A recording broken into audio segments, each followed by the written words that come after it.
Hello, hello, and welcome.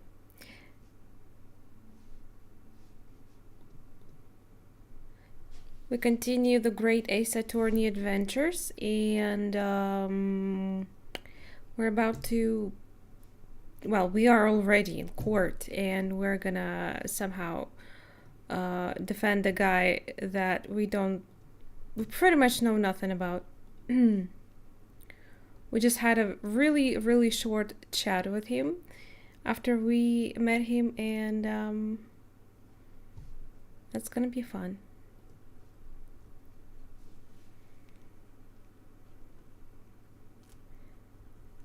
Oh, really? Thank you, Mel. Why so? And hi. Uh, I mean, I would be happy to be to be with him, but I don't think we are on the par.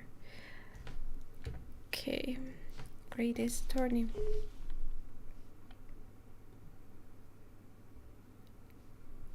Soseki? I have no idea who that is. I love the series, but I didn't even check out who wrote it. I'm a horrible person. Hi, Mapo, by the way. Oh, the thumbnail, thanks. I had to take a photo. That makeup had to survive, you know, through the history. Give me a sec, my phone is dying.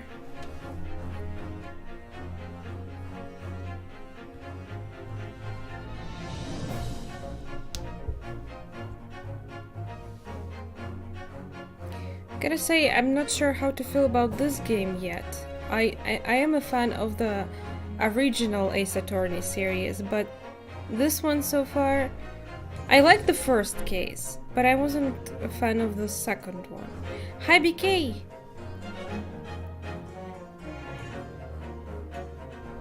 Okay.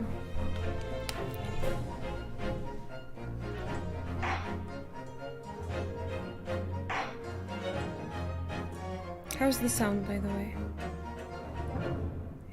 I guess episode 3. So the whole plot of this episode, we are entering the academy to become an actual attorney because our friend in the previous episode died, and we are kind of trying to fulfill his wish of becoming attorney. Like, we're continuing what he was wanted to do. Sounds good. Okay, great. Hi, Kesha.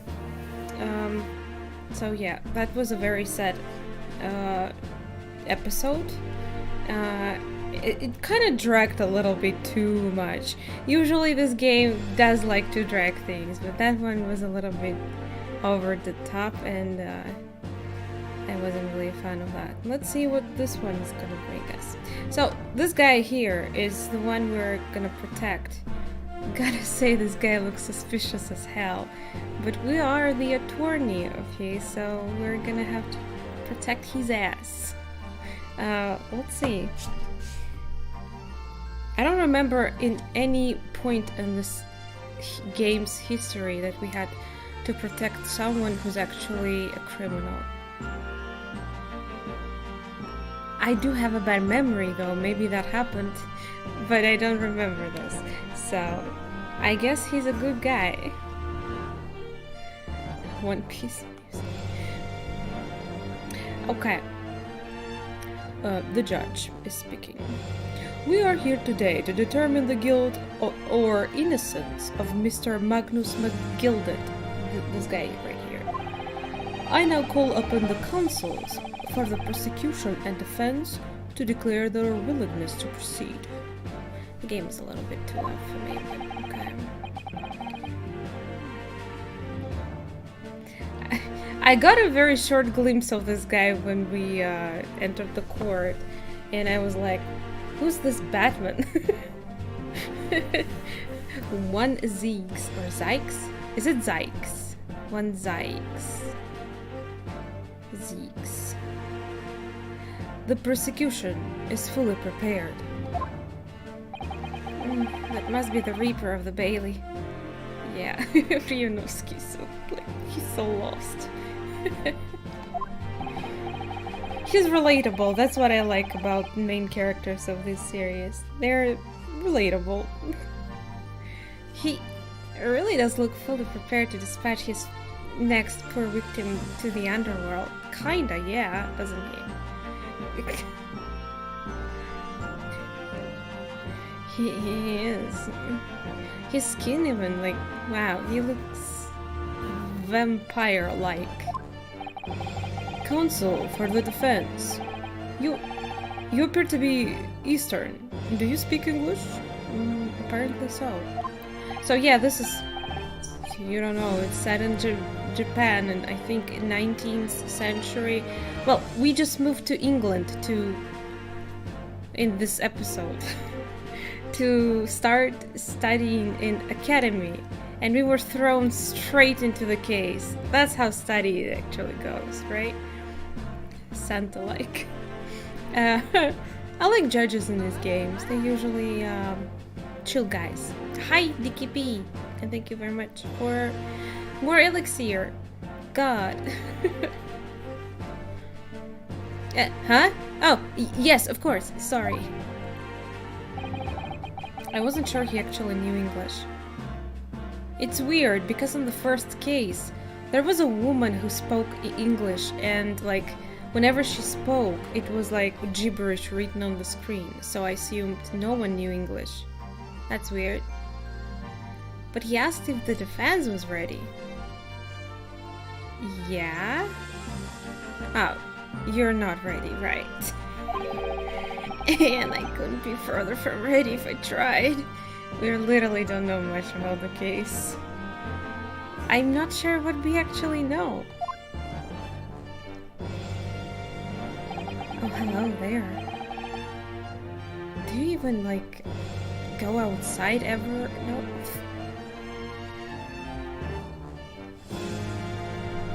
Well, I'd say all judges are somehow looking similar in a way. Like, every character seems to be like a reincarnation of another character. Oh, especially judges. That's interesting. Those eyes please me. Nipponese. Nipponese? Like, Nippon is Japan. Is that a word? Nipponese? Is he hitting on me? I mean, on Ryunosuke? What's an outside? Oh, okay. They shroud your fear, your doubt, your trepidation. They run wild, clinging to some phantom notion of courage. The quintessential look of a sacrificial lamb. Oh, thanks? Cold shiver just ran down my spine all the way to the tips of my toes. Wait, but how?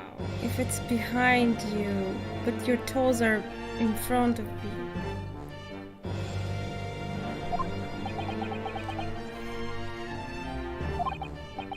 No, Mr. McGilded. Yes, my lord. You stand accused of murder, a capital offense. You could be sent to the gallows if found guilty. Are you quite sure you wish to entrust your defense to this foreigner?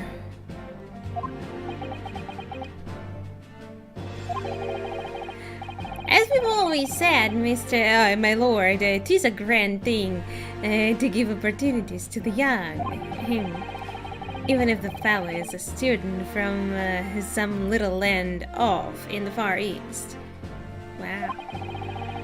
These guys. I thought I had enough of this in the first episode, but I guess there's never enough of racism.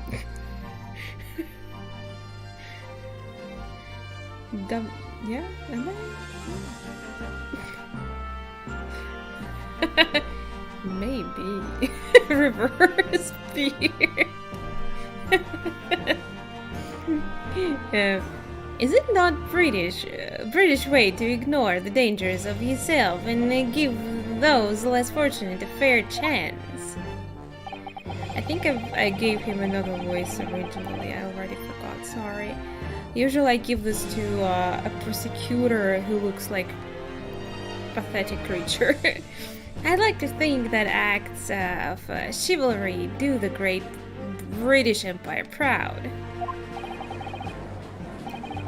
What a fine gentleman London has in it. Did you hear? Donate 5,000. Mother, please, may we go and play? What? It seems as though everyone in the public gallery is firmly behind Mr. McGilded. So the case is kind of almost won? No?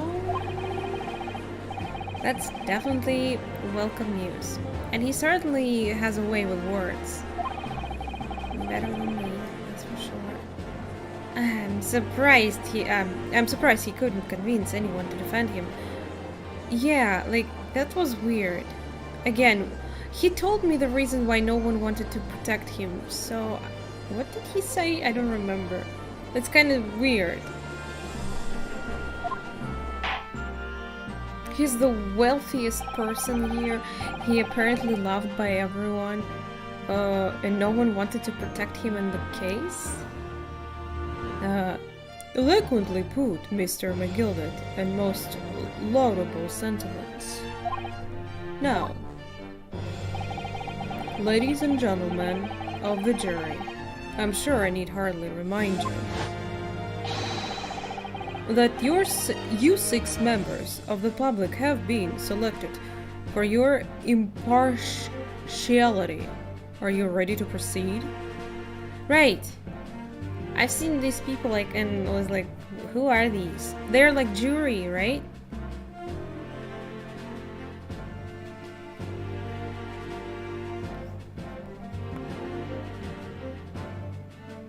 Dabbing frogs? Guys! Are you gonna be so... That's not nice. Look at the nice granny. She's knitting something. I bet she's the evil one. It's always like this. With this game. Yes, my lord. If the task is to send the rotters to the gallows where they belong, I'm more than ready. Oh my god, there's like 6 more characters to voice. I'm not even gonna try.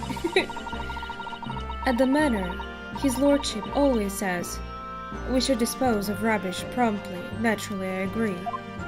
Ha! Any criminals here will soon be wishing they never set eyes on me. No comments there, okay. Is he drinking in the court? What am I remembering? So surprised. This game is all over the top every time. I feel a chill. Maybe you should stop drinking. Oh, don't mind me, my dears. I'll just be getting on with my knitting. Must finish this meat for my grandson. I can't voice open ladies. I need practice. Mr. Naruhodo, those people are... The jury, yes. That's something we don't have in Japan yet. He predicts the future. That's right. I've always ever read about it. But here in Great Britain, the court's final verdict depends on the opinions of these 6 jurors. Don't bring a knife to a court fight. Why though?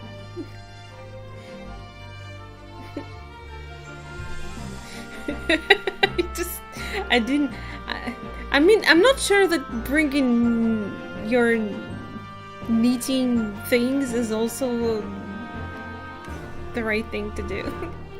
The judge passes sentence according to the law, but the jurors determine guilt based on the common sense. So the defendant is ultimately judged from 2 completely different points of view. And how they, like... Okay. What if jurors decide to say, like, that it's not guilty, and the judge decides that he's guilty? What do they decide? But how exactly do the jurors give their verdict? That I don't know, but I'm sure it will become clear as the trial progresses. Of course, the jury decide. Are you sure about that? We'll see, I guess. Yes. Prosecutor 1Z. Zeeks? My lord? It's been a number of years since we've seen you here in the courtroom. I thought you'd renounce your fame. Renounced? What do you mean? I'm known as the Reaper of the Bailey, my lord. Infamy rather than fame, I would say. Well, I don't know. They said you never lost a case. Well, I'm gonna be first to ruin your life. But yes, 5 years have passed since I last spread my wings in this capacity. Wait, it's been 5 years since you last did the job? How do you leave? So, what brings you back? So what brings you back?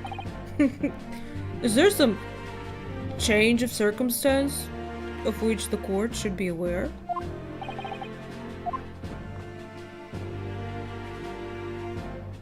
I need money. I leave that to your imagination, my lord. I told you. So, the Reaper has been out of action for 5 years? That's good for you, I guess. He must be, like, rusty. Why did he have to choose today of all days to make a comeback? True, you're very unlucky. Don't lose heart, Mr. Naruhodo. I'll try. As you wish, sir. The court nevertheless welcomes your return. Now then, opening statements, I think. A summary of the case, if you please. Certainly, my lord. As your lordship is aware, this is a case of overwhelming simplicity. You must be the only ones in here who aren't aware. Probably. This is like... how this... Like, this is impossible to even think about. How did they come up with this? The incident took place in the late evening, 3 days past. The hour was some minutes after 10. The victim was a maker of building bricks, known in the community as Thrice-Fired Mason. Thrice-Fired? Oh, there's a face. You are not allowed to see a face.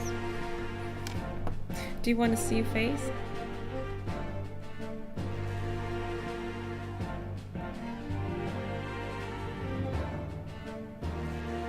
There you go.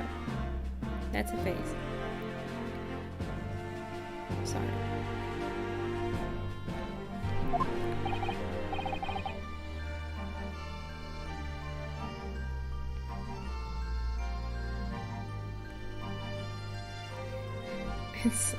Are you talking that Maya insults you? Come on, she's very nice.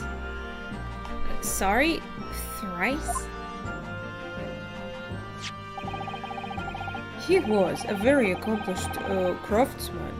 The bricks he fired were said to be almost indestructible. Fired. But he wasn't indestructible. Insulted. So Sato didn't just insult me, she fucking threw me over herself like 5 times by now. I predict more will come. But overall she's nice. The victim's corpse was discovered in an omnibus in service on the streets of London at the time. A dagger that had been thrust into the victim's abdomen is believed to be the ultimate cause of death. Something on his cloth. You already have autopsy report. Nice. Here's the autopsy report from the investigating medical officer of Scotland Yard. I'm gonna meet him. Thank you, Consul. I shall accept that and the photograph as evidence. It gives the cause of death as an internal hemorrhaging as a result of a single stab wound to the abdomen. Whoa, just one stab. And he died. A lucky stab, I guess. A crime scene photograph. A knife in his abdomen is clearly visible, but his face is partly obscured from view by an old crooked head. Couldn't they take a better picture then, like from different angles? And one further item of evidence. Gloves? Is this? Killers. The prosecution wishes to submit these as well. There's blood. And these are? Oh, good lord! Is that blood, Consul? Yes, my lord. Seized by a policeman who arrived at the scene. Why would a killer leave the gloves? That's weird. You kill someone while wearing gloves and you just take them off and just leave it there. This is the worst killer ever, I think. These gore-soaked gloves were taken from the hands of the accused when he... Wait. Wait a second. From my guy? Glove... Wait, what? Did I read it wrong? Mr. McGilded's gloves had blood on them? Are you sure it's blood though? Like, did you check it out? Can you even check it out? What if it's wine or something? Yes, I will accept these as evidence as well. The leather gloves. Wait, leather. How is there blood on them? I mean, usually leather does not let it soak in. The defendant was wearing at the time of incident. There is a bloodstain on the right glove. How did I get into this? You're fucked. It's text that is wrong. Wait, really? Was it? No, I think it said gore-soaked gloves. I think it was right. I backed into a corner before I even started. Continuing. Is there more? According to the driver of the omnibus, there were only 2 passengers traveling inside his vehicle at the time. Only 2? I mean, the driver could be the killer too, no? How exactly do you know that? I think I've read it. Obviously, one of those passengers was a deceased brick maker, Mr. Mason. The other was the accused, Magnus McGilded. I like their reactions, very expressive. Well, rather damning circumstances to say the least. Defendant, what say you? Smiling. What? Well, of course, I have no recollection of such thing. I think. Mr. McGilded. To be sure, I rode the omnibus that evening, but whenever I'm in the carriage, I'm taken with a fierce tiredness and I always succumb to it. You fell asleep. Are you claiming you have been asleep? And 'tis the motion of the carriage, my lord. Tilting, so it is, and when I opened my eyes again, it was a desperate sight before me. The body of a man I've never laid eyes on before in me life. Wait, are you saying when you got on the carriage, there was no one before? Like you were alone. And when you woke up, there was a dead man. Now I ask you, what good-hearted soul wouldn't rush to help a fellow bleeding from his stomach? Oh, that's how you got blood.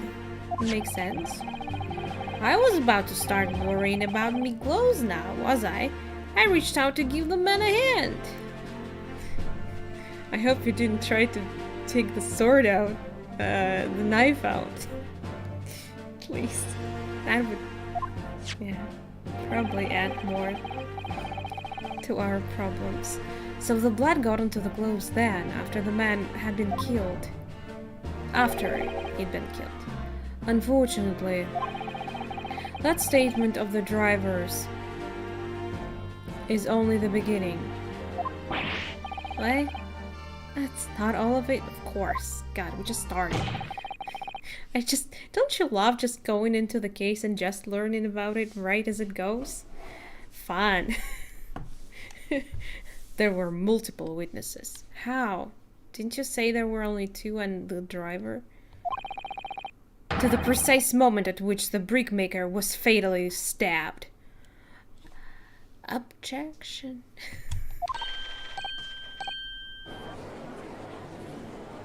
Why is that woman just... Okay. Order!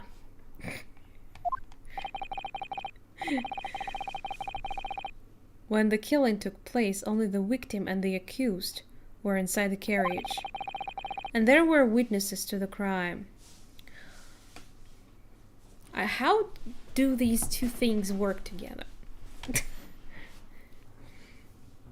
To experience it, no spoilers. True, but that's the first time it happens to me. Usually I know things beforehand. Usually I even can investigate things and talk to witnesses and everything before. Like, I don't even know how Naruhodo feels. Like, it must be very depressing. This is not just a case of compelling evidence. It's the nail in the coffin for the accused. Let's see. Let's hear. Wait. Okay. Thank you, Consul. The circumstances of the crime have been made quite clear. I think we will hear testimony from these witnesses first of all. Let's do this. At least it will give me more information. Your wish is my command. Bailiff, bring the witnesses in at once. They're all gonna be answering at the same time? That's gonna be... Oh, I'm not a fan of this. I usually work one on one. Witnesses, your names and occupations. This guy, why is he so cold? Quick, give him some drink or something. I think I know who can do that.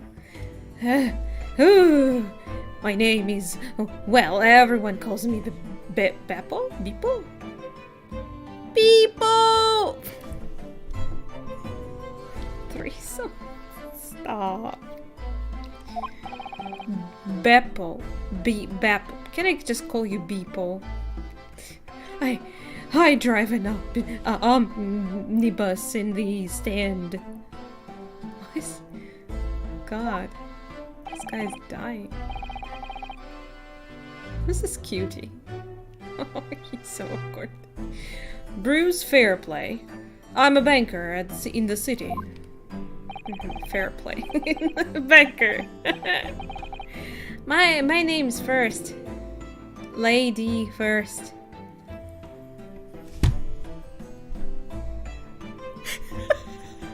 I see what they do.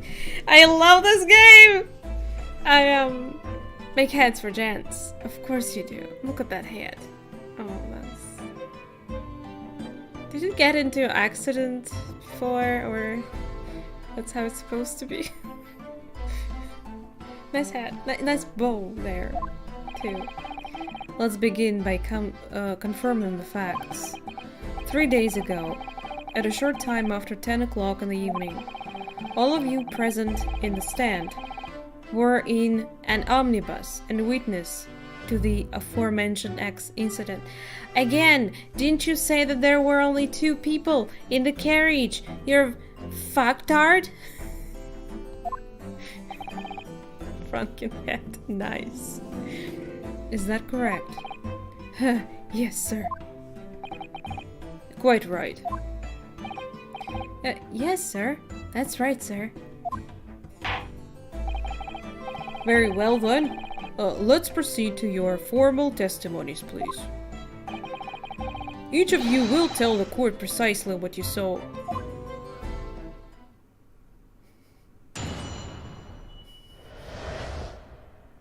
What the witness saw.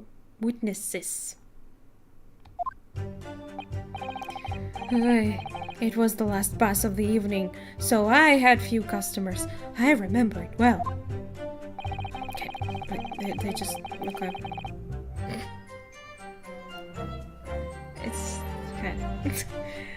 The victim and the man accused of killing him were sat next to each other inside the bus.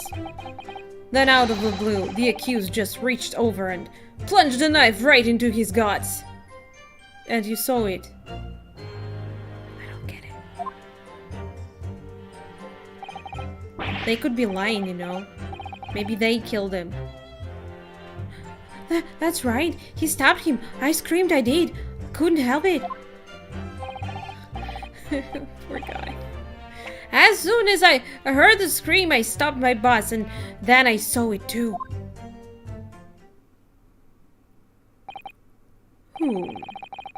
An ambiguous testimony, I must say. Unambiguous? What does it mean? Exactly, my lord. This man witnessed the incident in the omnibus with their own eyes. Are you thinking the same I'm thinking? I'd like to ask a question if I may? Yes, consul? Well, this testimony makes absolutely no sense to me whatsoever. Why not? Well, the incident took place inside the moving carriage, didn't it? As has been clearly stated from the outset, yes. Something not ambiguous. I just don't remember what ambiguous means. Obviously, I would guess if I knew, you know? Well, in that case, how could those 2 witnesses possibly have seen what happened? There's no way they could have seen the inside of the moving carriage. Unless they were on another carriage that was moving too. Or something. I mean, driver definitely couldn't see anything, right? He's supposed to look at the road. Eh? How quaint. I'd read the civilization and read in the Eastern Island nations was a good century behind our own. But you are here in London yourself. Are you really so ignorant about our omnibuses? Huh? I guess I am, because even I don't really know what's going on. Tell me, my Nipponese friend, have you even traveled in an omnibus? Interpretation meaning.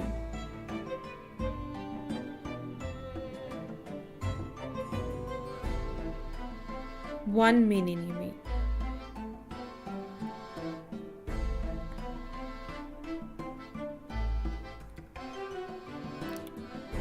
Nice one, Mapo. I should have answered that way. Well, no. I mean, we did travel to the court. How did we do this? Well, only arrived in London this morning. We. No matter. I've arranged for us all to see for ourselves. The actual scene of the crime, that is. Really? That's cool. What do you mean? The actual scene? How? Like a mini scene? Like miniature, maybe? A carriage is designed to be moved, after all. Presumably you understand that much. Obviously. The omnibus in which his bloody crime took place. Is here today. In this very building. Wait. Are we gonna make it move inside the court room? Here? What? The entire carriage? Bailiff.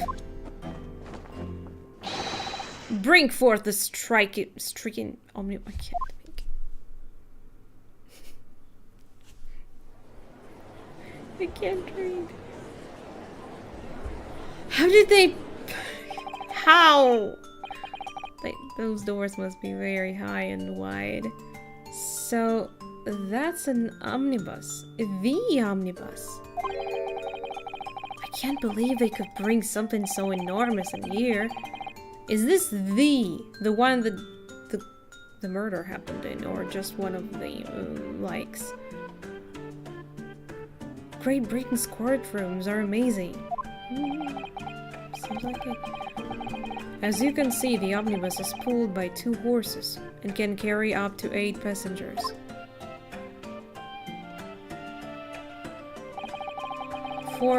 Is it 4 down and 4 on top? 4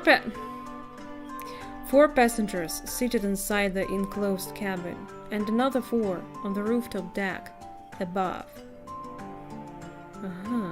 So are you saying that 2 were sitting inside while some people were sitting on the top of this thing? Every Londoner knows. Oh my. That's more than threesome. Definitely. That the best views of the city's architecture and sights are to be had from the top of an omnibus. Yeah, that's... unless it's like cold outside. Probably don't really want to go be there. That's why that guy is so cold. He's always outside, right? Poor guy. And I should point out to our foreign guests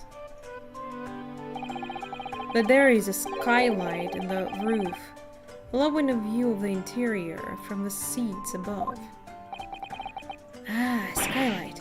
Oh! The penny drops at last, I see. These 2 gentlemen were occupying the rooftop seats of this omnibus when the murder took place. Oh, okay. That is how they came to witness the grim incident. Through the skylight. That makes perfect sense, I guess. Well, Consul, this is a first. In all my years behind the bench, I've never experienced the crime scene itself being brought into the courtroom. His hair! Don't lose your hair, Judge. Mr. Judge. There are a number of important clues remaining inside the carriage, my lord. I would like to submit the omnibus itself as evidence. Yeah, sure, of course. That is the prosecution's wish. I think it's like it's like a mandatory thing, really. Very well, I see no reason why not. This omnibus is hereby formally accepted as evidence. 8-seated omnibus that was the scene of the crime. There were passengers both inside the carriage and on the roof deck that night. I can't believe it. The entire crime scene entered as evidence? Well, why not? Why no one ever did this? Yes! Great Britain is simply extraordinary. I could help myself a lot by giving that omnibus a thorough examination, seeing it as it's here. True. But I don't think they will allow me to do that. We're in the middle of things. Well, let us continue with proceeding, then. Your cross-examination, Counsel. That's mine, right? Pray don't expect this Nipponese stray to understand the intricacies of British courts' cross-examination rights. Wait, there's some rules or what? Alright. My first cross-examination in the British court. You can do it. Focus, Ryunosuke. Focus. Imagine him doing that in the court. He did it. He did it.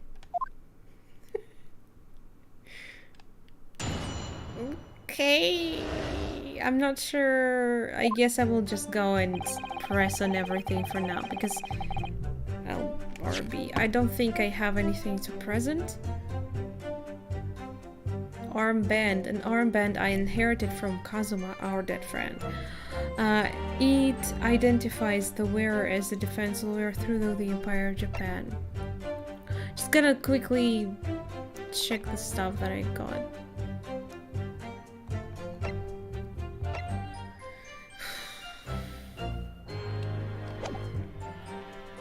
Press on everything. Isn't it the usual? No, I usually... Well, sometimes I straight up know what to present when I'm smart enough. But at the beginning, it's usually needs you to press, yeah. Hold it!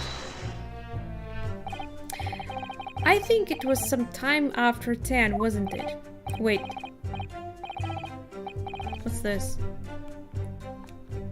Well, I forgot about this mechanic. They don't seem to react to anything, so it's okay, I guess. Oh, yes, sir. That's right, sir.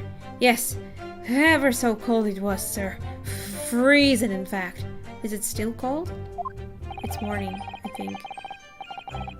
And you had 4 passengers on board at the time. Is that correct? Wait. Alright, 2 downstairs and 2 on top. Yes, that's right, sir. Not all traveling in the same part of the bus, of course, though, no. And there were no other passengers when the incident took place. No one alighted, for example? Yes, that's right, with that, sir. No other passenger like that. No, none. So nobody fled the scene of the crime then. I have to say, the boss insists on it running, he does. Every evening. That last bus of the day. Boss?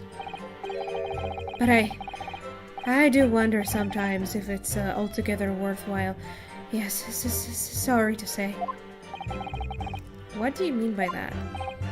Well, what with it being so cold and everything, and only making 20 pence on the run, you see.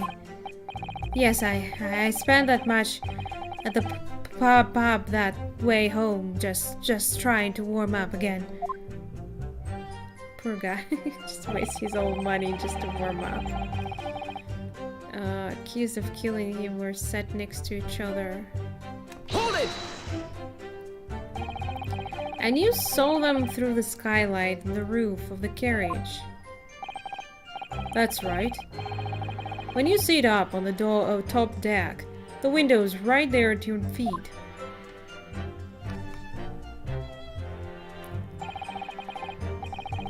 There was a lamp on the inside, so I had a very good view. Well, if it was evening, I guess it's quite visible, yeah. But you can't really see their heads. That's an interesting thingy. What's with his hands, by the way? They look like they're tied?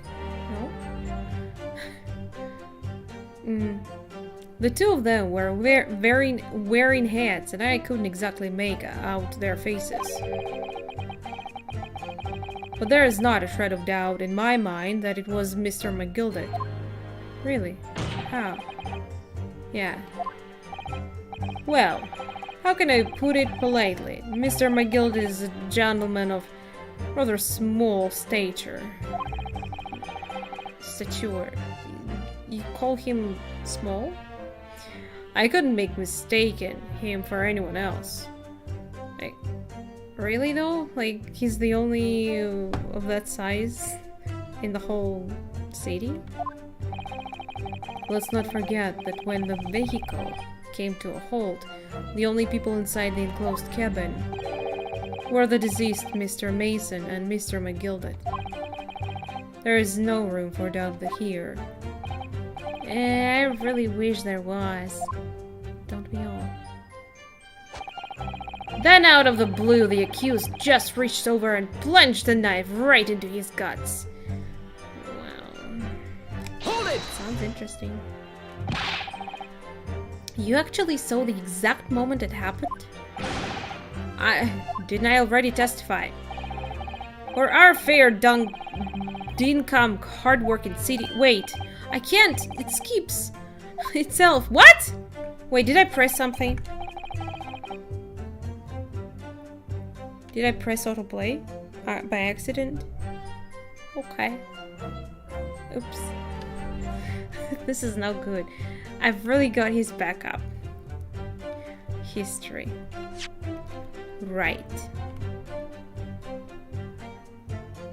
Yeah. Didn't I already testify to that? Or our fair income. What's that? Hard-working city bankers not considered trustworthy these days. Especially with second name as fair play. Oh, no, I didn't mean that. This is no good. I've really got his back up. Perhaps you could just tell us what you saw. I swear it just skipped itself. It just happened. It just had to happen. My lord. Juror number 3? What's the meaning of this? My mind is made up, my lord. Completely and utterly made up. Wait. You're the killer, aren't you? Wait, he wasn't on the carriage, though. Made up about what? About the case? I don't like the stinking reach. Never have. You look kind of rich. They're always up to something in or other that they shouldn't be. Every one of them. He has a hat. Suspicious enough. He has a knife. Wait, why is there fire going on? Please, someone help. And that little leprechaun of a man is no... Wow! Poor guy! One is calling him small, another calling him leprechaun. What's going on? You just come in there being accused of murder, and then these people are just... humiliating you. Did he go through shit enough? Well, he can't fool me.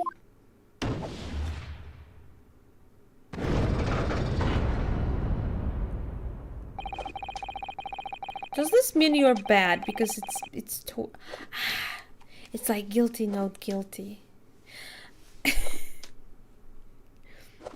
But I'm not small, okay?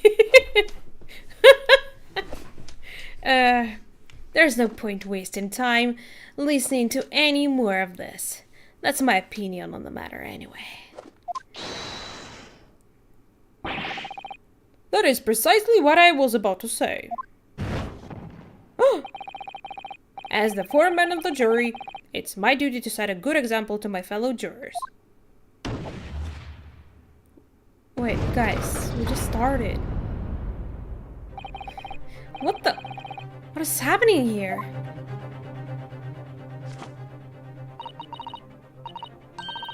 Let me see. Ah, yes. It seems that that's how the members of the jury give their verdicts.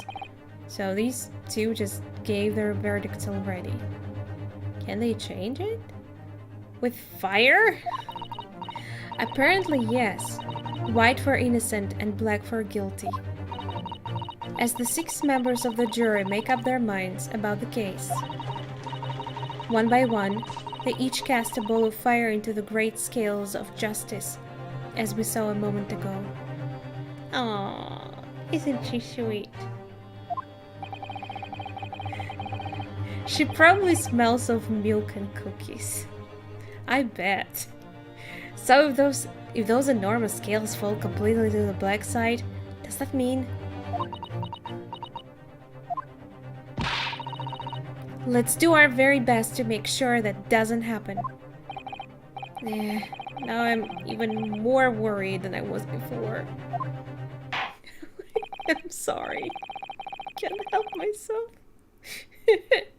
Wow, I like that you can see that it's actually the black scales are actually lowered. And here too.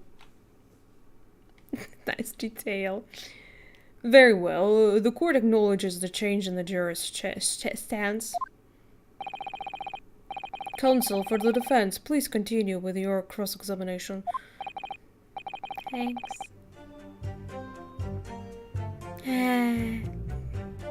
That is a nightmare.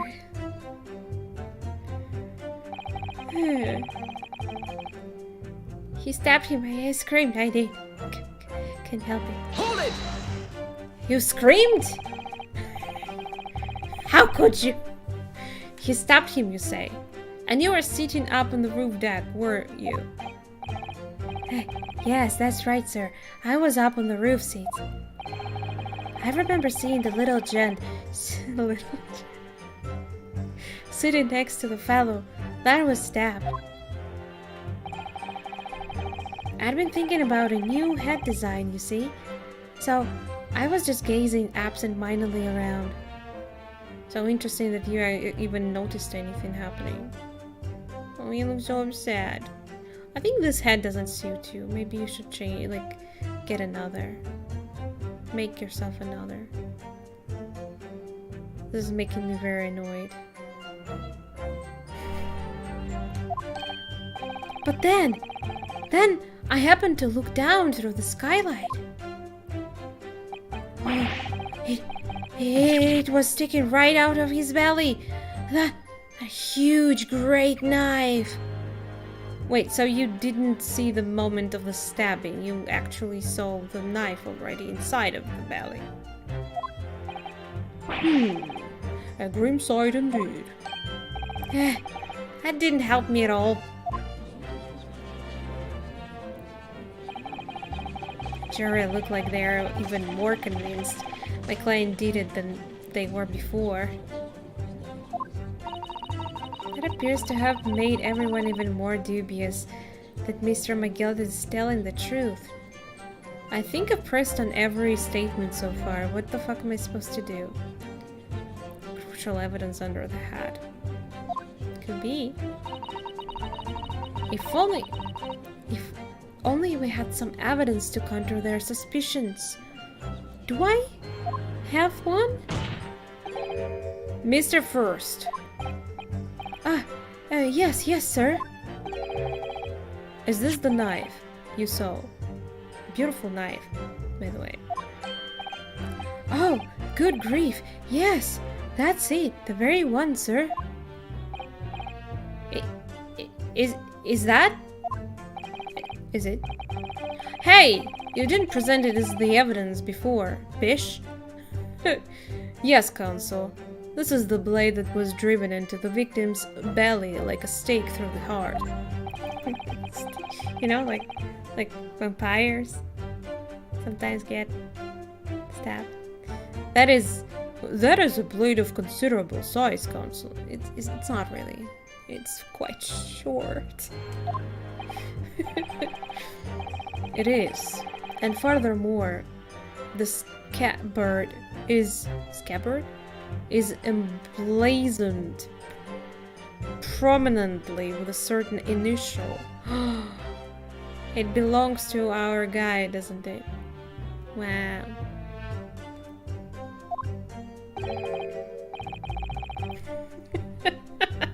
Stop! The letter M, which seems oddly familiar. Why only one letter though? Usually it's two at least. Please no. M for Magnus, perhaps. Or my gilded. Oh, I mean, M could stand for anything else. Possibly. Take your pick. Murder. Murderer. It seems this particular big name in London made a magnificent mistake. Objection! Wait! You literally said objection! That's the first time! Wait, when did this come? I thought they would make like something special out of this event, because so far he was saying like, yes! So, I thought like, there's gonna be a development, he's gonna like, some kind of cool or did it already happen? Oh, whatever. Take that!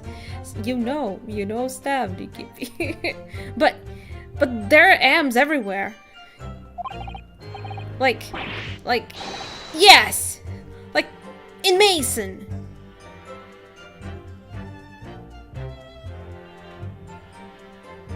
Objection! His objection is different. Oh, I just heard his name, his voice. Okay. This blade is far too extravagant for a poor brickmaker to have owned. Are you sure about that? Maybe it was a special gift or something. No, this weapon of murder almost certainly belongs to the accused. But you can't prove it.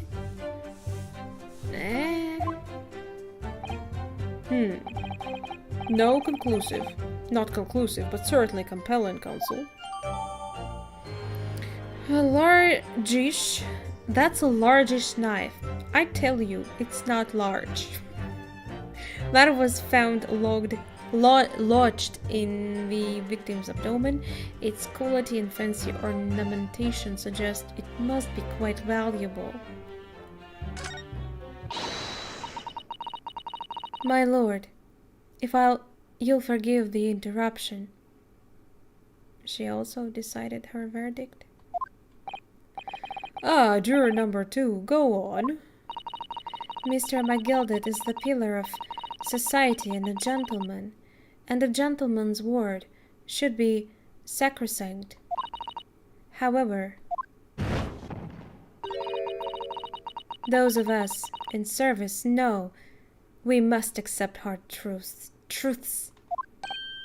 Wait, what are you about to dispose of the rubbish?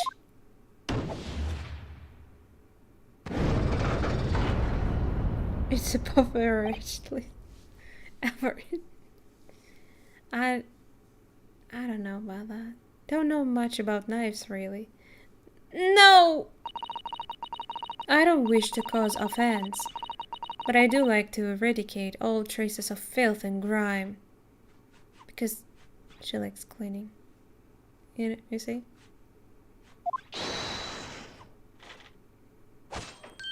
Hold it! I have painstakingly typed every word uttered here today, and referenced all the facts. As such, I am now in a position to draw the only logical conclusion. Are we fucked? We're fucked. The only hope now is the old milk cookie lady. not again. Oh, that's 4 out of... Oh, wait, 4 out of 6. Oh, we had 2 more to go. To ruin our life. Nice. Okay.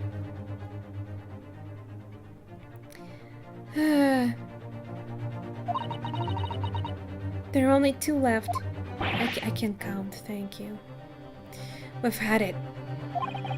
Every time I press these witnesses for more information, I just make the situation worse. Wait a second, are you telling me not to press? Are there new rules in here?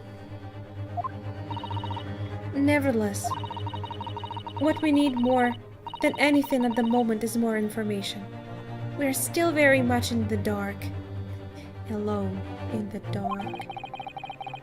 I suppose I'll just have to keep pressing the witnesses, knowing that more sparks may fly. We mustn't give up hope. That will uncover something that will give us a way to fight back. But... Alright, I'll keep trying. Can't give up. If you don't talk to anyone, they can't vote guilty. I think they can't. Well, from the information so far, they pretty much can. If I just don't do anything, they just all come up with guilty verdict, that's all. He's on our side. For how long, though? I just need to keep calm and listen to the witnesses' statements again. Again? I do have the new evidence. Maybe I can present it.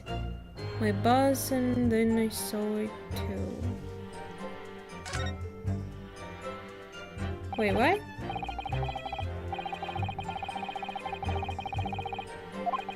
Why did I...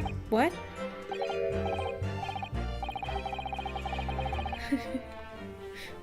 Three whole people witnessed the man I'm trying to defend to do the deed. I don't like to be pessimistic, but we do seem to be in a rather difficult situation here. You're not helping. What am I supposed to think here? Is Mr. McGillet really innocent? Come on, believe in your customer? Or could it be? But before we jump to conclusions, our first task should be to gather information. That's like the best time to do this. During the court. We need to understand the case much better than we do at the moment. Yes, you're absolutely right. Let's listen to those witness statements again, a little more carefully this time. So you're literally just giving me a hint to do it. Because I tried to move on and he was like, don't move on. So what's gonna... Hold it!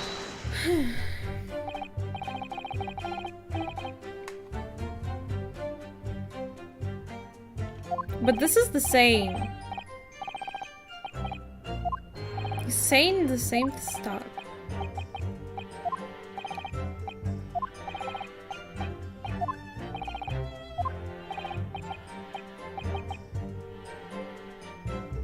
Excuse me.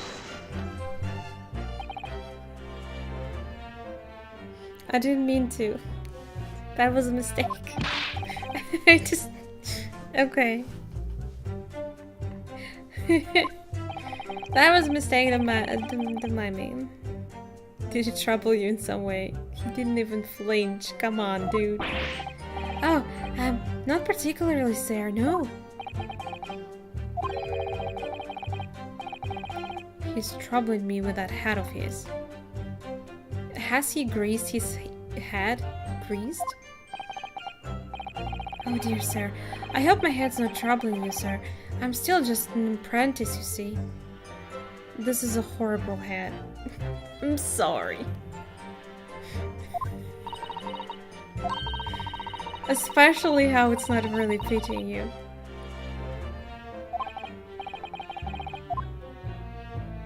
I know, Wait, can I go back? Because, well, let's listen to Hold it! everything because I was dumb.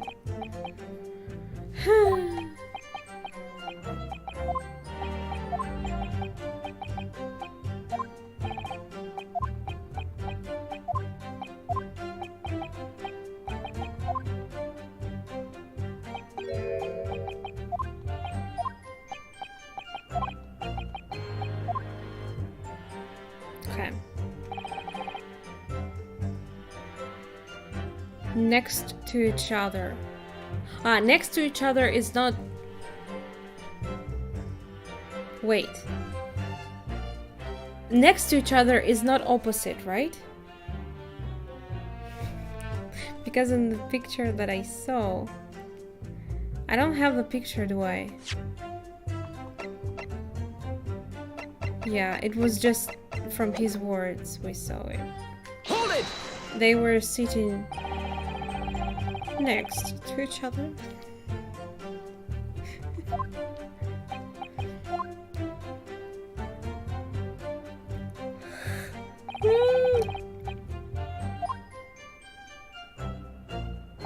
Yeah, like this.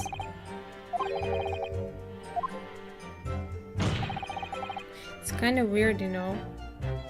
There were only two people sitting inside the carriage, and their seats like opposite. And they decided to sit next to each other. Not. I don't know. That's kind of weird. It's like going into a toilet and entering the one next to the busy one when there's like 10 others that's empty.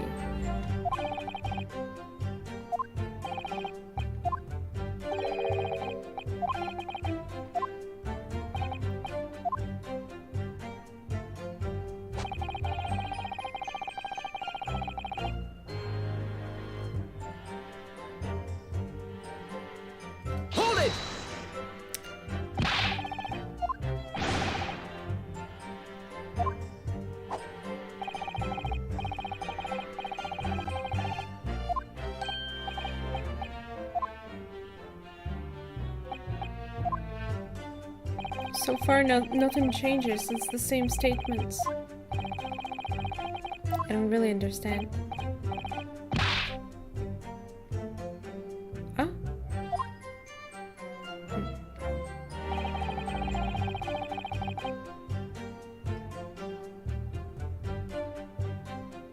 Hold it!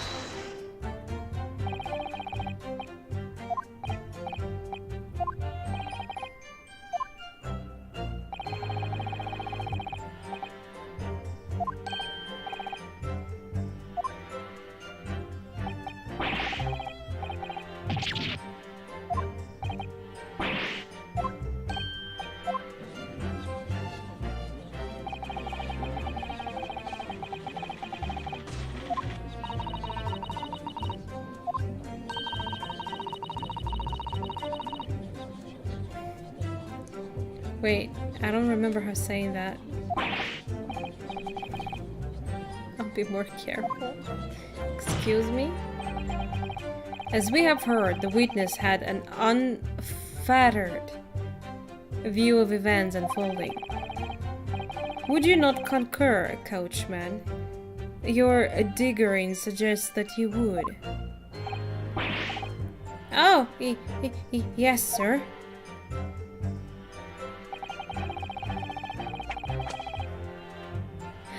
Wait, was this here before? As soon as I heard the scream, I stopped my bus, and then I saw it too. I don't remember. Hold it! Was it here? What exactly did you see? Oh, well, that would be the passenger, sir.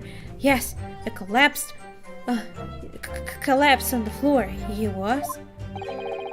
And by passenger, obviously, you're referring to the victim, Mr. Mason, the brigmaker. And then, the other passenger had that knife in his hand, like this. Wait, what do you mean? What do you mean the other passenger had a knife in his hand while the knife was inside the guts? No? The body was already found with the knife inside it. By the other passenger, obviously, you're referring to the accused, Mr. Magnus McGilded. And then he plunged it down like this, stabbing the other passenger in the belly. Wait. What? Why did you stop the car? You're saying you stopped it and then, like, turned around and you actually saw him? That's, like, too convenient of timing. What?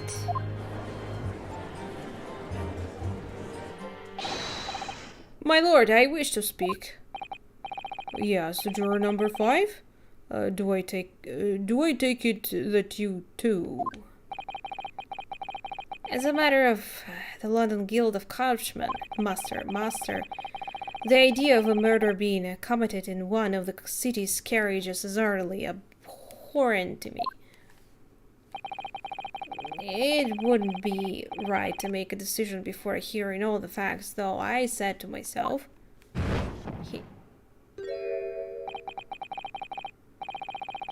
Fuck. I was about to say he's a wise man. But I've heard enough. Now the horse has bolted, as they say. No, please. Just keep... okay, fine.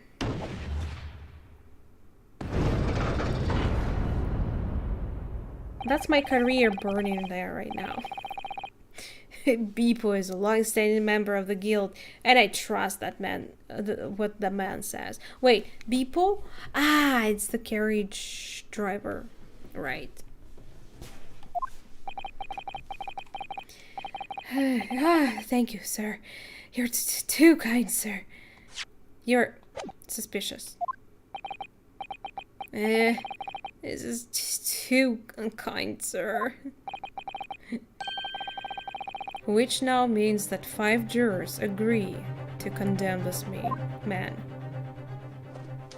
They all have to come to the same conclusion, or not? Shouldn't it be like the most come to it? Like, I feel like even if the last woman says he's not guilty, it won't really change the verdict, right? Madam Juror number 6. Yes, dear. What can I do for you? You have heard the testimonies of the witnesses in the stand. They all have to vote guilty. Really? But what if they don't? What if they... Oh. Wow. I have a bruise. That's... wow. I hit my leg at the bed today. Really badly. That's like a bump there. Didn't see that coming. Until they all do. Really? Interesting. Oh yes, I certainly have. Still got my hearing, you know?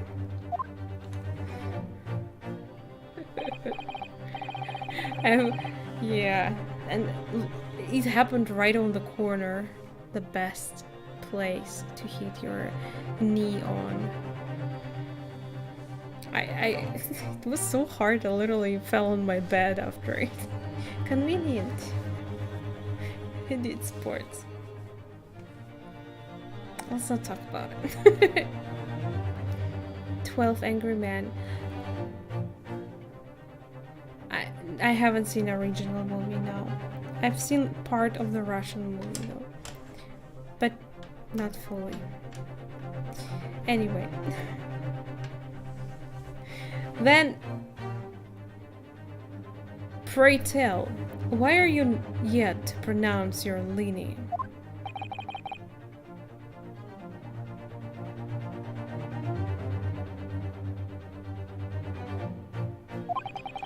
Well, dear, the thing is, I'm a creature of habit, me.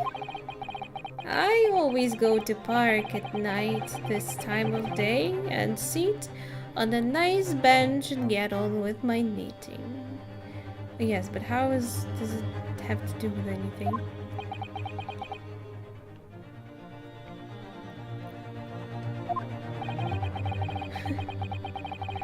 There's a lovely little park just near where I live. Gilded Park, it's called. Right, that man basically made that park. Well, it was built on his money. That gentleman donated it to the city, you know? To put a smile on Londoners' faces, he said. I can't imagine such a fine young gentleman would have it in him to take another man's life. Well, I would. He's always doing wonderful things to the city. That's right, a man like that wouldn't stab someone, surely. Mother, may we go to McGilda's public library later and borrow some more books? He even has public library. Mel must love him. How many Londoners? God, is that a word? Live with their hands in the clouds. Do you people not know? What kind of a man Magnus McGilded really is? Do you? Oh my. What is this? This Castlevania? What kind of man is he? I mean, what kind of man is he? The philanthropist, Magnum McGill, okay, has enough wealth to purchase the entire city he claims to value so highly. Okay. And?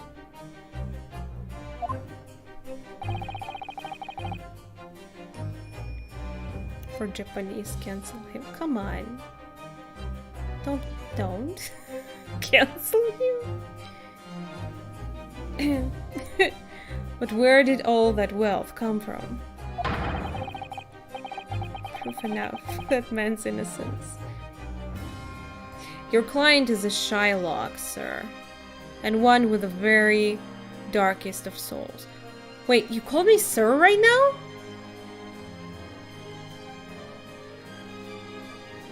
Look innocent.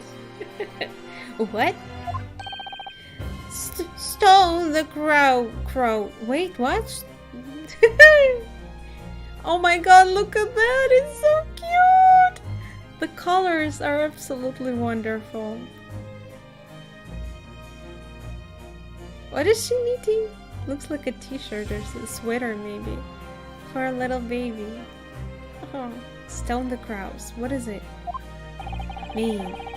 McGilded lends money at extortionate rates of interest, so his victims have no hope of repaying him. When they default, he takes possession of everything they own. He is a vulture that preys on the weak. Is that true? I've never heard any mention of that before. Your faculties haven't deserted you, I'm sure, madam. So has this thought not crossed your mind? Would a man wealthy enough to buy London in its entirety not have a carriage of his own?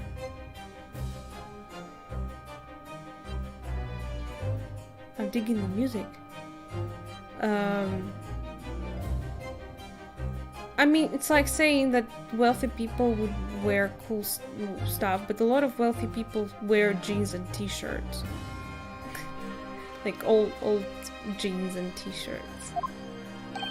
You know, like this. You don't have to actually have lots of expensive stuff. What possible reason could this man have had to make use of public omnibus service? Just to chill, you know? To change pace of things?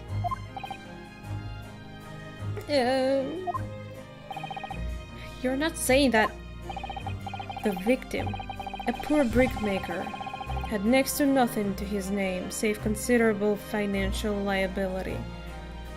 Also, that man probably wouldn't even have that much money. Kinda makes no sense for such a wealthy man to prey on him, don't you think? It will come as no surprise that his creditor was the accused Magnum McGilded. Do you have proof that they had money connections? But let it also be known that the very day Mr. Mason was killed was the final repayment date for his debts. Oh, I guess you do. Don't fall to the dark side. No! Good gracious! The brickmaker was destitute. He had lost his house. He had not a shilling with which to repay his debts. And in the end, this pitiful soul had the very last thing he owned taken from him. His life. I mean, he already had him... If he already had him, like, that man owned him everything. What's the point of killing him? That makes no sense.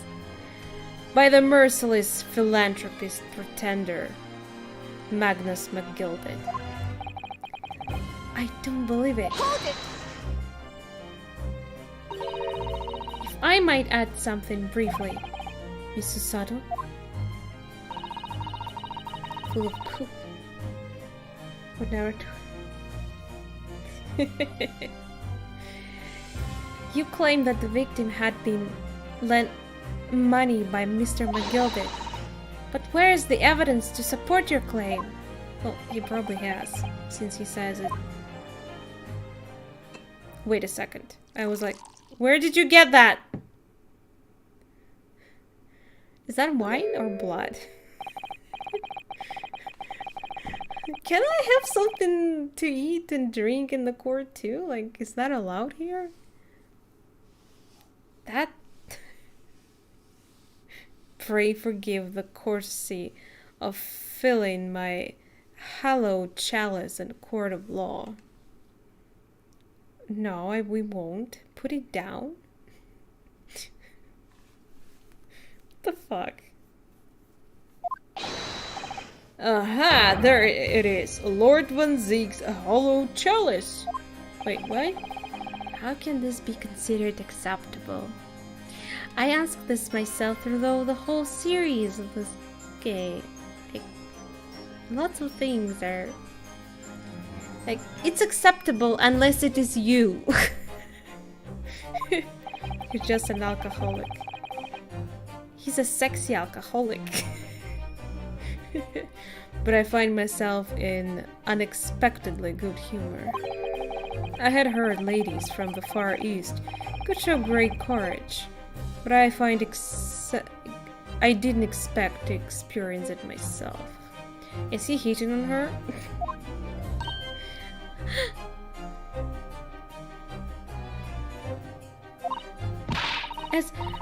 As judicial assistant to the defense, I'm simply doing my job. Blushing. What a pity that your display of courage is in vain.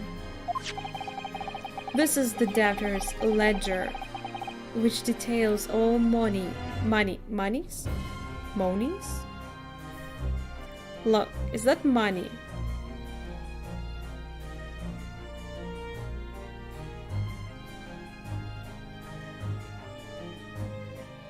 Loaned by the accused. You will find the victim's name clearly recorded inside. It is money. I don't think I've ever seen money in plural. That's why it confused me. Sorry. Oh. Oh. Allow me to present this ledger as evidence. Sure. and pray forgive the discourtesy of raising my chalice in a toast to the enigmatic East at the same time. A marvelous toast, Counsel. I will gladly accept this new evidence. The catalog of people who had borrowed money from the defendant at the high rate of interest. It includes the victim who owned 20 guineas. Whew.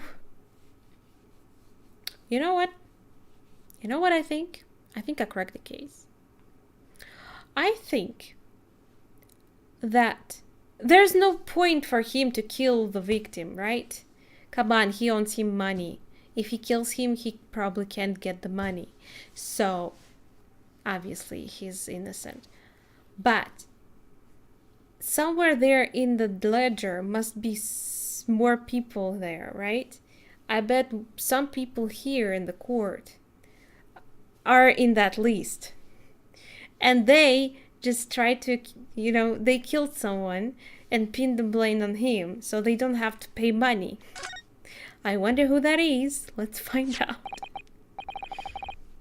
Ah, yes, 20 guineas. The victim owed a considerable sum. I mean, if there are their names, I'd like to know how the fuck they didn't even think of this. I mean, this smart guy, how didn't he think about it?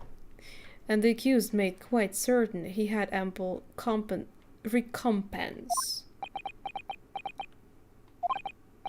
Well, it would seem I've had the wool pulled over my eyes.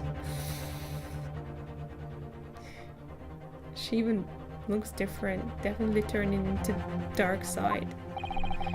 Regrettably, madam. That is the modus operandi of the accused. And it's such a pretty little park, too. What a scoundrel! We did. Still. Maybe it's all for the best. Wait a minute, let's think about this a little more. I don't stand for nonsense. Oh! Wow. Wait, that's all? Okay. Well, that was short. That was it. The last juror's decision. I guess we're going home then.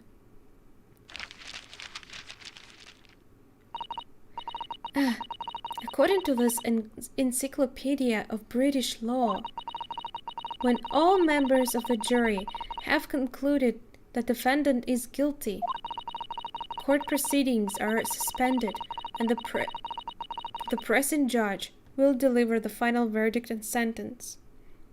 Yeah, we kind of figured it out. That's what it says here. The final verdict. It's over then. Oh! There's a footnote though. However, the defense... All 6 members of the jury are now in agreement in this case. Can you keep telling me what you were about to tell? Allow me to convey my respect for your swift and righteous decision. According to the laws on this country, I will now conclude the trial by delivering my final verdict. I trust there are no objections? There is. Are you sleeping? Come on. Bluff your way through this shit. Like we usually do. Be so subtle. Just tell me one thing. Oh, yes? Did you forget you were about to tell me something? You were in the middle of saying something before. Footnote in Encyclopedia of British Law. However, the defense? What did it say next? Oh yeah. Of course, one moment. When all members of the jury have concluded that the defendant is guilty, court proceedings are suspended and the presiding judge will deliver the final verdict and sentence. Then the footnote says, however, the defense has the right to demand a summation examination of jurors at this point. What is that? Rising from the dead.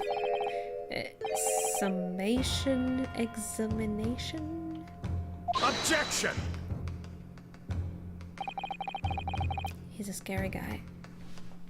A summation examination?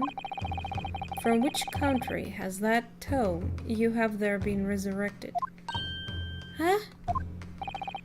Judging from the binding, I would say that book is at least 50 years old. Wait, you don't have that rules anymore? Those rules. Any modern text of British law wouldn't even give such an antiquated procedure a mention. But is it there or not? If it's there, I don't understand why they wouldn't. Huh? Country? What? Did I get the word wrong?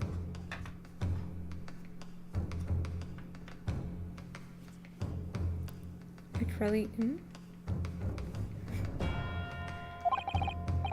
It's a relic, long forgotten and certainly no longer practiced. Country. It said... I was like, okay. Okay, sorry, I got it wrong. I guess century makes more sense, true.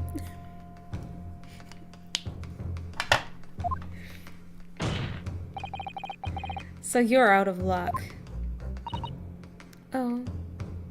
Well, fuck. Then it's actually over? What even is it, Mrs. Sato?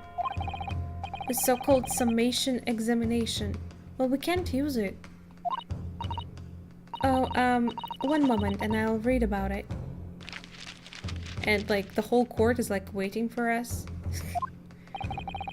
You would demand the right to a procedure before you even understand what it entails. Typical Nippon. Wow. Alright, Mr. Naruhodo, I think I understand. It seems that under this procedure, we would be able to appeal to the members of the jury. To do what exactly?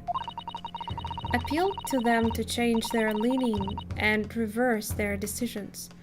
And it says here that... Handsome. Yes. If successful, the proceedings of the trial must be resumed. Make them reverse their decisions. Yes, in times gone by, barristers would use barristers. Barristers. Who? Baristo? Would use a summation examination to attempt to influence the jury's decision. But that procedure became something of a formality with no practical benefit, really, so it rather fell out of use. I wonder why. Because it was devoid of purpose. Changing just one member of the jury's mind would be hard enough, let alone several. No self-respecting defense barrister would even assert his right to try it this day and age. But is it? Like, can we? Steal. Hey, pizza. What? Are lawyers, pretty much. Okay. When I see this word, I think of coffee.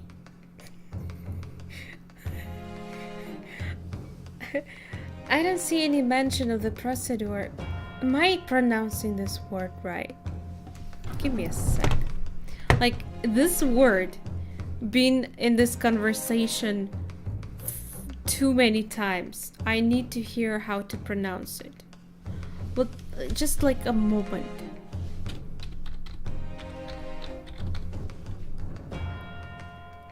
Google is very, like, it's not loading quick enough, sorry. Google hates me because I'm Russian. Hello?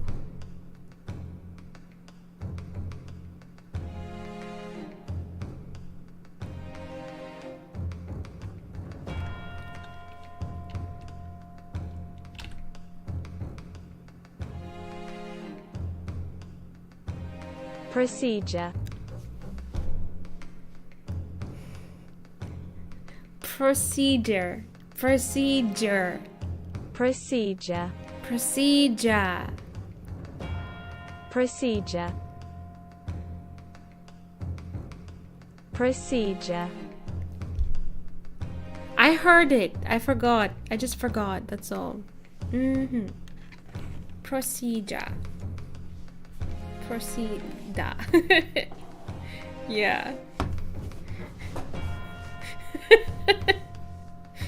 I'm so sorry. You guys are probably like, what the fuck is she talking about? Every time I say that word. I will probably forget again. But we'll see. I did remember the menu.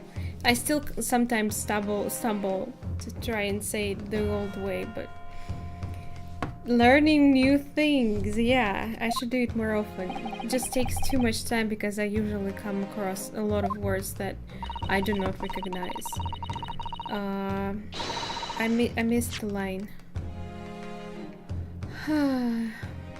What are you suggesting? I'm suggesting that although it may be antiquated and largely forgotten, it isn't yet extinct. What do you think, Mr. Naruhodo? Well, if we are allowed to use it, we have to, because we're pretty much... we lost the case if we don't.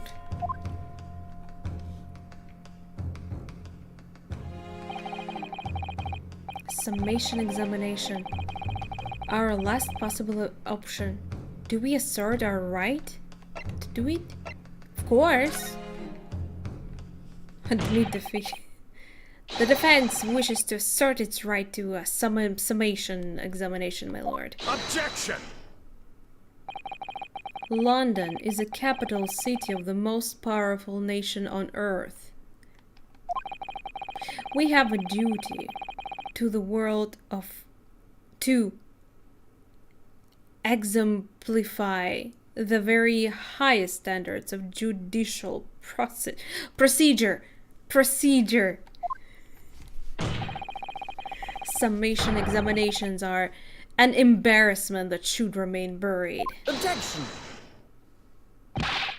But if it's our right, it's our right. Yeah, you can't deny that, I guess. I believe it could prove vital in this trial. The defense's petition is perfectly valid. The court will proceed with the summation examination. Wow, that was easy. This is madness. This is Sparta! Unrelated note. Foreman, are you and the remainder of the jury ready? Eh? Well, I'm not. What is it? There was no mention of this in the letter I received, you see, so... What do you mean? What's the problem? It's just the same. You're still in the same case. All members of the jury will be asked to remain on what grounds they have reached their decision.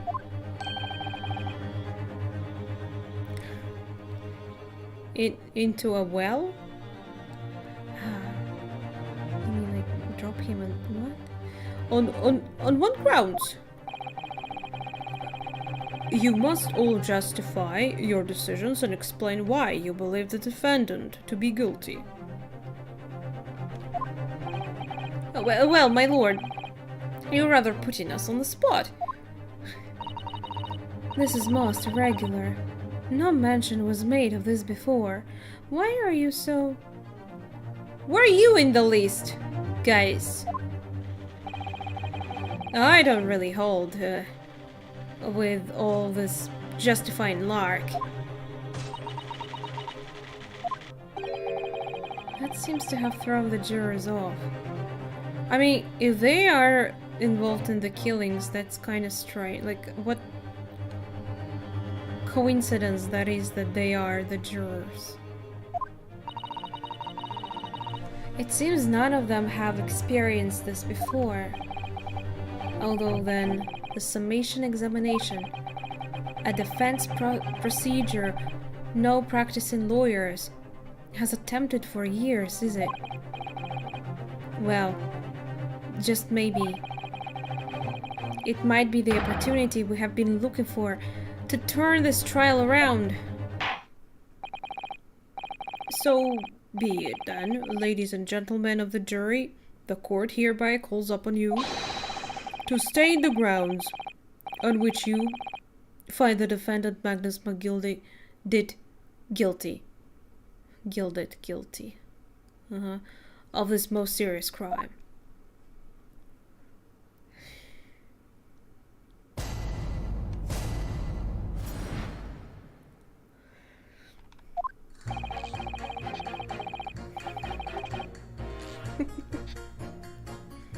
Is this a real flower? I want to smell it too. Can it? Does it smell? There was no one else inside the carriage at the time, so it has to have been him. I trust the driver. He has an excellent memory, it seems. 4 passengers with fares totaling 20 pence. He stuck the chap next to him just like this. Brazen, I must say. Absolutely brazen. What does it mean? I have simply typed and collated all the statements made thus far and drawn the logical conclusion. Can you be more specific? You can trust the guilt. Fair face is our motto. We haven't raised prices above 4 pence for years. 4? The scoundrel is stabbing that poor man on the floor, it beggars believe. What? I'm starting to wish I hadn't pushed for this now. Well, it's better than nothing. Some of the jurors don't seem to have wonderfully formed arguments, though, do they? Well, let's see what we can do. We need to get these 6 people to change their minds. Am I supposed to change them all? Or like, 1 is enough? I'll have to throw everything I can at them. And use some very persuasive language. Use Japanese. Just a moment, Mr. Naruhodo.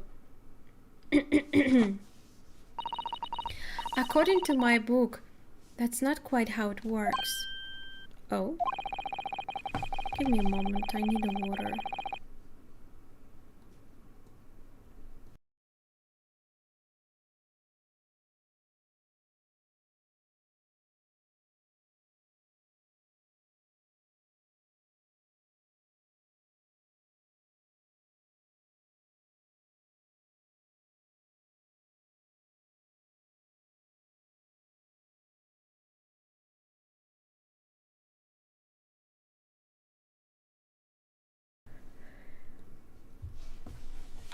Sorry about that.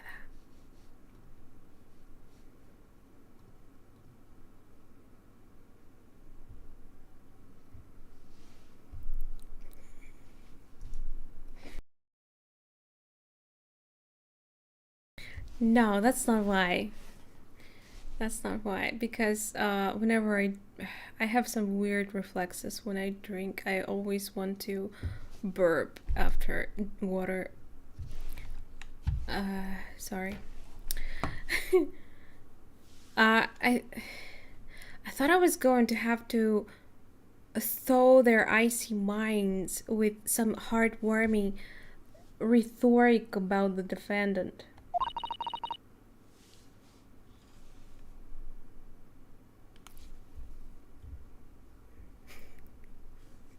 Unfortunately,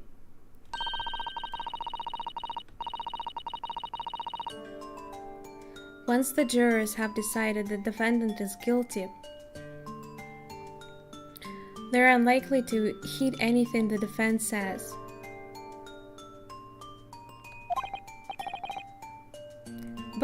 But then they have reached their conclusions by their own reasoning, you see. Your pleas will sound like excuses. In fact, it could recoil on you. The more you try to persuade them, the more entrenched they may become. Then what on earth am I supposed to do? Oh dear, I'm just citing what I've read about British law, Mr. Naruhodo. Right, I'm sorry. Do you have any idea how to make this work then? Nope. Why? Do you want a burp stream? I'm pretty sure at one point I actually stumbled across a stream where a lady was actually burping into a mic. That was impressive.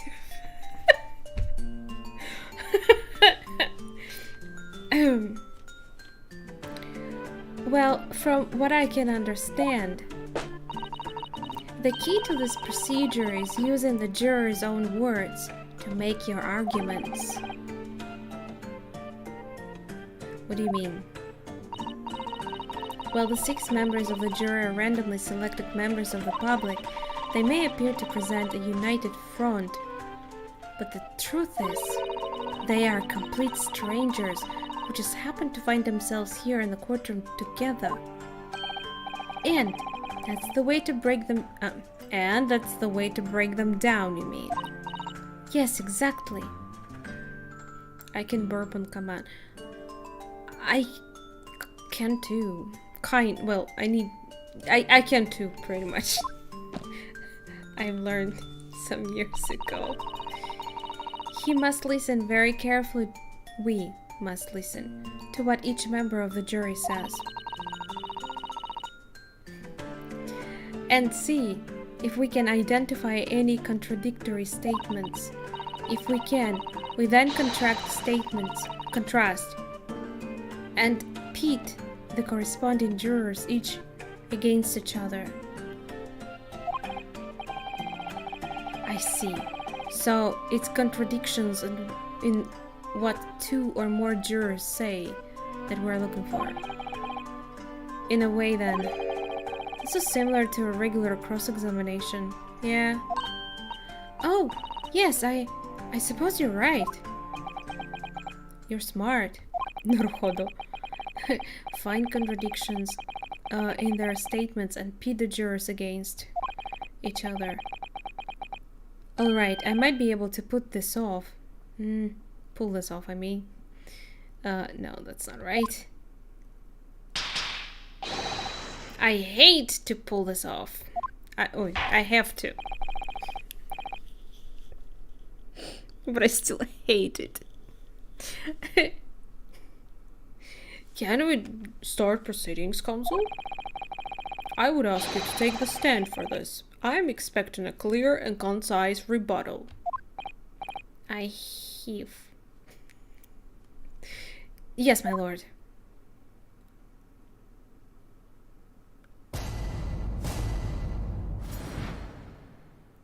I brought the sword to the court, by the way.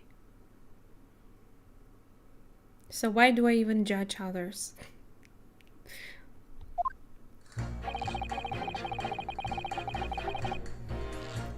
No one else aside the care. Do I press them? Pete. Let's see first. Can I trust the driver. He hasn't... A sec. No one else inside the carriage at the time.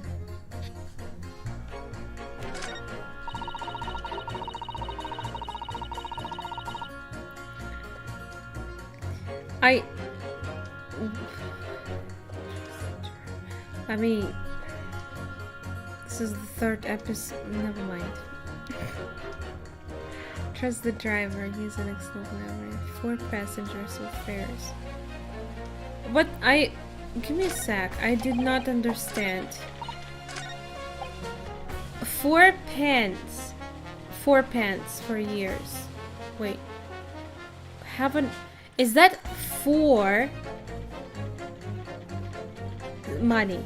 Like 4 of some money. If you if you combine 4 by multiply 4 by 4, it's 16. It's not 20. Am I getting it right?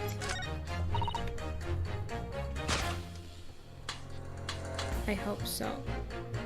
Objection! Am I wrong? They do? Explain yourself, console. Me? Oh dear, what have I said? I swear on Silver Blaze's maiden name, I haven't the first idea what you're talking about. According to the...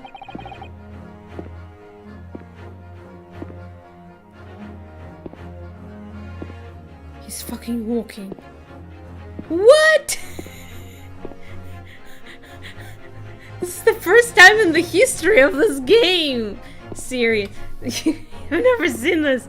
He has legs. This is mind-blowing. Oh my god. Oh my god! This is the best game ever. Oh, I'm overexcited. According to the group testimony we have heard so far, there were 4 passengers on the omnibus on the night in question. And according to the coachman, Mr. People, I'll just call him People, can I? Walk in physics 10. It is! Look at that posture. Look at that walk. By the way, there's another thing you can see that he's Japanese by. If you look closer on his hand. Well, and I guess outfit too. Probably. He took 20 pence and fares. That, yeah, should mean that there's like 5 people in there. Quite right. I have those precise details typed neatly here in front of me. And juror number 5 also told us the following. The fare for the omnibus is always 4 pence. It is. A fair and convenient single price, just the way London's carriages should be operated. But that doesn't add up at all. In fact, it leaves a glaring discrepancy in the facts. Why, man? Why? 4 passengers paying 4 pence each. If you do the multiplication, it would be 16 pence. Yeah. So, just the way that 4 pence was written without any space between them, I was not sure if it's not like completely something else. Okay. I figured it out. Exactly. As I said, it doesn't add up. The figures are different.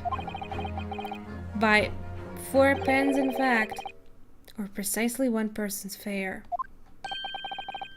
Did the driver have to pay 1 person's fare? Yes, in other words, on the omnibus that night. It's distinctly possible. There was another passenger we have heard nothing about. That's not fair, what?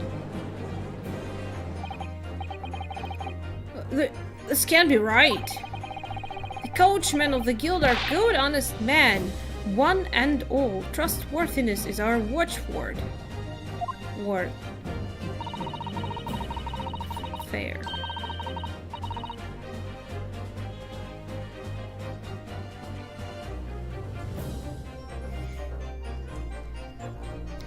The figures your couchman claims most certainly do not add up. Your watchword, good sir, is a fallacy. I beg your pardon? Mr. Guildmaster, I think you ought to consider that it is, if this trial were to end now, the news will surely spread all over London.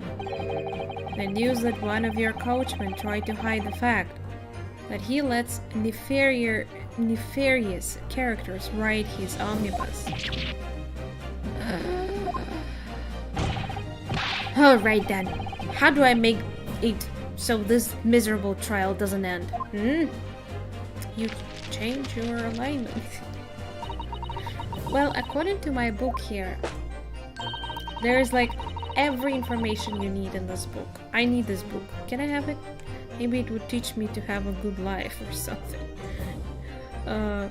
You simply launch a ball on fire onto the innocent side of the set of scales. You tell him, girl.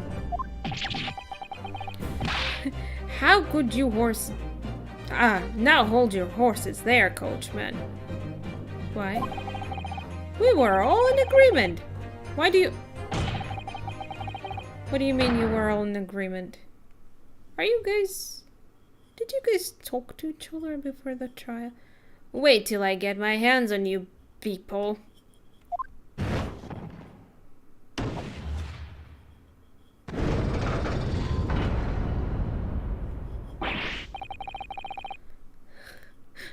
This is all very irritating. Begging your pardon, sir. I'm going to do the same. Nefarious. Nefarious. Nefarious. What, did I pronounce it wrong? For the love of Mike! And not you as well. A penny can be the difference between a smile and a tear after all. I certainly can't put my trust in someone who doesn't follow my exacting standards in financial matters. Naverius. Yes, that would really fit it if I was a Darth. Oh, really? I, for one, think it's only proper that we hear from the witnesses again. Yes. Oh, well done, Mr. Naruhodo, you did it. If we can manage to change 2 more jurors' minds... Wait, why? I thought that 1 is enough because they're not even anymore. We can force the trial to continue. And 2 more. Actually, there is something else that's bothering me about the couple of their assertions. Then that's where you must strike next. I'm not sure what he's talking about. So I need to beat 2 more contradictions. Exactly. Okay. You wanna win the trial? I do. But I mean, I could just still continue with the testimonies and not the jurors. No?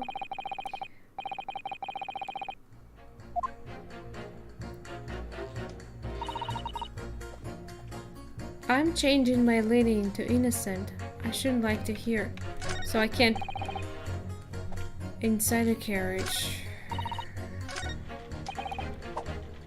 I stuck the chap next to him just like this.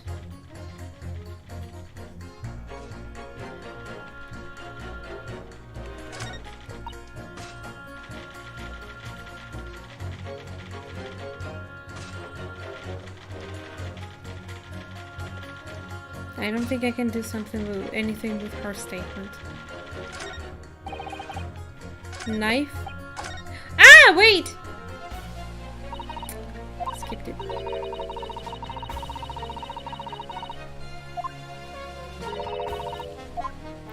I didn't read her statement like too thoroughly yet. Wait. Don't give me hints yet. Yeah, can I just please? Shall I read you what I found out? No.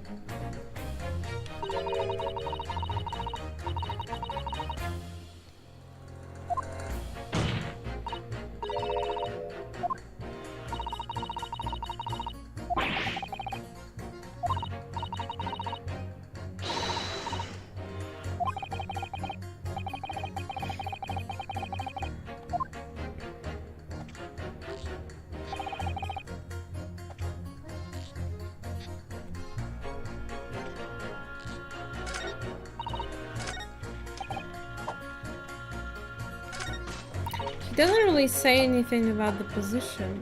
He says just next to him.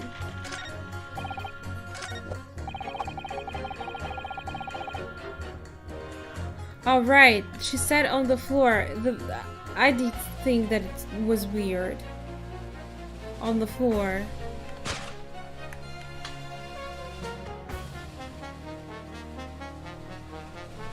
Objection!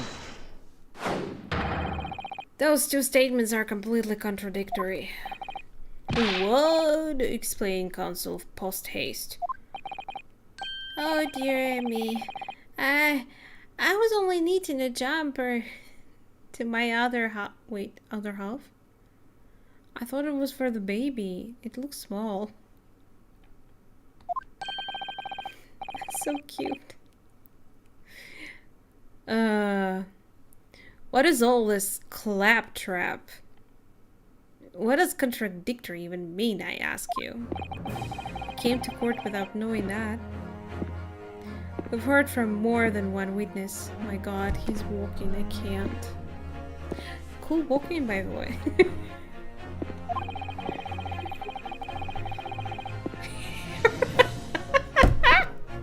Her husband is the shirt guy. Is this the defendant? He will need lots of those in prison. But they allegedly saw the actual moment when the defendant stabbed the victim. Now, out of curiosity, juror number 3. What? Can you see that I'm busy here? You can't do anything. You're literally here to do what I'm asking you to answer. Like, what? How would you say the defendant stabbed the victim? What sort of motion was that? Was it? Ha! Want to test me, do you? It was like this. Stuck the fellow next to him without even... I mean, why are we questioning them that? I mean, they don't know. They only judge from what they heard, no? Just like the prim banker said. Okay. Yes, that was Mr. Fairplay's testimony, quite true. Now then, juror number 6. Oh, is that me? That is me, isn't it? What can I do for you, young man? Oh, so sweet. How would you say the defendant stabbed the victim, madam? Oh, well, dear, as far as I understand it, it was like this. He stabbed the poor man after he'd collapsed on the floor. The coachman says so. Wait, is that true? They said different things? Because I completely did not notice that. And if they said different things, why couldn't I, like, figure it out? By pressing them. Now don't move. Is she under arrest? Take a look at these 2 jurors. He stuck the fellow next to him without even getting up. And he stabbed the poor man after he collapsed on the floor.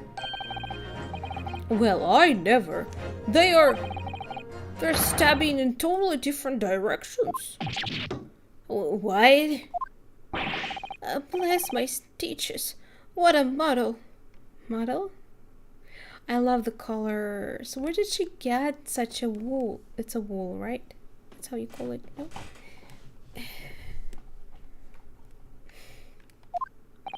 It's a heart for her other half.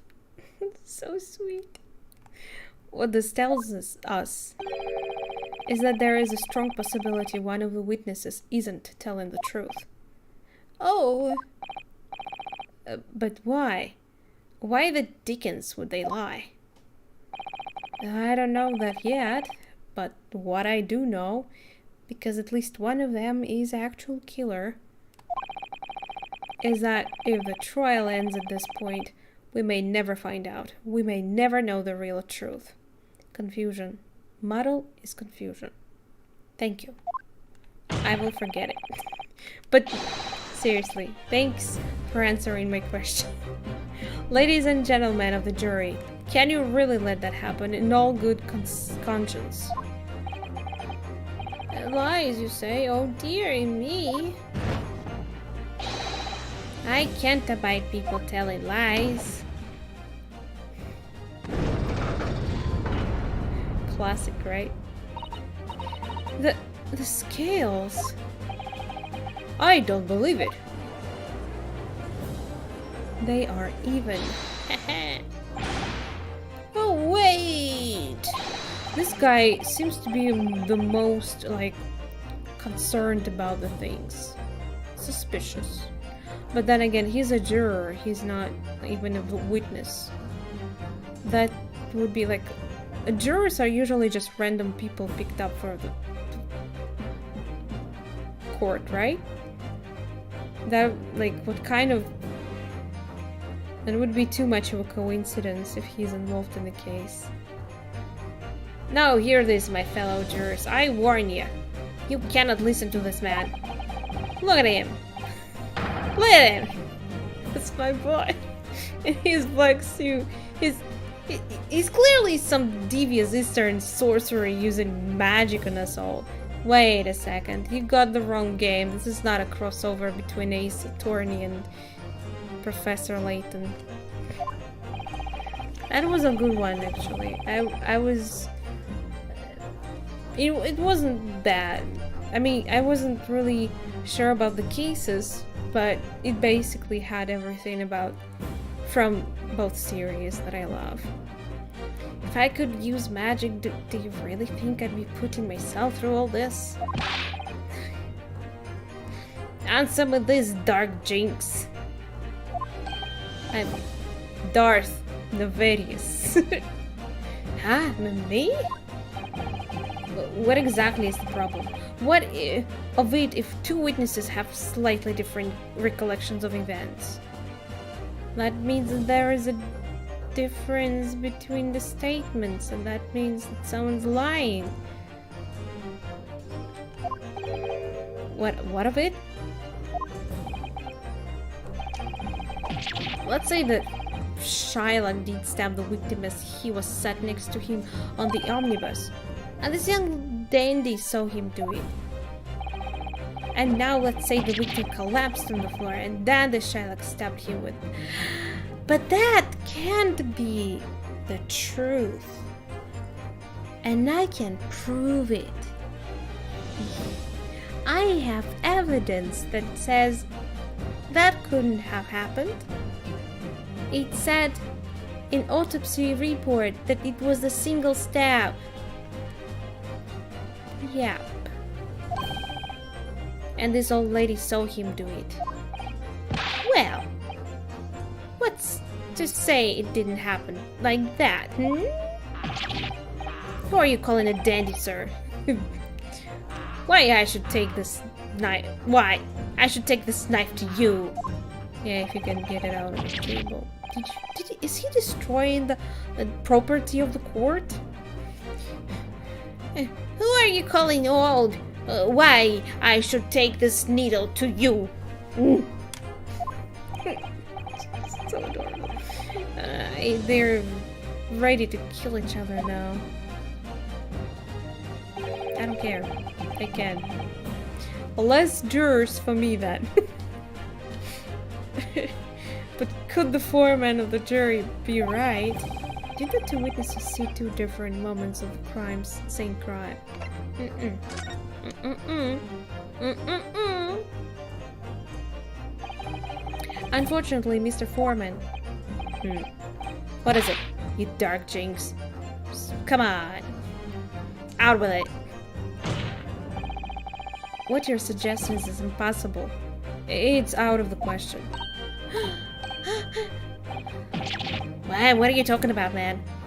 How can you possibly say that? You do realize that I'm only doing my job. As a foreman of the jury, I have a responsibility to steer everyone in the right direction. So where's your evidence, man? That's what we want to see. I say the two witnesses saw the two different moments of the same crime. If you say that's out of the question, show me some proof. It looks like the only way I'm going to convince him. Yeah. As a wish. Oh, what? I'll give you the proof. It's out of the question that the two witnesses saw two different moments of the same crime, as proven by autopsy report. The cause of death as internal hemorrhaging as a result of a single stab wound to the abdomen. Damn, I'm good. Take that! Can I be a lawyer now? This is the victim's autopsy report. According to what's written here, Mr. Mason was stabbed in the abdomen. Only once. Only once? But I remember stabbing him more in his butt. Unrelated. No. It's quite simple. The victim was stabbed precisely one time. Which means these witnesses can't possibly have seen it happen two different times. Alright. I concede defeat? Concede? Like admit? Oh, nice. What good. Wait. That means 4 jurors are now leaning into not guilty. You're like just a little bit more and we can win the case. It's never that easy. It's never. We've done it, Mr. Naruhodo. We have won! Wait. I was told we need 6. Did you lie to me?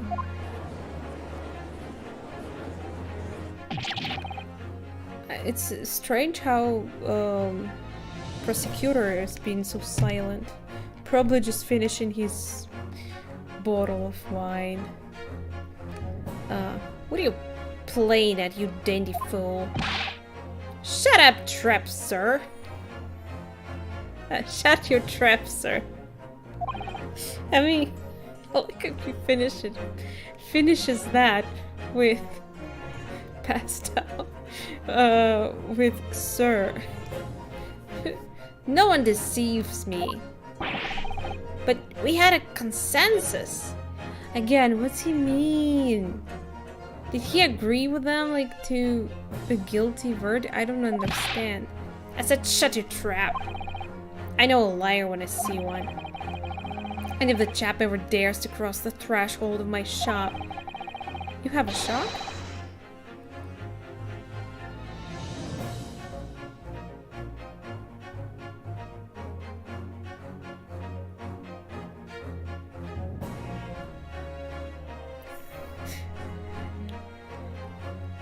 Oh my. That's nice. Tongue physics there, I guess. Fuck you, sir. Wait, what? I'll take this razor sharp blade and shave every last hair of his head. That's interesting. I mean, okay. Oh, he has a barber shop. Is that the shop? No? please, tell me he's a barber.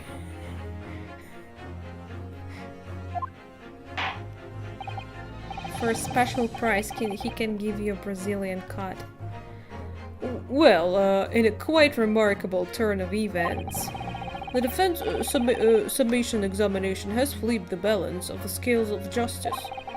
The jurors now stand at 2 for guilty and 4 for not guilty. Accordingly, there is no longer a large enough majority among the jury for me to adjudicate. And the trial must continue. So we didn't really win. But at least it's not over yet. I hereby ask the defense, prosecution, and witnesses to return to their places. No more walking for me. Aww. So cool. And I call upon all of you to continue to pursue the truth.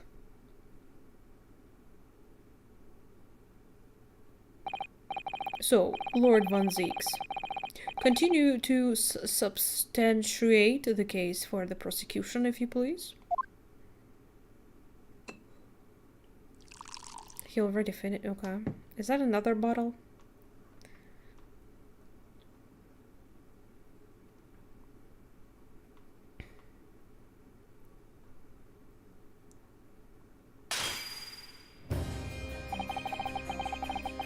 How did those glows did not get painted by the wine?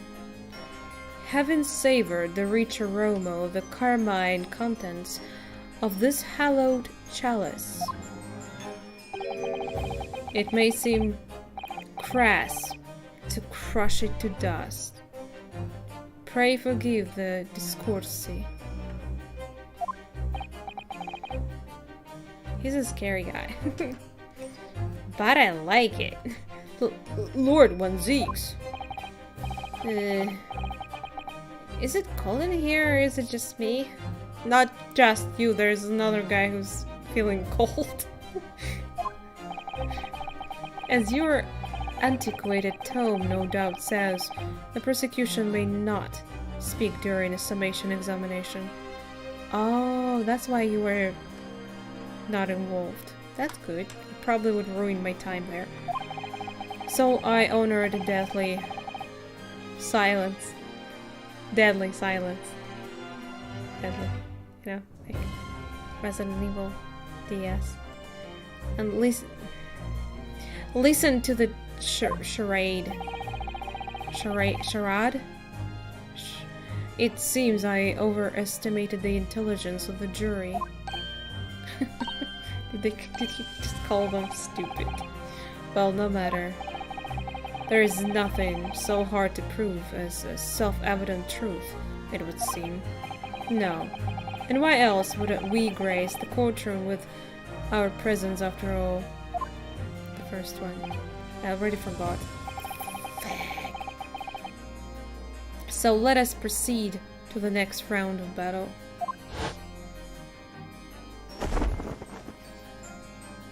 Oh, we're undressing! Nice! Keep going. Are there people screaming in the background? What did I just say here? Bring forth the witnesses once more. I thought they were just standing there the whole time. No? Okay. Witnesses. I trust you heard the summation examination we have just had to endure. Certain words, I'm sorry. And I'm like, every time I'm not sure how to pronounce. I stumble and try to pronounce it differently. Probably wastes a lot of time. Oh, yes, sir. That I did, sir. Of course I heard it. Yes, sir. I heard it. Wait, is that the same hat? Can you say it for my next birthday? Maybe, but I will probably forget.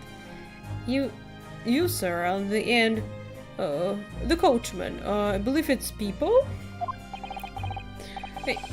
Yes, sir. My lord. Sir? Oh, sorry. If it transpires that in your previous testimony you were attempting to veil the presence of a fifth passenger on your omnibus, you will be found guilty of perjury.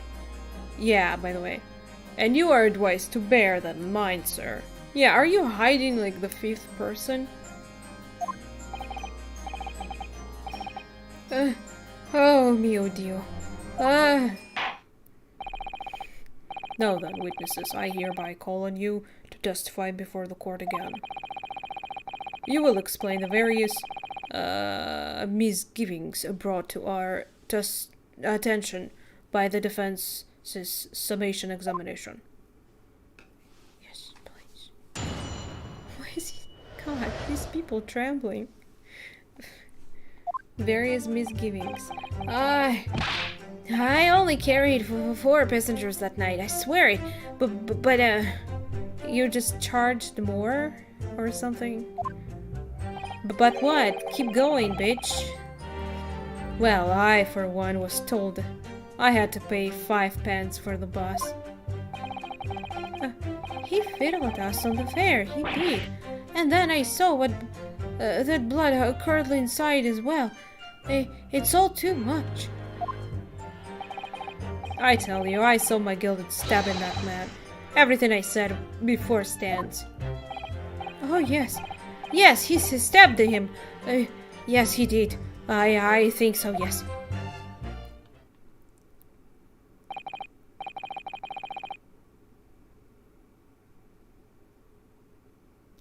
Counsel, make sense of this for me, please.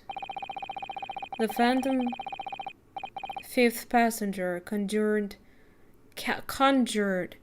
into existence by my learned Eastern friend never existed. How? The confusion has arisen from the coachman's sly little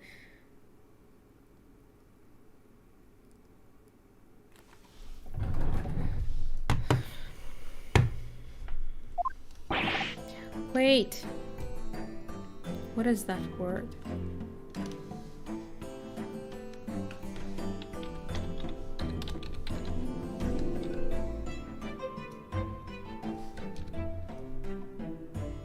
Cousinage.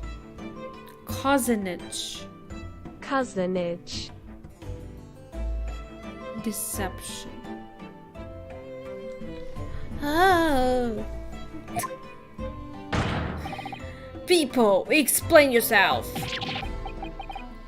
Cousinage. I'm terribly sorry, Guildmaster. The guild's fare is 4 pence across the board. You know that. Am I to understand that you've been overcharging our passengers by a penny a fare?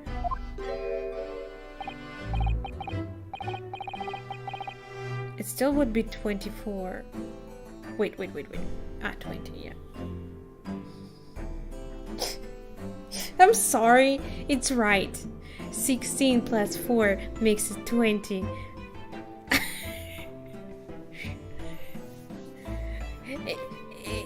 It's so cold and the last run of the day is always half empty.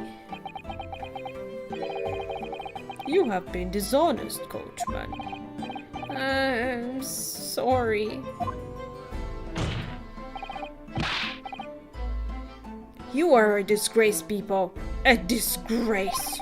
And I don't want to call him people anymore. People was nice and cute.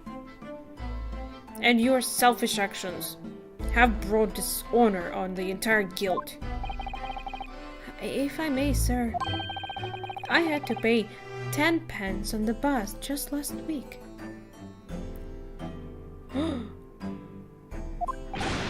What? 4 passengers at 5 pence each is, yes, 20 pence. I've done arithmetic 10 times already. But I just can't make the result come out differently. No, that figures. What? Why would it come out differently? Sometimes this game is so confusing. Well, it would appear that one of the aforementioned misgivings has already been explained. So, Consul, for the defense, your cross-examination, if you please. Well, fuck. We have already had the pleasure of protracted summation examination today.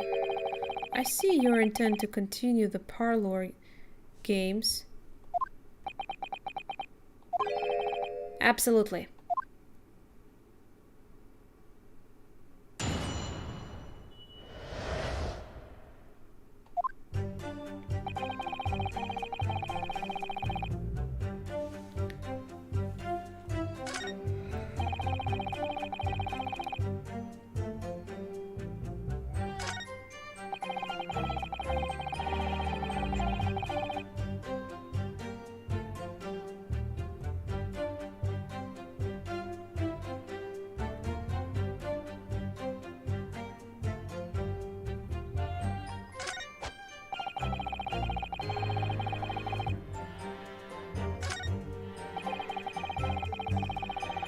Wait a second, where's the last statement that he said that he... it's not a statement. He said that he once was charged by 10 pence. That's a lot, I guess. It's like twice. More twice, but if it's considered to be... It should be 4.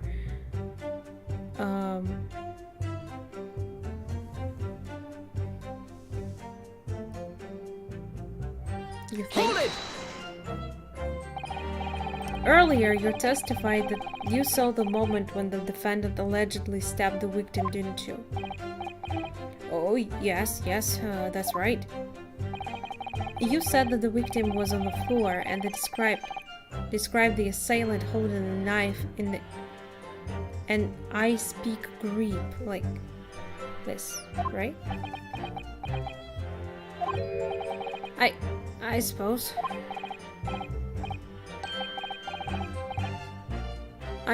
I might have, you know, yes. Put the cart before the horse, maybe.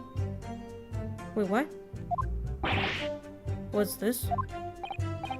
Well, quite sure about the most of it. I was driving the horses when I heard a scream from the seats on the roof deck. A roof? That makes no sense. You heard the scream. You stopped the cart, you looked back, and then you saw them stabbing.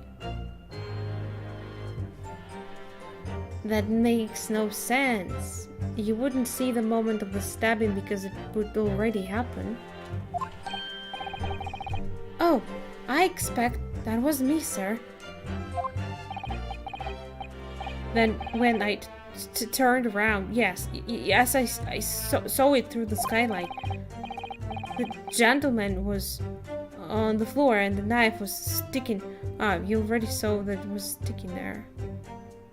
What do you mean on the floor, though?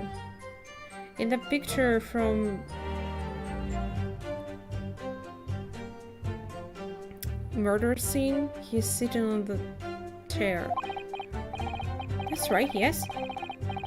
And the fellow holding the handle was the famous man, yes. So, in short, you didn't see the moment when the victim was actually stabbed at all. Yeah.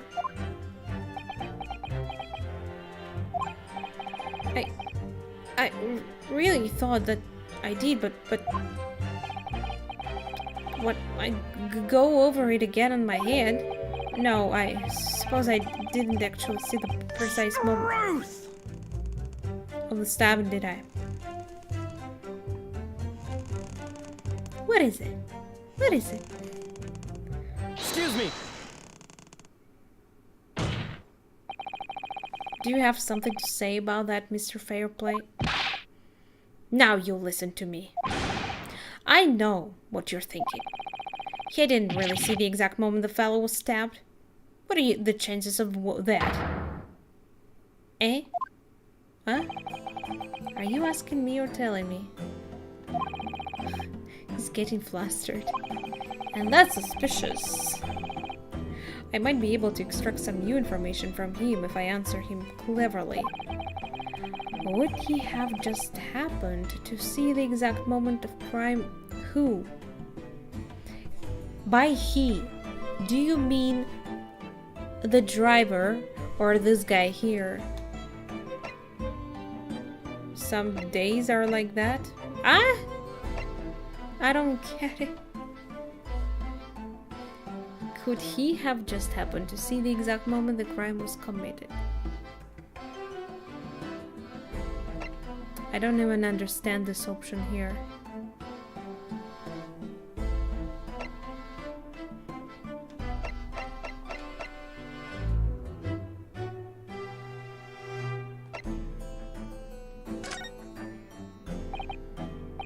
Well, it is a little hard to believe, certainly.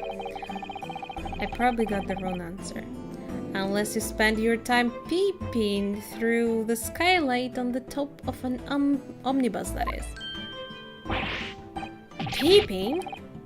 Am I... I'm a respectable city banker. I have, you know. And I know what I saw.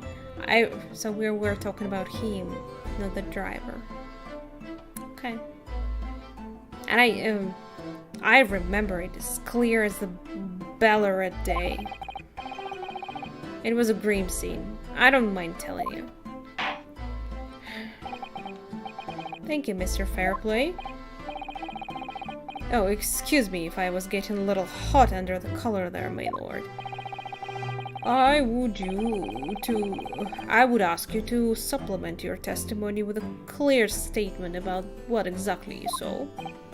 Oh, I can do that all right. I'll tell you just how grim it was. Please do. So was it the right thing to actually say? Oh my, we got something new. Do you think I'd forget the sight of those blood-soaked hands after the butcher stabbed the man? Hands? But...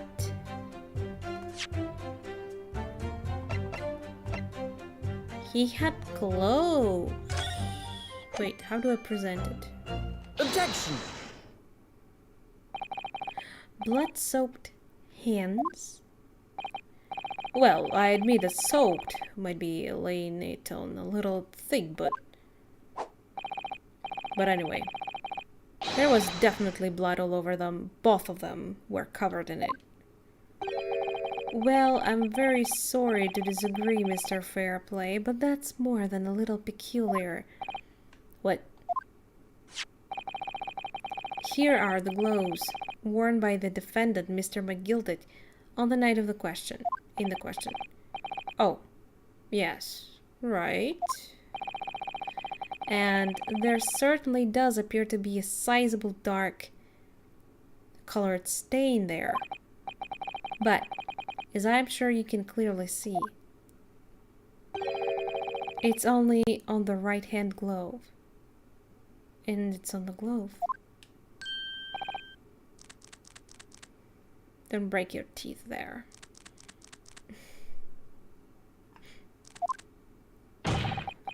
In short, Mr. Fairplay, your testimony is inconsistent. Why are they so scared? But no, that can't be right. So you're the liar here then? Yeah. That's right. You were quite clear about it. You said, yeah. It was both hands.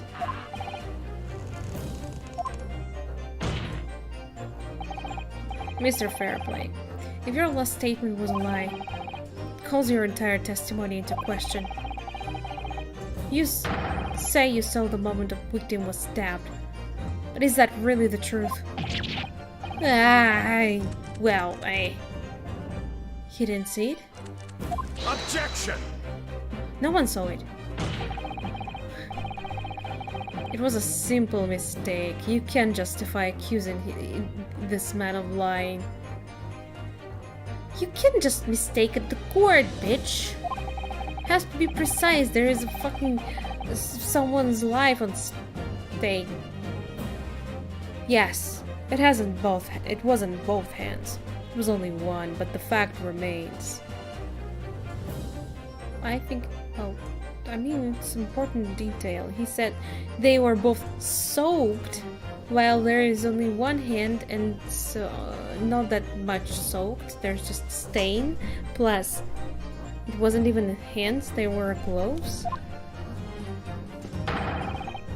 The victim's blood was on the accused. Objection! No, Mr. Fairplay categorically stated that he saw blood all over both hands. Which means there's a strong possibility that this witness was deliberately trying to mislead the court. I wonder why. Are you the killer? Why? Oh, why? I'm a city banker. For pity's sake, the word should be the gold standard. I'm a gentleman, not some gutter snipe. Upstanding members of society don't prevaricate. What? He's claiming to have no reason to lie. But is that really the case? Mr. Naruhodo, if we had some evidence to explain why Mr. Fairplay might be lying... Wait a second. Can I check the list of... like, is it... Yeah, I never checked the evidence. I probably should. This portfolio must contain all sorts of secrets of London's gentry. Grutter Snipe is like a bad kid. Is it like what was it? Whippersnapper? This yeah. Oh dear, do you really think we ought to look inside? It is an evidence.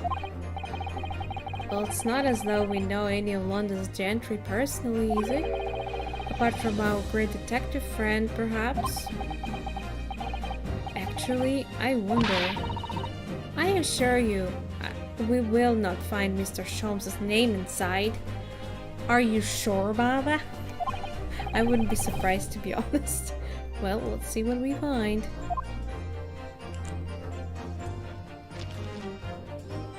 A young kid, okay. Wait, you said whisper snapper? That's not the word. I think it's something else.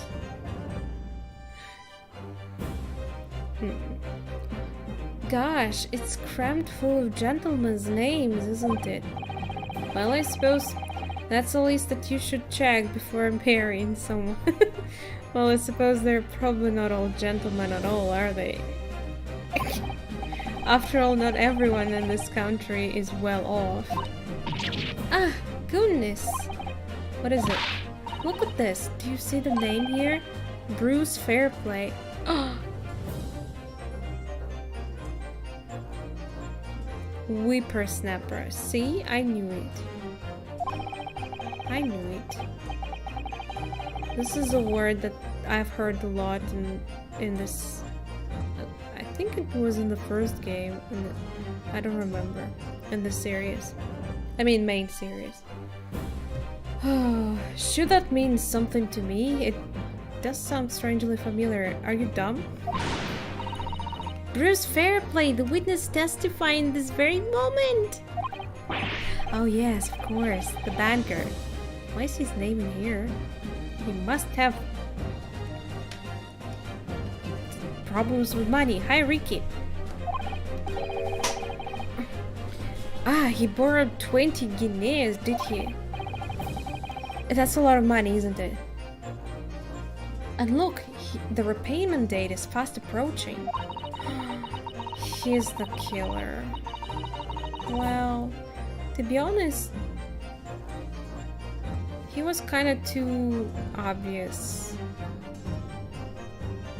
from the three three witnesses.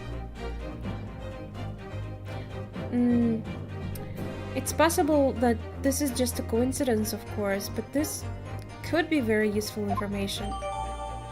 Okay, awesome. Good thing that I checked it. Maybe I should go through all later.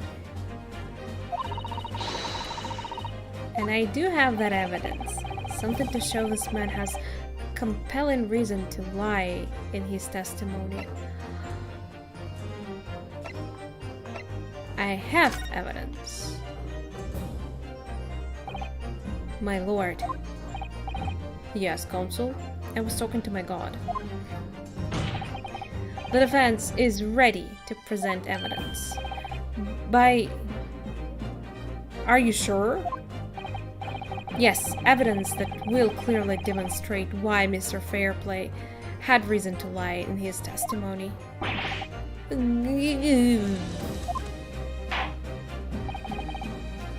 Very well. I hereby call on defense to present its evidence. Yeah. It's this. Take that! This is a list of debtors who owe money to Mr. McGilded. Yes, a list of innocent victims crippled by the accused extortion. I really can't believe that you are so dumb to not even see it coming. The point is, among the names of these debtors is your name, Mr. Bruce Fairplay. Oh, what? Mr. Fair. One else? Yes, I got it wrong, yeah. I mean... What if... Yeah, okay, never mind.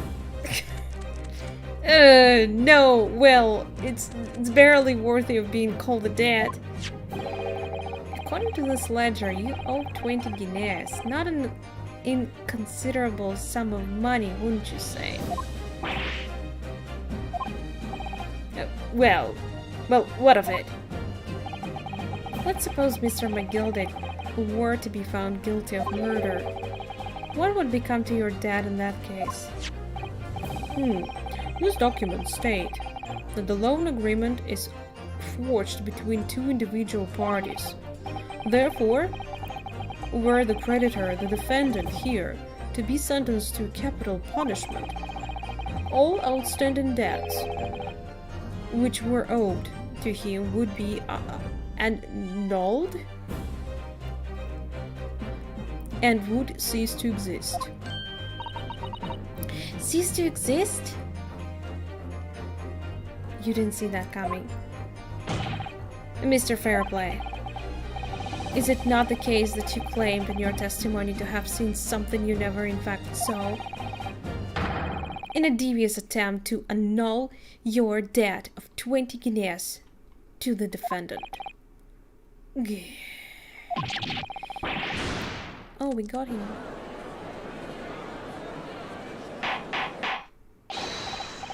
Order, Mr. Bruce Fairplay. Yes, my lord. And valid. I know. I got it. I don't know the word, but I figured it out. It makes sense. Let me ask you again. And be aware that your answer may have most serious implications upon your future, sir. Did you, or did you not, see the precise moment in time at which the defendant is alleged to have thrust a knife into the victim?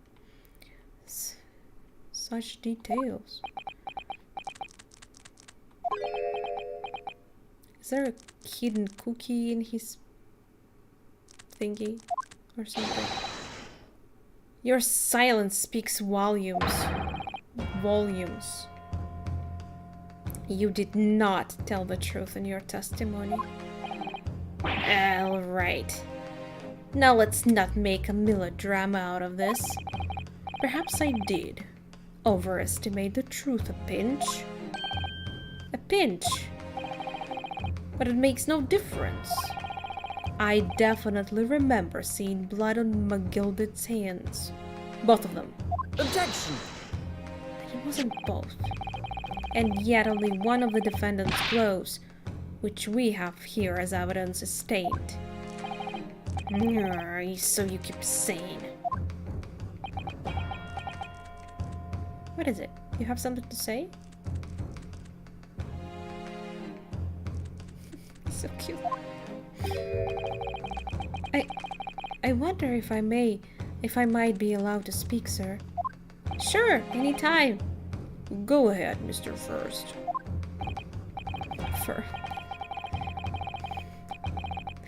Well, the thing is, I think I remember seeing it myself as it happens.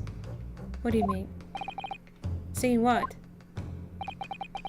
The blood, sir. On the assailant's hands. I think... Yes. I'm almost sure that it was on the both of his hands, not just one. What? What?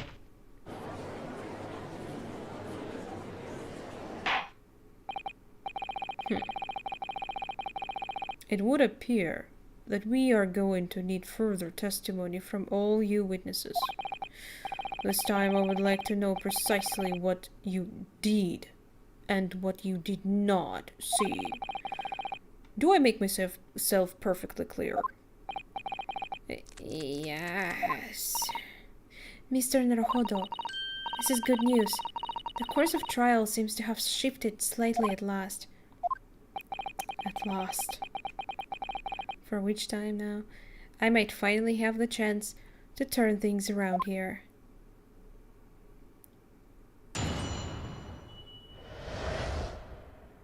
What the witnesses really saw. Then, what the witnesses really saw. What the witnesses saw the sequel. What they saw prequel.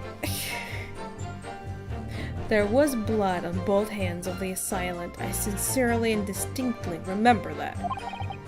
However, I suppose you might say that I didn't see the exact moment the stabbing transpired, if that matters. I remember seeing the knife, and I remember seeing both of the attackers' hands with blood on them. I didn't actually see anything myself. No, not until I heard that scream.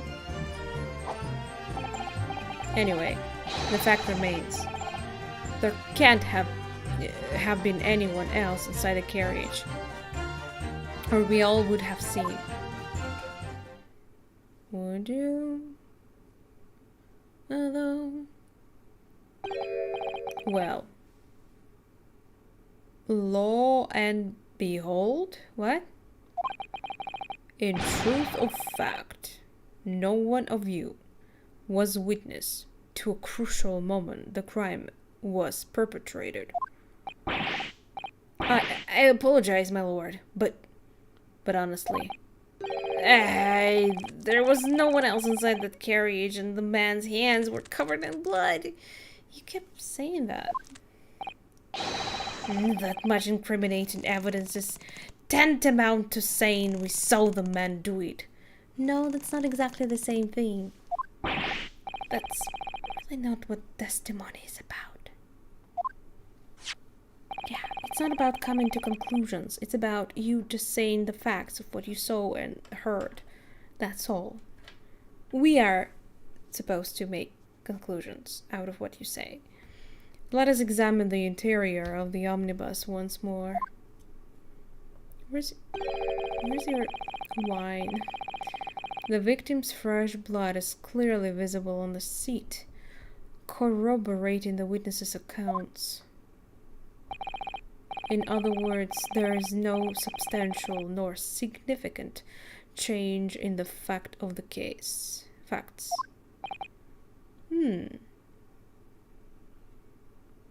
Kill.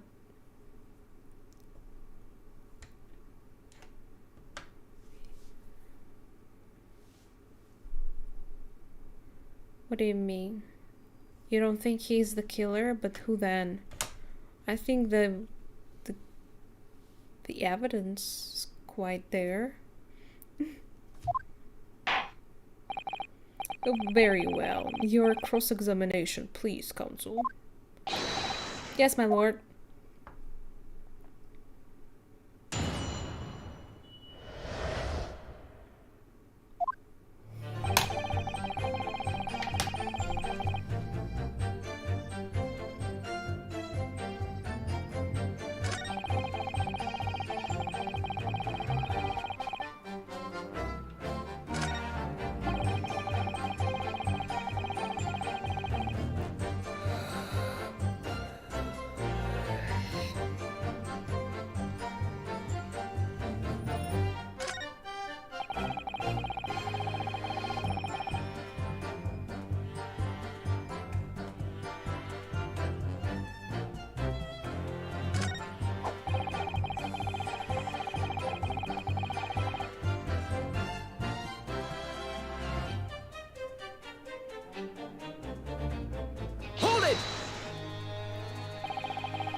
And everything you saw of the incident was through the skylight on the roof of the omnibus.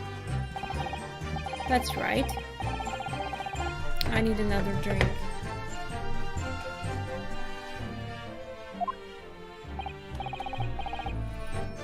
Sorry.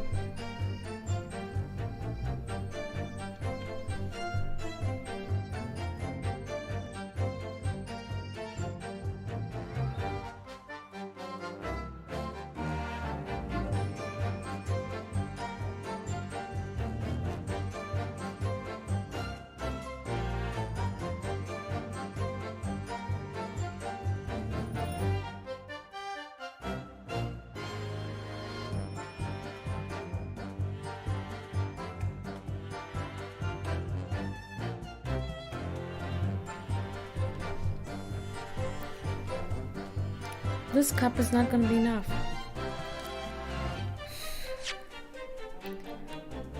That's right. It was fiercely cold at night, but the glass wasn't frosted over. Interesting. Oh yes, I remember I was shivering. It was so bitter. Which rather begs the question of why the pair of you were sitting on the roof deck in the first place. Yeah, it's weird. There was free space in the carriage, like inside of it. Why didn't you go inside when it's cold? Well, I don't know about this young fellow, but I couldn't enter the cabin. Why? Oh, why not? It was locked from the inside. I tried knocking, but no one opened the door. That's weird, don't you think? That's hella weird. Weird. Okay. We'll see about that. It was locked? That's right. And it's a public bus service, for pity's sake. That's not what I call fair play. Fair play, you know. That's his second name. Yes, I had exactly the same experience. I tried knocking, but the gent inside just gestured at me to clear off. Huh, what? That's weird. That's very weird. So I had no chance but to climb up the roof deck and look down longingly into the warm cabin below. Well, I can assure you, I wasn't just looking down, I was glaring long and hard.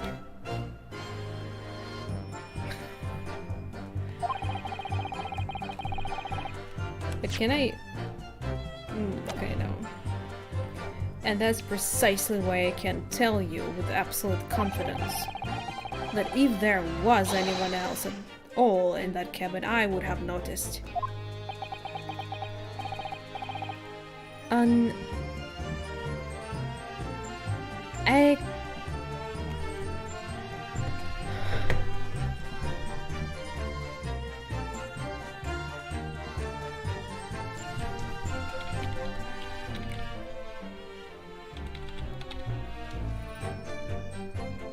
Unequivocal. You got it. Unequivocal. Unequivocal. Unequivocal, I would say. I'm not sure about these two witnesses. Could they really have seen everything inside the cabin through the skylight? Cute. What's cute though? Google Voice, they would... Wait. They might not have been able to see everything because, come on, it's not opening the whole view.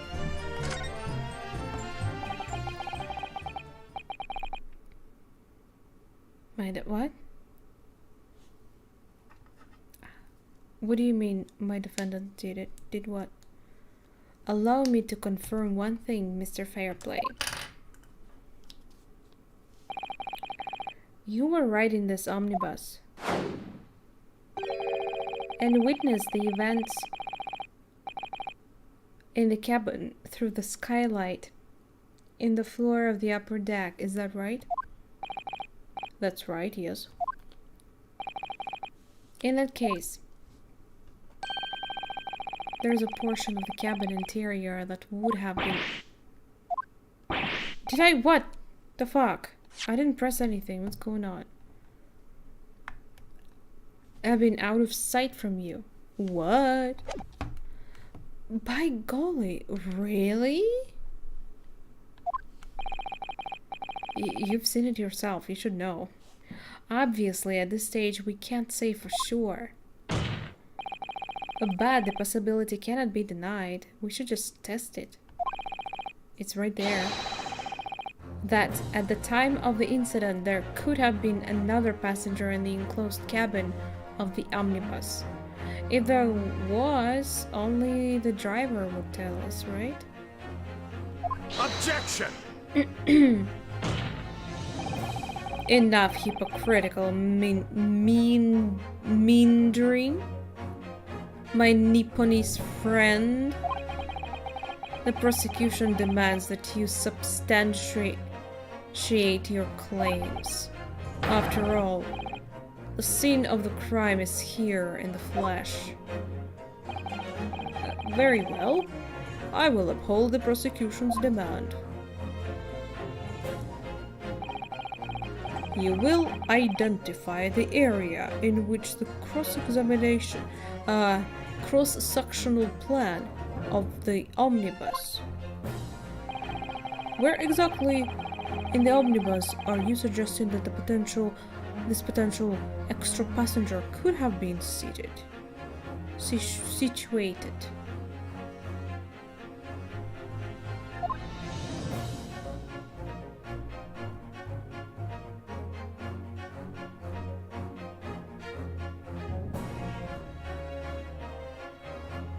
Either of the seats?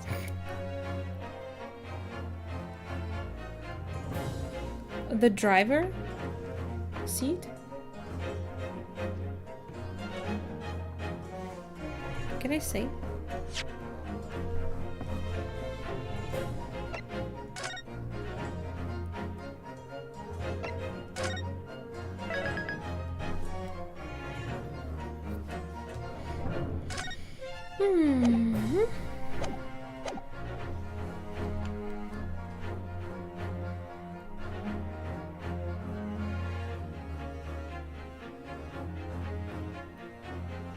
I mean, it's outside of the cabin, so that makes no sense.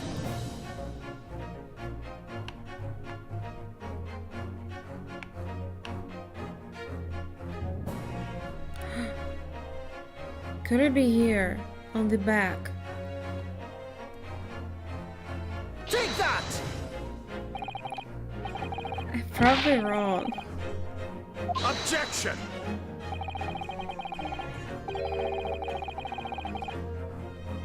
To conceal yourself there. Sorry. And here's to you never seeing the light of day again. The right side, but the window on top seems to be actually in the, between the seats. So also the passengers, I think that, I mean, the killings must have happened in the back. So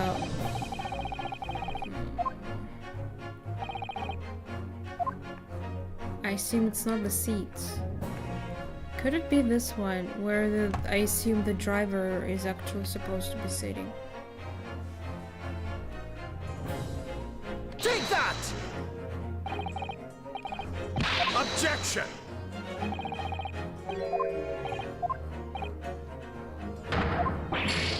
Okay. It pains me to say it, Mr. Naruhodo, but that was, well, bitterly disappointing. If you can help me...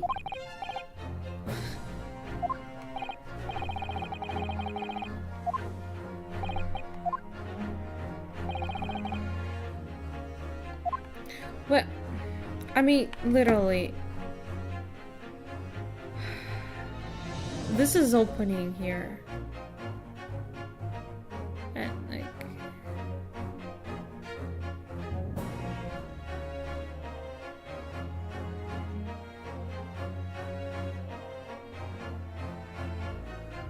The right seat. It's the back seat. It's not the right.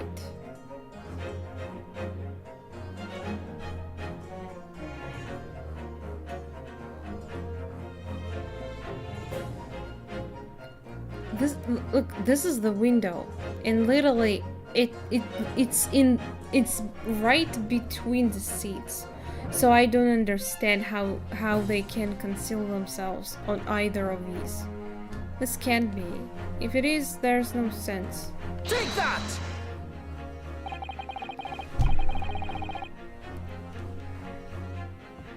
Both rows of seats.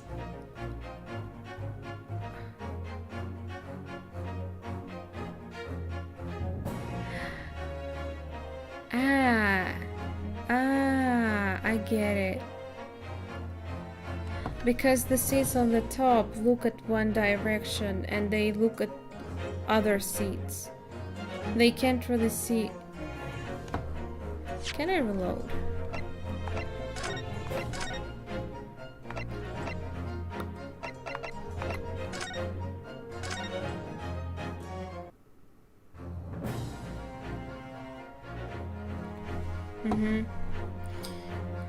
Yeah, I assume they were sitting here, and from here their point of view would be like this, going like this. So, not very visible. This is not very visible here. Well, reload. Do I have more lives? Attempts later? Because I have problems with my mental health, okay? Take that! Both rows of seats on the roof face in the direction of travel, whereas the seats in the enclosed cabin face each other, which means the visible part of the cabin which passengers on the roof deck can't see through the skylight is as I've drawn here. That's right, my lord. As you can see, the seat opposite the one on which the victim and his attacker were sitting is obscured from the view.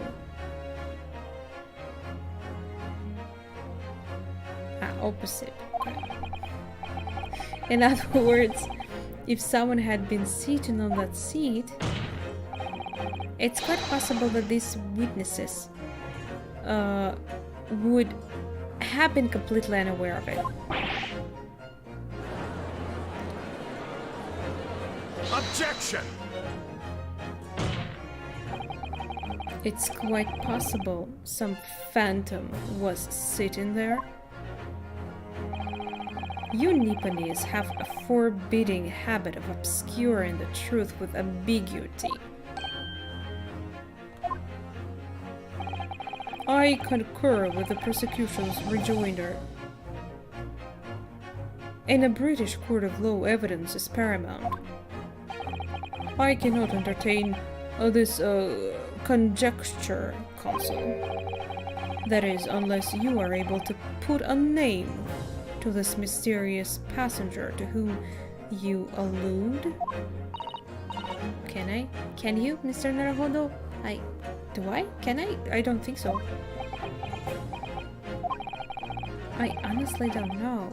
Who could it have been? Who could have been in the other seat, which was out of sight from the witnesses on the roof deck?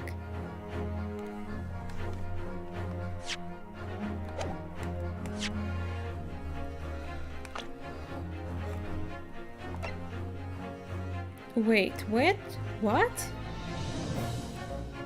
What is this guy doing here? Ah, right. I forgot about him.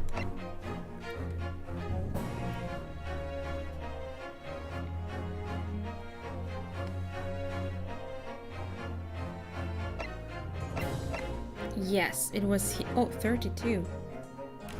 Okay. How old is this guy? 52. Not bad. Susato is only 16.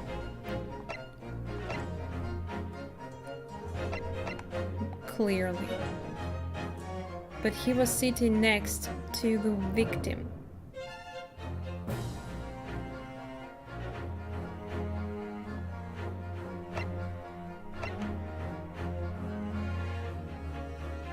Oh.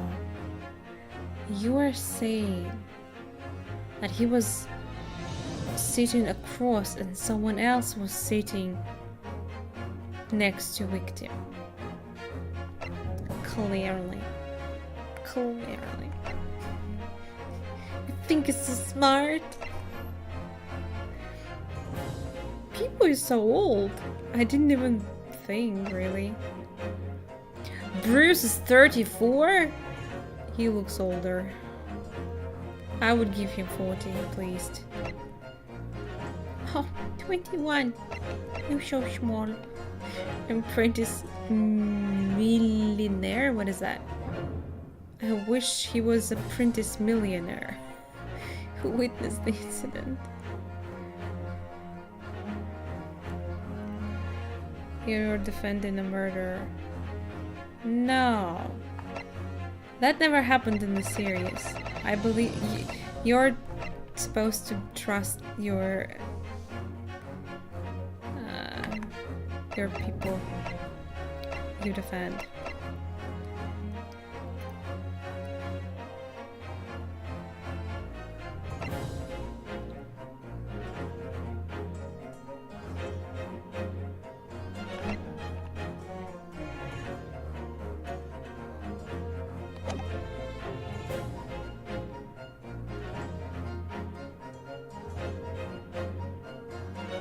I have no idea. But it's an option, so...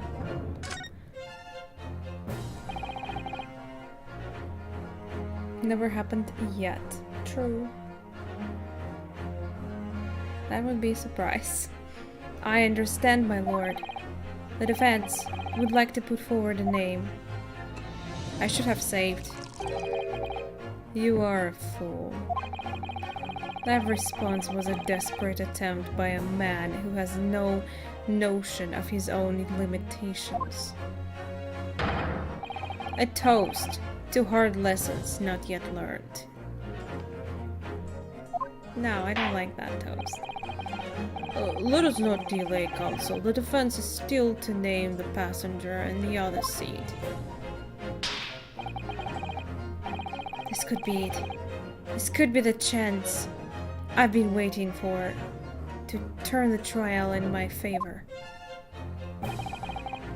On that night, on the night of the murder, the person occupying the seat of the omnibus cabin that was obscured from the view was...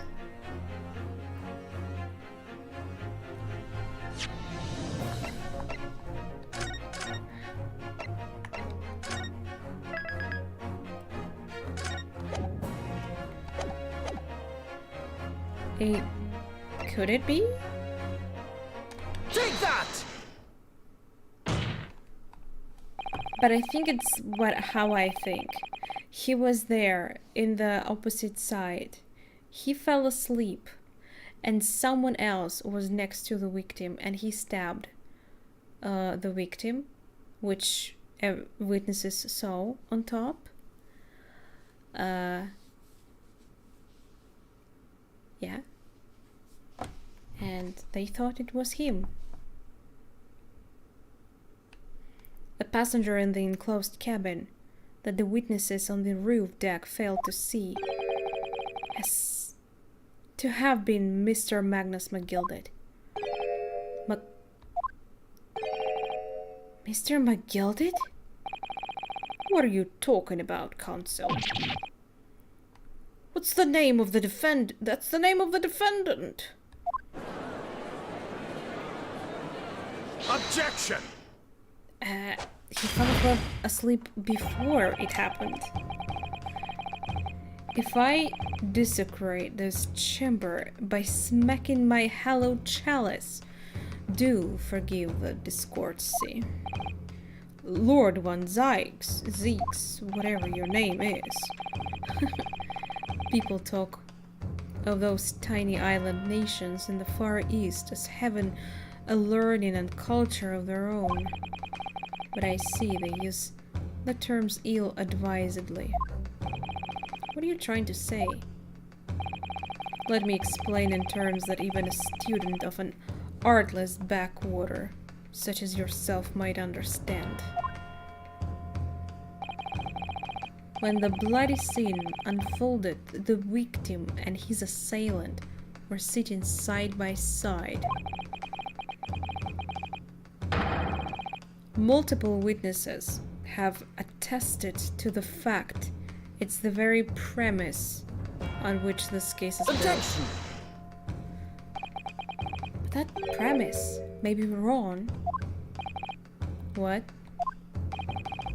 If the victim really was sitting beside Mr. McGilded, it creates an inconsistency that can't be reconciled in any way. What inconsistency, Counsel?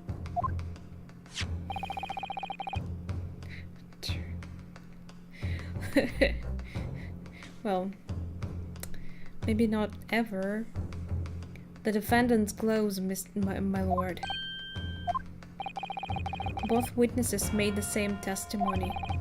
They claimed that there was blood on both hands of the person sitting next to the victim. Objection! Yet we know the truth to be otherwise. Only one glove bears the gory remains. Objection! The point is, even in the face of this irrefutable evidence, both witnesses have maintained their stance. Yes, their testimony remains unchanged. Exactly. They both adamantly swear that they clearly remember seeing blood on both hands of the assailant. So they are either lying, which is suspicious, or they are trailing truth. Which means something's not right there. What is it, then? In short, their memory of events is correct, and their testimony reveals the truth. Unless they're lying. It was somebody else sitting beside the victim that night. A third party we have yet to identify. And the victim's blood was on the passenger's hands, both of them. You know what I was thinking? Didn't they say that they saw that who was sitting next to the victim was small-sized? I don't think that the bankman can be considered small, but the driver can. Objection! And who was this third party? Obviously, the true culprit. Told ya. Extraordinary. That good. Yeah, look at that. He's small. He's small. Order.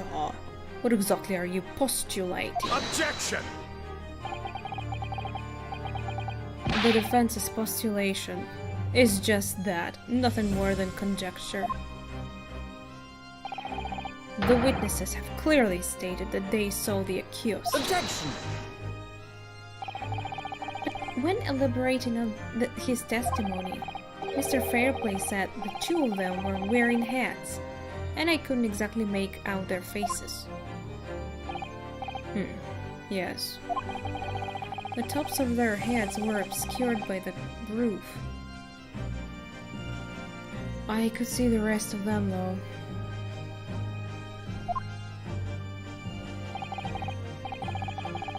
Yes, that's right. Both gents were most certainly had it.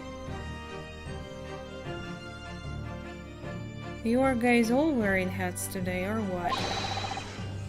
Hatters do tend to notice such things, sir. And what particular styles of hat did the two gentlemen sport, Mr. First? I'm afraid I don't remember. And you call yourself a hatter? The style of hat makes no difference. There was no third passenger in the cabin. Dude, but we just figured out that it's a high possibility. How can you be sure? Because if there had been, the accused Mr. McGilded would undoubtedly have offered to depose the fact. He was sleeping though. Unless that is, you're proposing an even more preposterous explanation. That the accused failed even to notice the presence of the true culprit in the very cabin in which he traveled. That's exactly what happened though. He's right. There was another person traveling in the enclosed cabin in the omnibus. It's inconceivable that Mr. McGilded would have been unaware of it.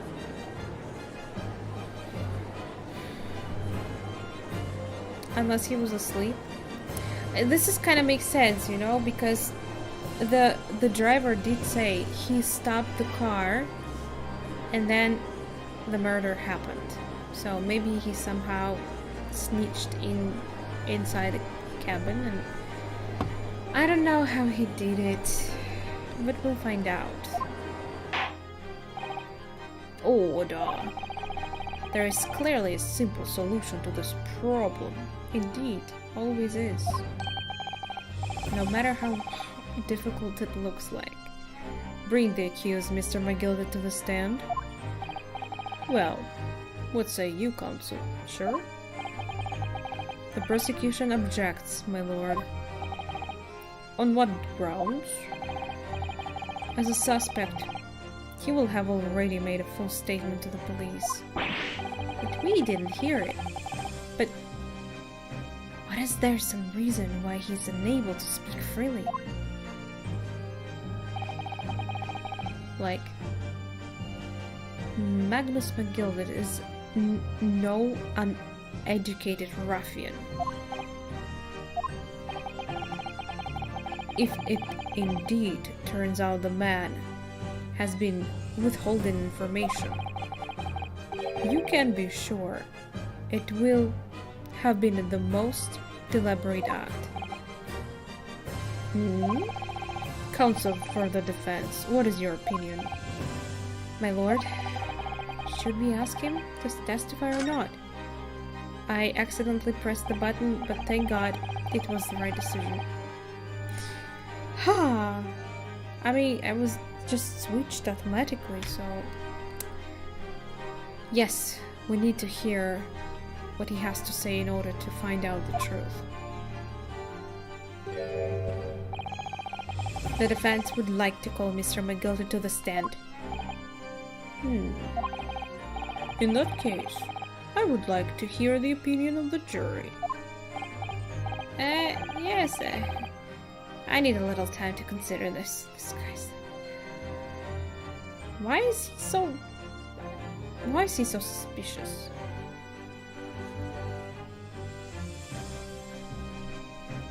Mashing? No, seriously. When he said that last line, I thought that I need to scroll through it, but it scrolled by itself. So when I pressed the button, it automatically accepted the next thingy, which was the choice I had to make. So it wasn't my fault.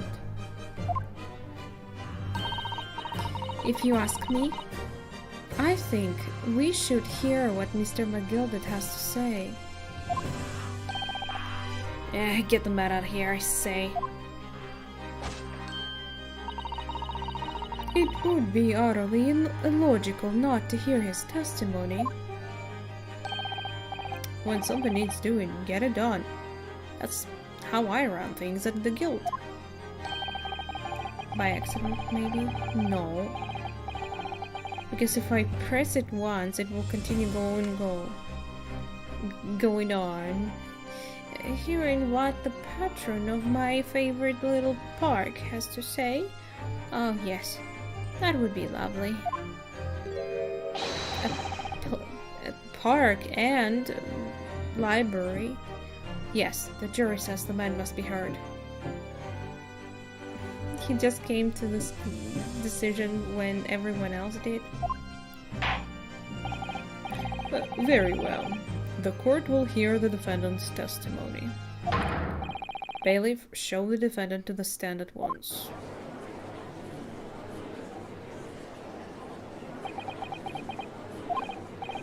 Now, maybe what actually happened that night will finally come clear. Or not. Let proceedings be resumed. Mr. McGilder, have you been listening to the discourse of the day?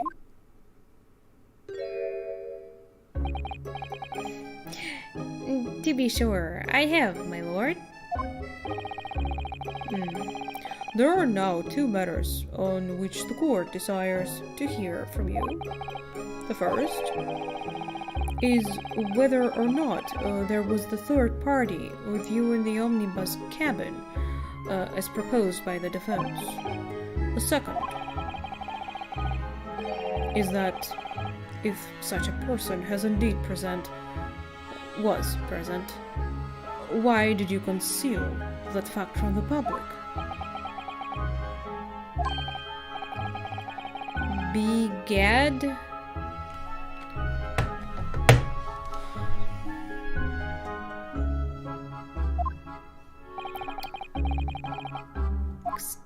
The fuck?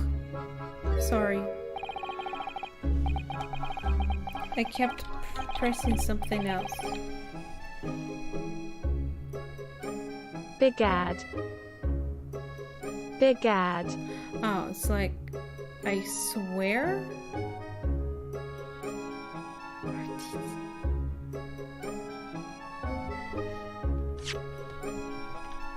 Begat by God. No, 'tis not in my nature to hide anything at all. Just answer the questions, please. But didn't she? The truth of the matter is, I've been desperate about this all along. Do I tell you so? Or keep me mouth shut? What do you mean? Tell us what, Mr. Gilded? To be continued. I need a 5-minute break, okay?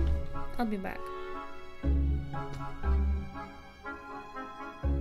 I'll just let it sit here, I guess. Shall I? Actually, no. I'll switch the screens. 5 minutes, I'll be back. Sorry.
Hi.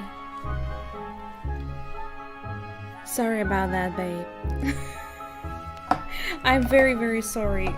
I have no words. I suddenly just felt very bad. I'm sorry. We may have to end the stream earlier if it happens again. Okay, I'm back.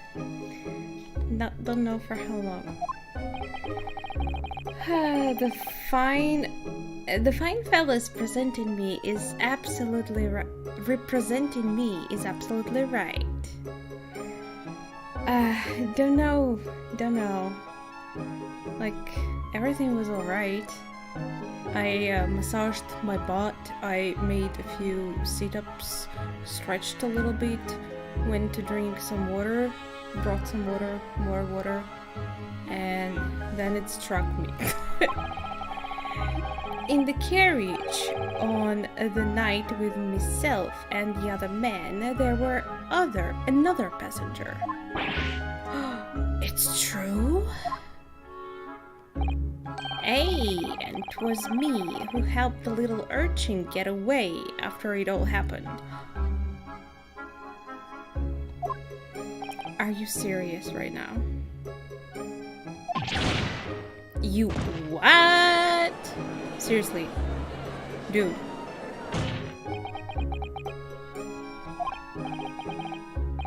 No, Madness McGilded. That convenient excuse can't save you now. I mean, unless you tell us who that is, so we can question that person. I'm truly sorry, so I am Lord Van Zeeks. I am sure you'll be wanting to know why I said nothing when I was taken in by the police.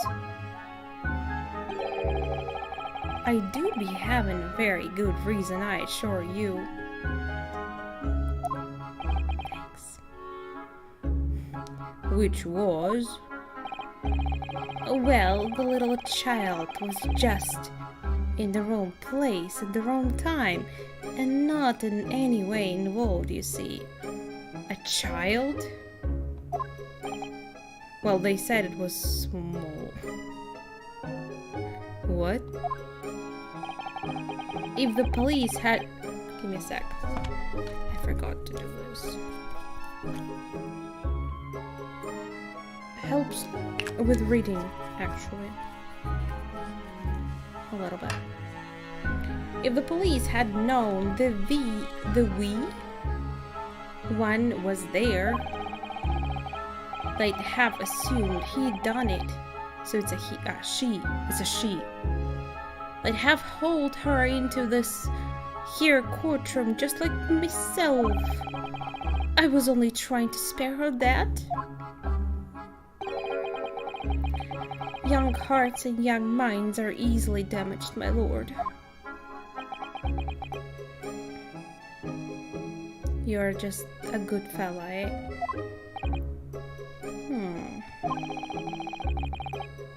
And who was this young child of whom you speak? That I don't know. You don't know. Hey, well, the wee thing just happened to be in the carriage that night. I never saw her before, see? Objection! We have absolutely no reason to believe this man. The prosecution calls for the witness's statements to be disregarded by the court. You know, I wouldn't be surprised if the urchin isn't here in the courtroom as we speak, listening to the proceedings.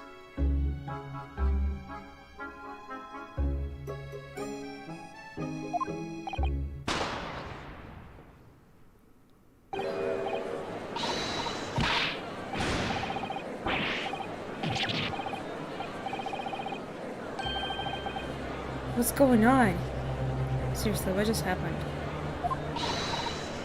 Be careful, Mr. Naruhodo. Cover your face. Bailiff, don't let the accused escape. Secure the omnibus. He's gonna escape from the bus?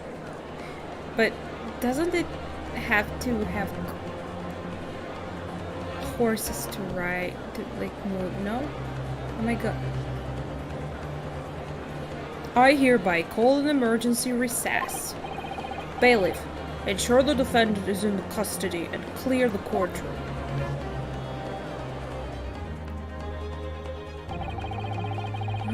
Hurriedly removed from the smoke-filled courtroom by the bailiff, and amid scenes of chaos as people stumbled over one another in their desperation to flee the chamber. And I didn't see the horses when it was there, so them saying, never mind. We had no idea what was happening. All we knew was that, for the time being at least, the trial was suspended.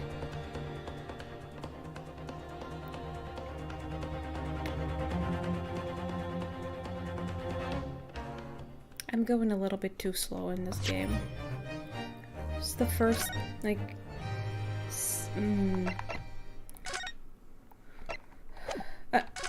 usually I get this prompted saves faster.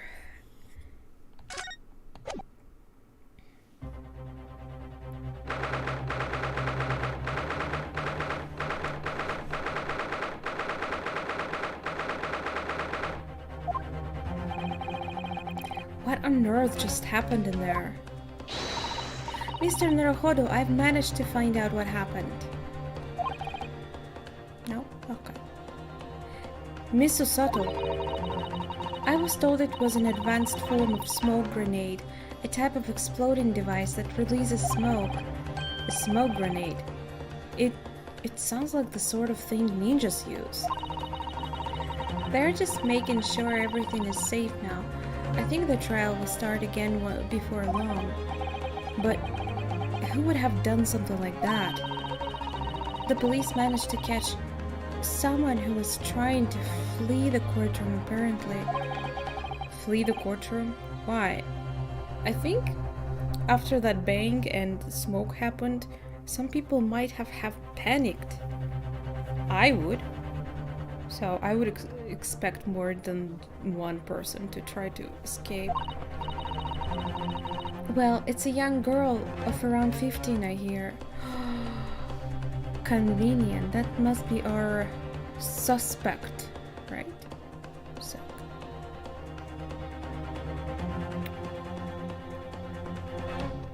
Why doesn't it work?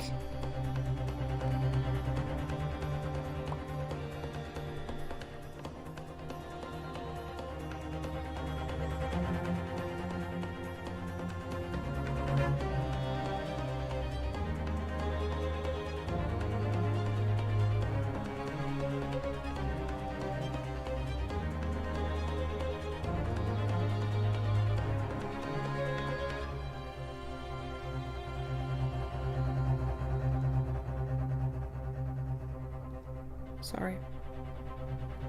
I'm back.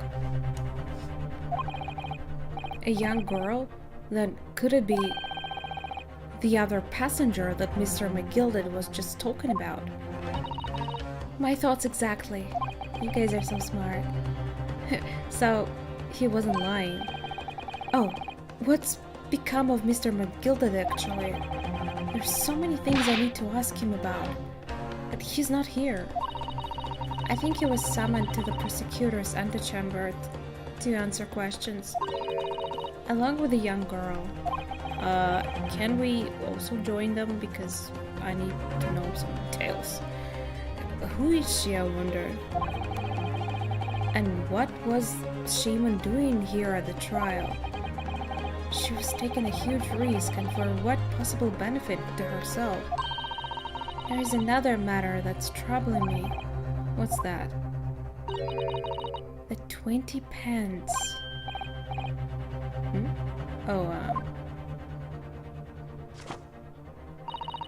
according to the coachman, Mr. People.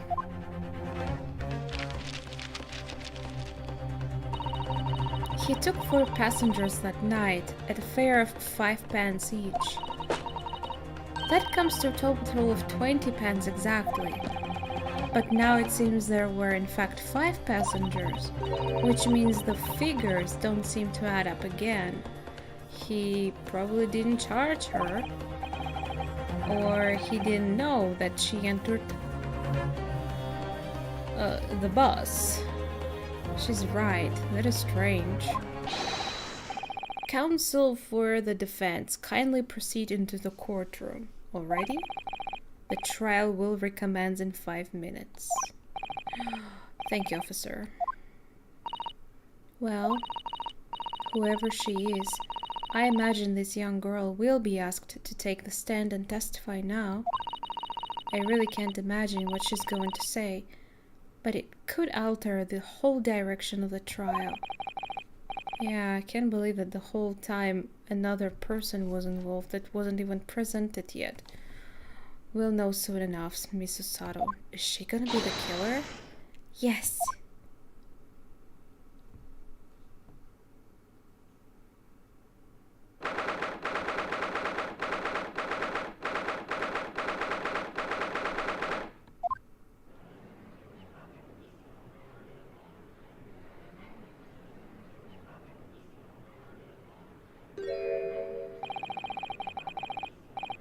There's the young girl next to Mr. McGilded. Look. 15. Looks cool. Wait. A second.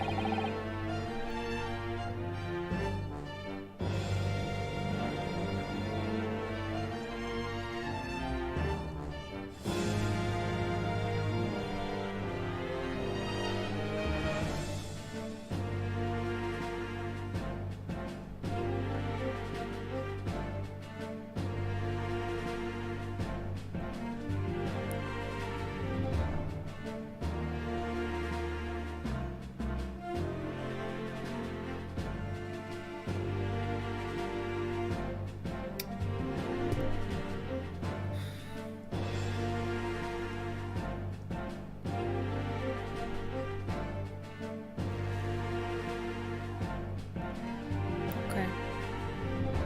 Stuff's just glitching on me. Now then, Lord Van Zeeks. My lord, I believe you have established the cause of the smoke which veiled proceedings earlier. It seems to have been an advanced form of smoke grenade, of the sort typically employed by the army. Good gracious! The army? What in the devil's name? It was an elaborate attempt by a young girl to cloak her escape from the public gallery. But she was caught, and now occupies the stand. Can you see her? Your name, girl? Are you responsible for the smoke grenade which induced such pandemonium here in the court? What is the meaning of this deplorable behavior? Maybe she doesn't know English? Ahem. If I may, my lord? Yes, Mr. McGilded? I think perhaps I ought to explain here why it is that this wee lass was here in the first place, and why she tried to bolt like that. These all tied up with the events of the night, so it is.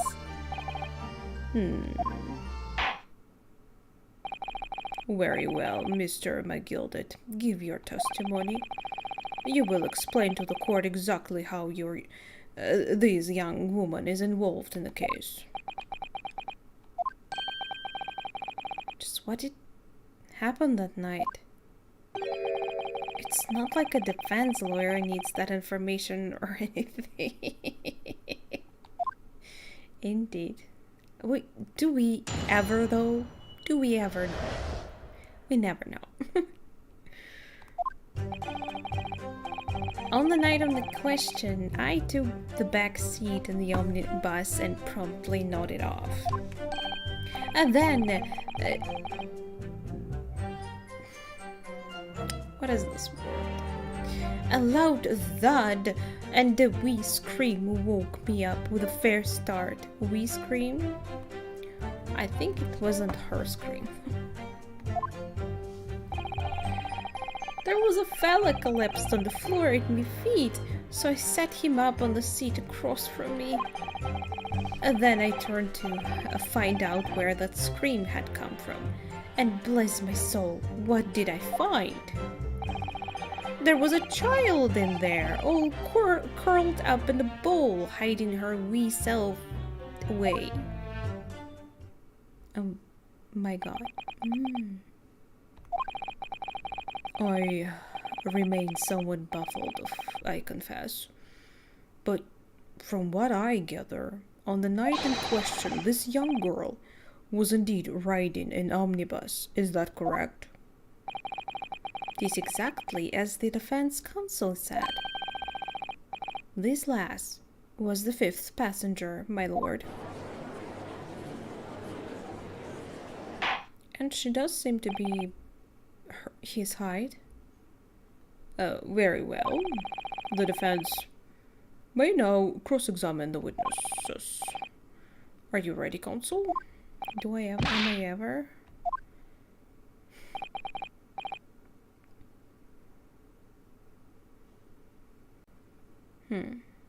Or rather not.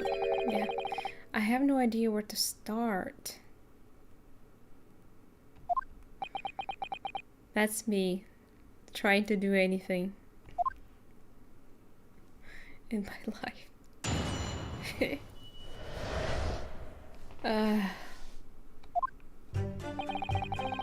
On the night, yeah.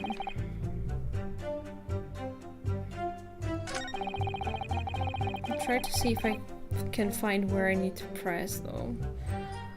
A loud of that and wee scream woke me up.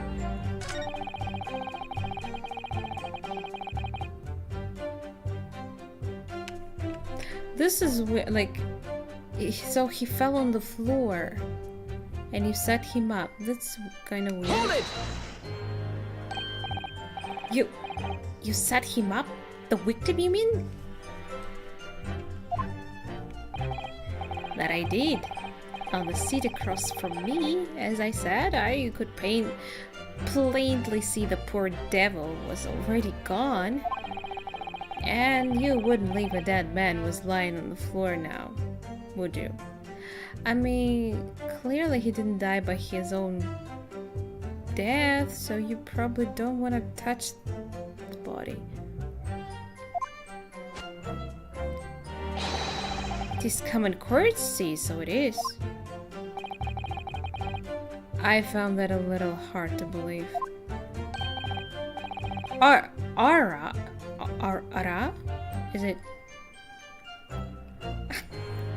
Lord One Zeeks. Now, why would that be? You wake to find a man lying dead at your feet in the carriage. Any normal person would hail the cabman.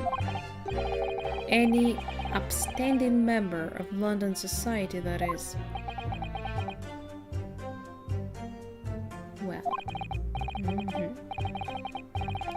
Well, now, as you know, I'm in something of a special line of business.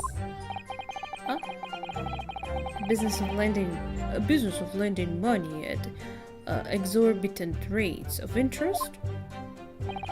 Unfortunately, my lord, not everyone is thankful for the help I offer them, and some would even see me dead. So I don't try where it's possible to avoid getting himself in a tangle of trouble. Maybe you should. Well, are you suggesting you were just going to leave the man there? Heavens alive, no! I was always intending to report it, so I was. Only, I had a mind of to find out the whys and wherefores first. What? Right you are. There were some details I wanted to understand before anyone else got to meddling. That wee scream I heard, for example? Wouldn't your good self do just the same? Yes. The scream he says he heard at the same time as the thud of the victim collapsing. What about it?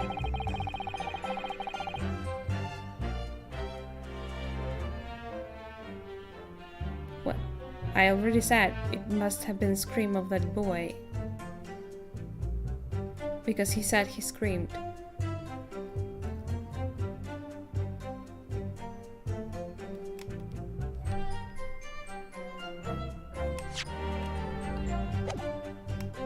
Hold it! Button doesn't work well.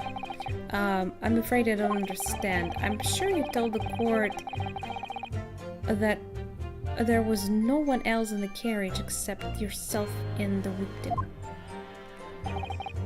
So I did, sir. So I did. As far as I could see, that is. What do you mean by that? Well, now, it is a queer thing. The wee scream I heard as I woke up, it came from, if you'll excuse the vulgar expression, under me backside. Good gracious. Under your backside? And when I lifted the seat on which I've been sitting, I found there was a wee cubby hole there for storage. Mr. Naruhodo, we can examine the omnibus ourselves, remember? Yes, of course, the whole bus was submitted as evidence. This would be a very good time to have a thorough look around inside. Can I? Wait. Not right now, I guess. Court record.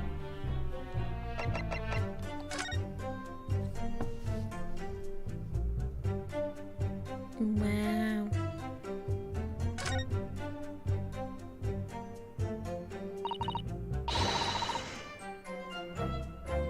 Well, let's open the door and go inside.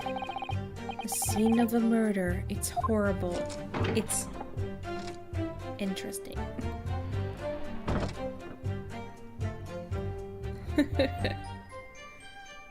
Huh. Huh. This seat has a handle, it seems.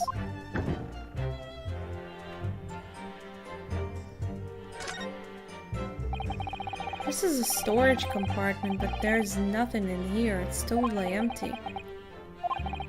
Something doesn't seem right here. But I can't put my finger on what it is. What do you mean? Well, we just get the fact that someone can be hiding here.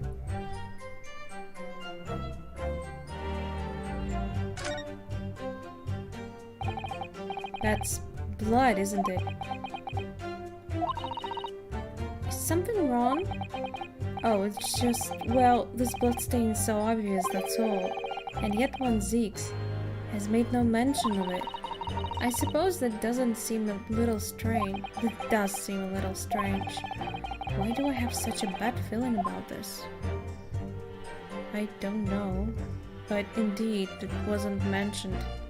Like, so far only this blood stain was mentioned. We didn't even know that the body was actually down on the ground. But now the words of defendant are proven by the stain. The seat would be clearly visible from the roof deck. Would you really step somebody in full view of the other passengers like that, I wonder? If you're trying to pin the blame on someone else? Probably.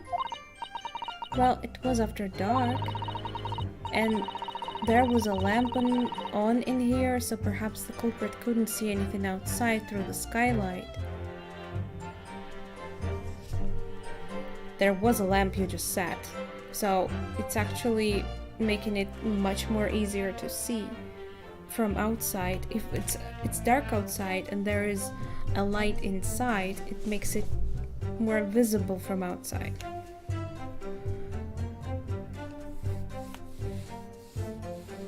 In the corner. Why would you say? Why would you think so? Though, God, I can't seem to find a nice position. Whichever way you look at it, it doesn't seem like it was a planned attack. Doesn't? Does to me. Ah, that's a poster of the great exhibition that's due to start 6 months from now.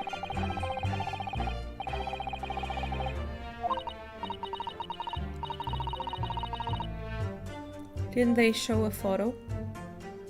I didn't see the body lying on the ground. I only saw the body sitting in the... in exactly here. At least in the evidence.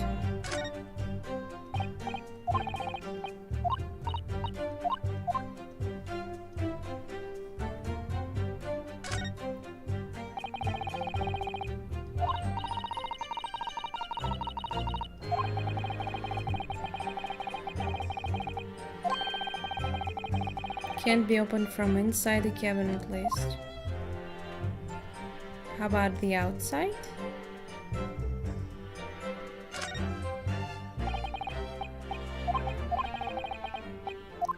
What does he mean there something's not right? Am I missing something? Wait. Give me a sec.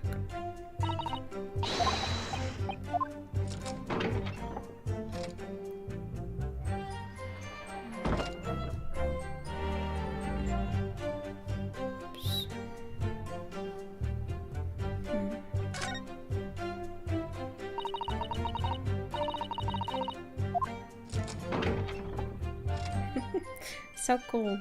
Getting in, getting out.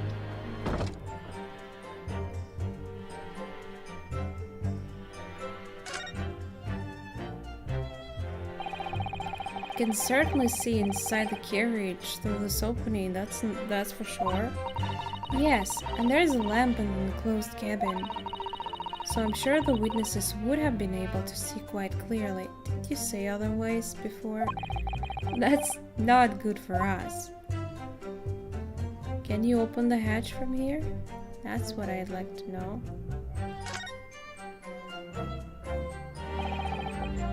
There is a way to open it from outside, but not from inside. So the culprit could have gotten in through the opening and then hid under the seat.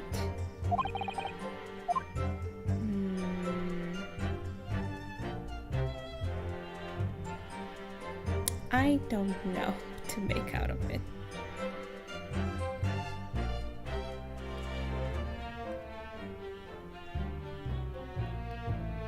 Wait, what? Who? What? There's only this picture that I had.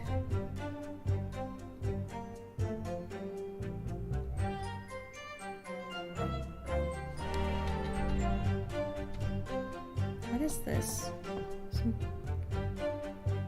This is suspicious.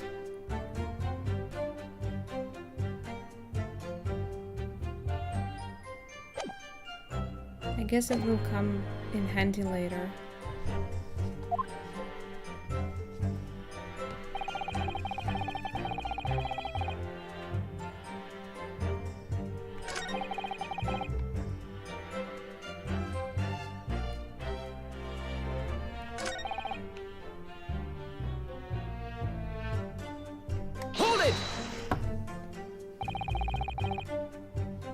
You say she was hiding herself.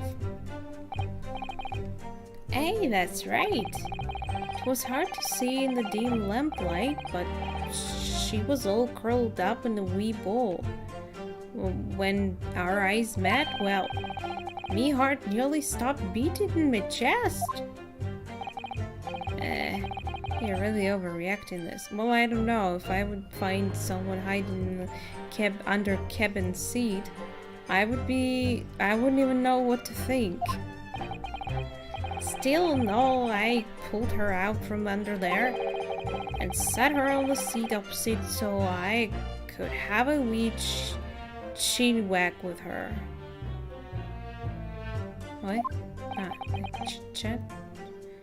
The seat opposite, next to the victim. That's right, just next to the dead gentleman there.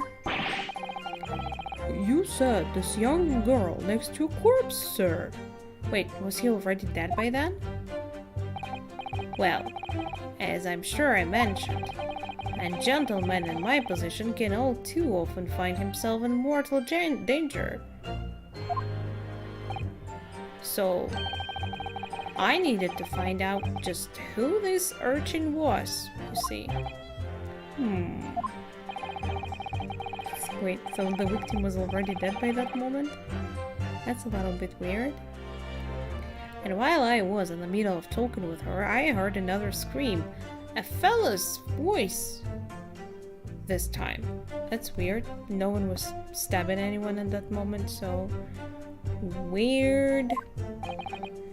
Presumably that scream was Mr. First, who was sitting on the roof deck seats. Right you are again, I would say, sir. Looking down through the skylight. He must have seen this young girl and the gentleman with a knife in his belly. Oh, so he once again, didn't see the moment of the stabbing. In other words, the previous witness says did not, in fact, see you at all, Mr. McGilda. Seems okay.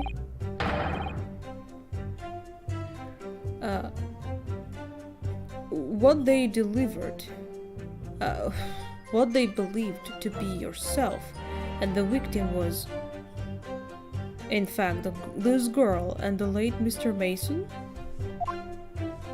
Can't even read. Hey, my lord. I was, as I think everyone understands now, sat at the back of the carriage out of sight.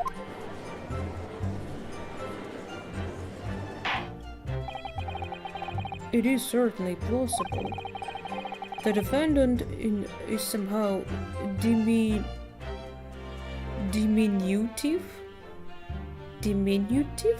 in stature. This game is killing me. And reality confused, perhaps, with this young girl. Readily.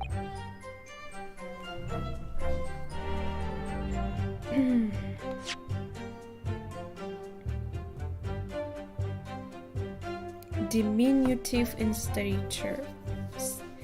Give me a sec, okay? I see this word all the time, but I have no idea how you even pronounce it.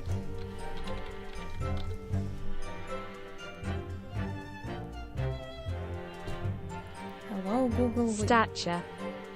Stature. Stature. Stature.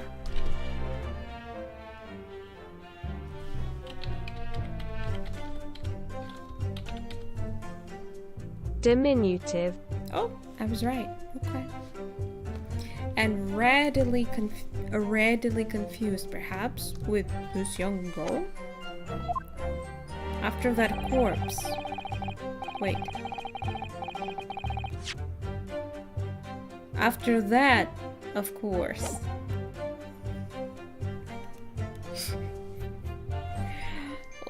With the scream from the gentleman over us, the driver realized something was wrong and pulled out the horses. I do wonder how you must be feeling, Mr. Naruhodo. Me?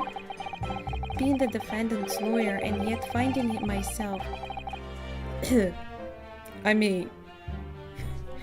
being the defendant's lawyer and yet finding myself as stunned as everyone else at this testimony? No, well, it's nothing that happened before, so it's fine. Really? Okay. Let's just say it's trying. We certainly had precious little time to talk to Mr. McGillet before the trial.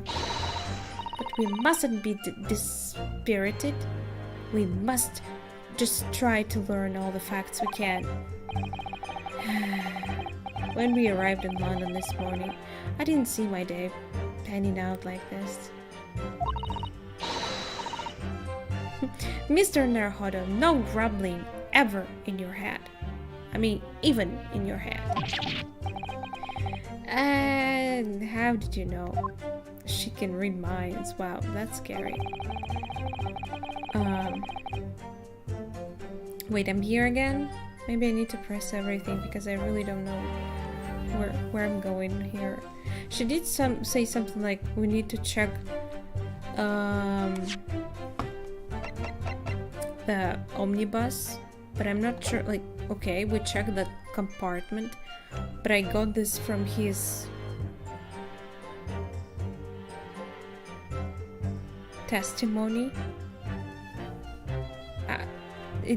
I don't see any problems with his testimony.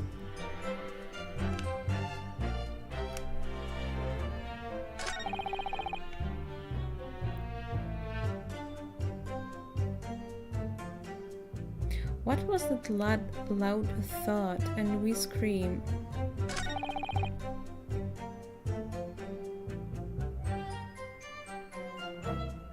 Ah, it was probably the victim falling.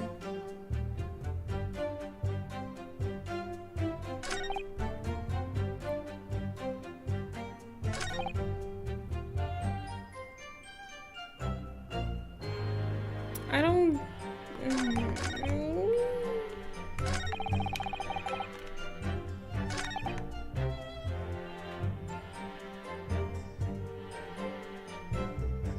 I bet I need to present something, but I don't know.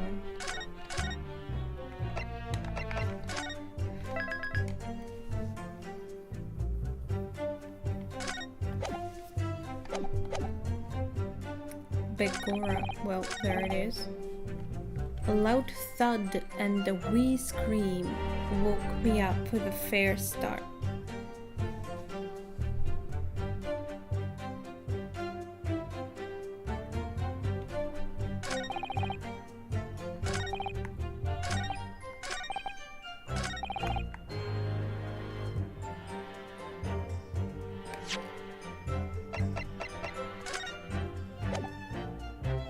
Objection!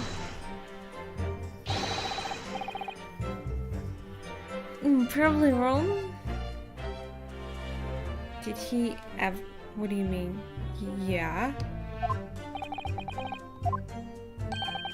There were two screams mentioned. One made by the young man, and apparently he now says that the little girl was screaming.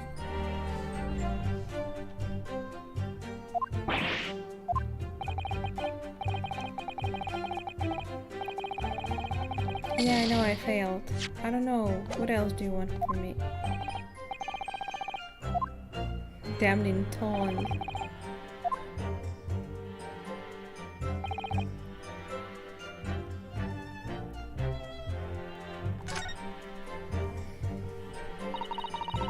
I do wonder how you must be well, this is this, yeah.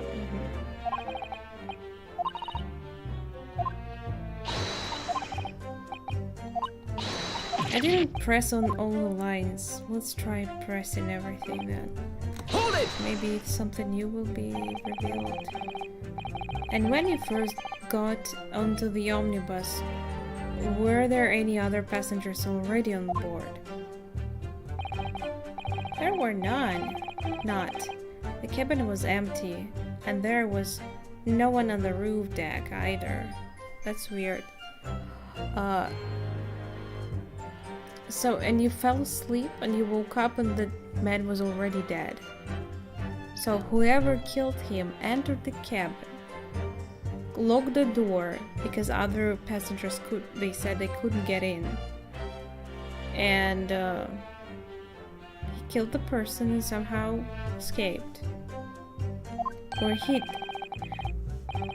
I assume it can't be the girl because she was under his butt. Why is it playing again? I didn't press the button.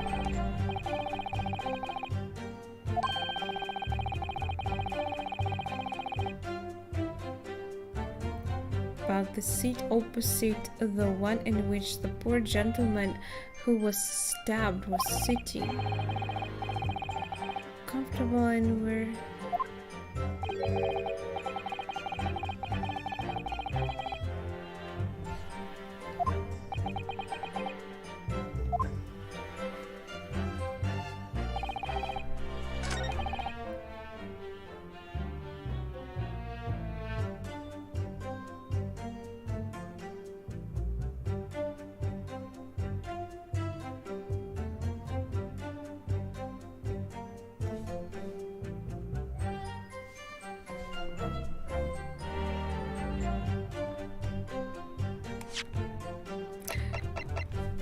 It is in the back seat, right? Yes. Yes, it's correct. It's the back seat that can be opened. So he's not wrong on that.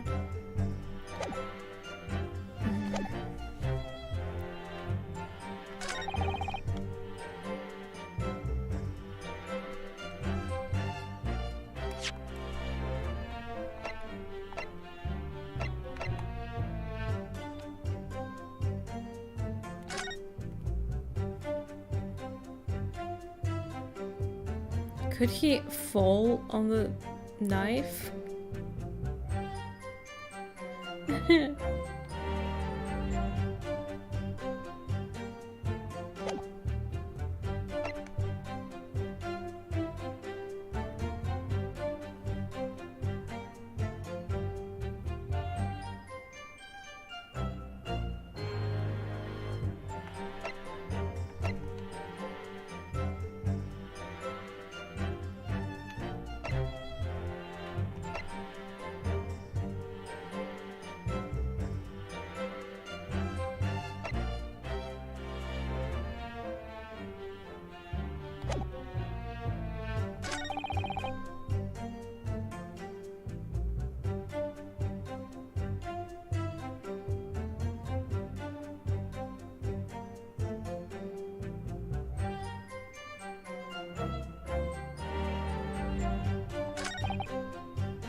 I have no idea.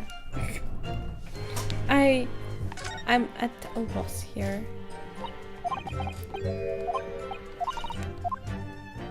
How did he know she was... What do you mean? He fucking opened the compartment and she was there. He saw her?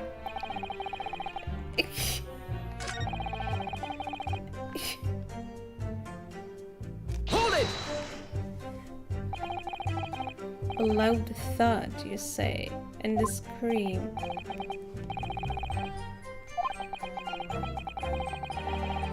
Falling to the ground, that sort of noise. Well, I assume it was the victim.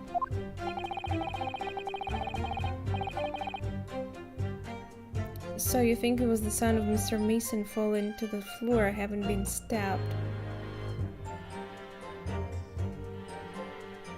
How can... Wait.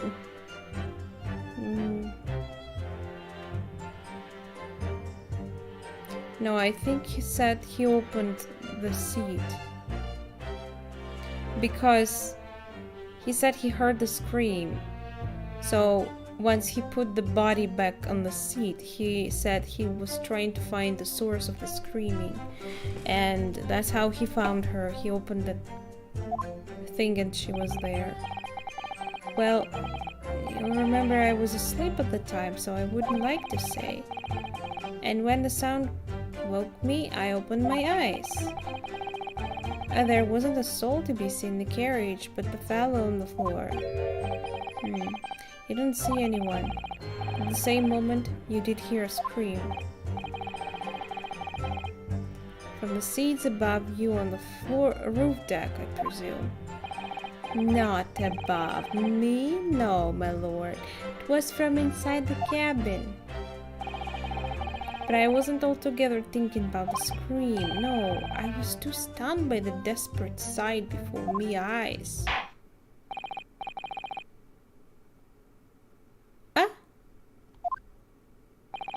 I had to press everything. If you are stumbled, just press on every statement. The events, as explained, are clear in my mind. However, at least one conundrum remains. Who is the girl? Yeah, and why the hell she was there?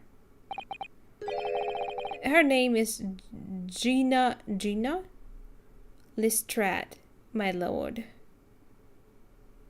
Gina?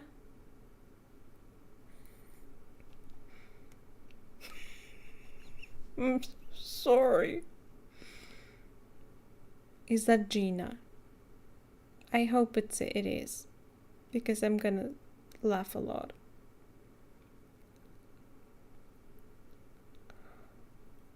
Well, yeah, you never know. Sometimes to continue, you actually need to press.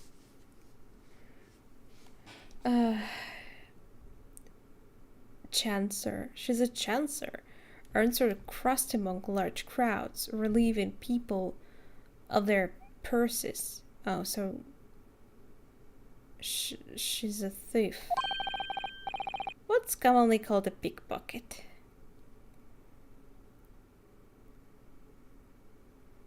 Not the bad one.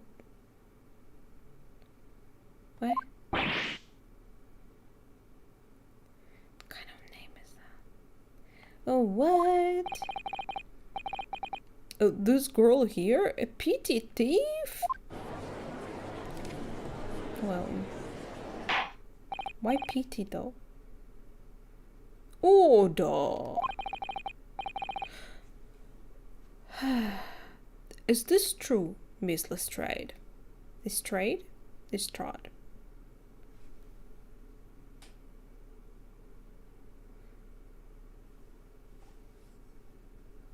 Sack.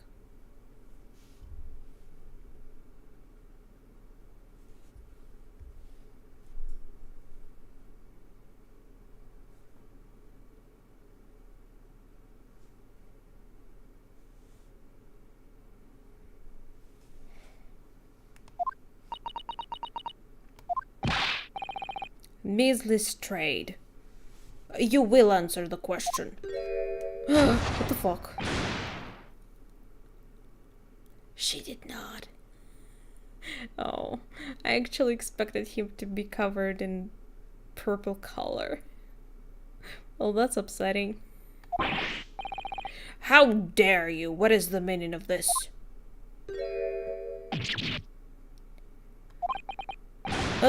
The girl, she's gone. Open your eyes. I'm over here. She has some skills. Good gracious. How? What was the point in that little side step? To prove that she's not petty? Petty? Is it petty? It's petty. Petty thief. I know what you lot are thinking. Grown-ups are all the same. This dirty little deeper, you'll say, slipped up and got caught on the job. Why is this so hard to read? I don't know. She got herself backed into a corner, so she knifed the gent. Go on. That's what in your ear adds, ain't it? No, not at all. This is a court of law. We're here to determine the truth. Oh, I have another color. I like the judge's color more, to be honest. This looks like someone just farted. Look, knives are for cowards. Only thugs use weapons like that. All I need for what I gotta do is these fingers. Oh my. She has way with her fingers. I'm a professional, alright? Maybe not in your eyes, but I got pride in what I do. Let me guess, you don't count smoke guns among weapons for thugs. Apparently so. Oh, this! Yes. It was in a bag I lifted the other day, down where they keep the four-wheel drags. So it's also stolen. Looks cool.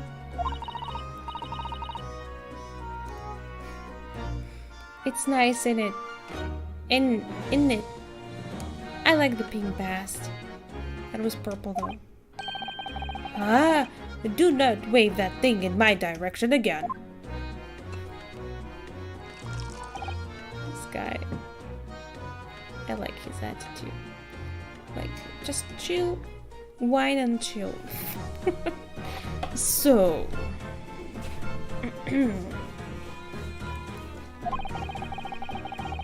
You admit that you were riding the omnibus on the night in question.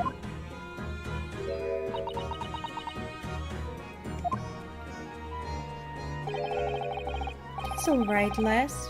You can tell them the truth now. Alright, yeah. It's just like the Irishman said. The court accepts this girl, Miss Lestrade, as a valid and significant witness to this case. Accordingly, young lady, we will now hear your testimony, if you please. He's Irish, apparently, yeah. I mean, he did have some way of speaking. You will tell the court exactly what happened in the omnibus on the night in question. All right. If I have to.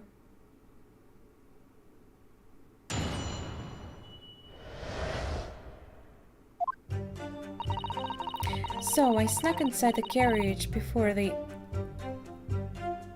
hooked up the horses, just like always.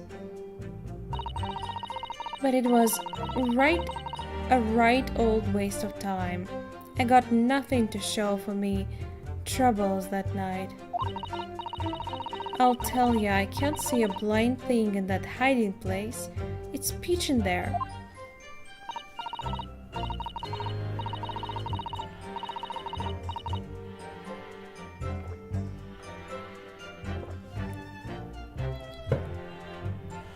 Then, after a while, I hear this loud bang.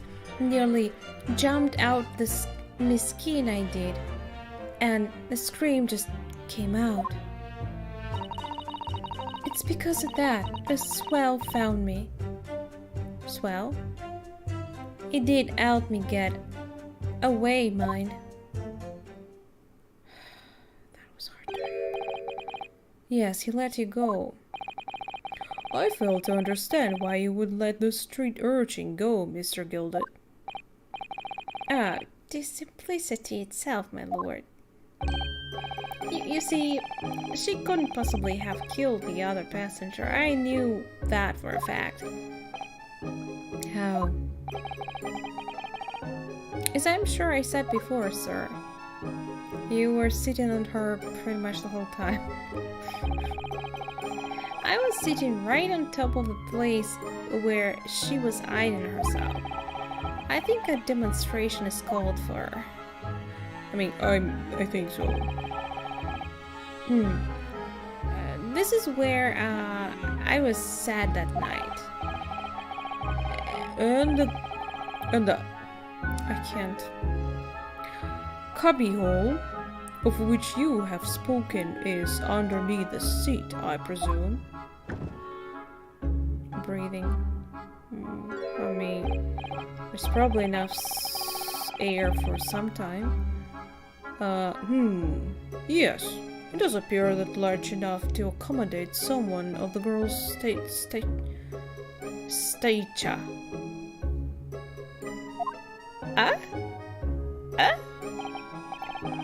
Right? Hey, but of course, the wee lass was stuck in there. Because I'd parked myself on the seat for the duration. Ah. So, you see, that's why I let the lass bolt. I knew that if the police found her... Remember, yay, I learned things today. They'd automatically assume she'd done it. But I couldn't leave with myself if young life was ruined, when all the time I knew she was innocent. Even though you must have realized your actions would result in your own innocence being called into question. He's just a good guy. Not at all, my lord, not at all. I knew in my own heart that I was innocent. So I thought it would... Why they showed us that guy? That must mean something. Taking a pun on my own good name for the sake of this less fortunate lass. My goodness. What a perfect gentleman. My lord. This fine example of a man cannot possibly be guilty of a heinous crime like this. Indeed. I'm ashamed of myself for ever doubting you, sir. Case solved. Thank you everyone for coming by tonight.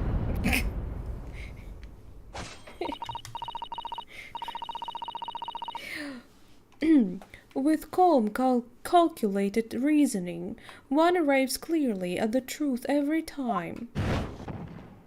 Wait, didn't she already change her opinion? I guess not. Yeah.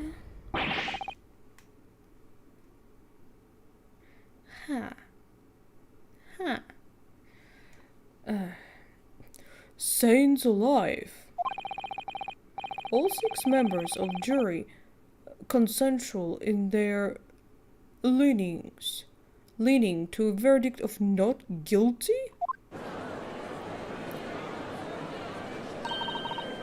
Mr. Naruhodo, this...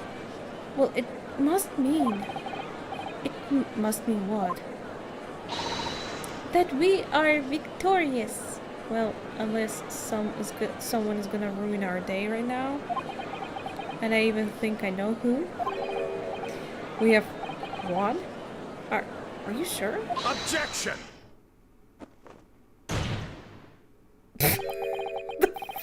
Dude. I think he forgot where he is. What is this? She really had to explain to him he won. Well, he's probably a little bit confused about everything. He's just a starting lawyer. He literally came here to study, but somehow he got the work to do instead. How is it working, huh?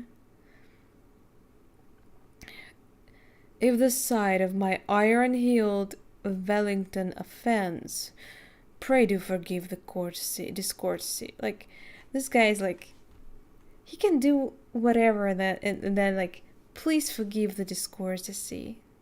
Like, I will bang you on the head. Please forgive the discourtesy.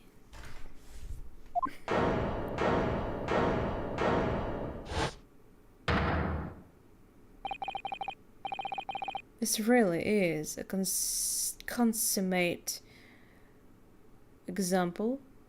You don't like this guy? I do. Of the one monumental flaw of British judicial practices. I mean, He's a prosecutor. They have to be assholes. I assume he's like 19th century Edgeworth. I love Edgeworth. Hey, they do seem to have similar hair color, I think. About his personality. He's no, I'm just looking for a word. How do you call it? He's like not cold-hearted, but like he doesn't seem to get angry, you know? Shut up. You know, he's always calm. I love it. Shit goes exploding everywhere. He just takes out his bottle and chills with his boots. Where evidence and reasoning shall be paramount, emotion rules the day. Emotion? The witness's latest statement gives us a clear insight into his true nature. What do you mean his true nature?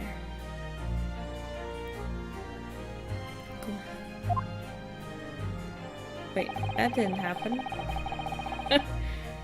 Do you really think Scotland Yard would have made such a glorious omission? Glaring. After the incident, the omnibus was comprehensively searched by officers of the police. Obviously, the interior of this cubbyhole, as the witness put it, was included in their investigation. And the compartment under the posterior seat was full of the coachman's belongings.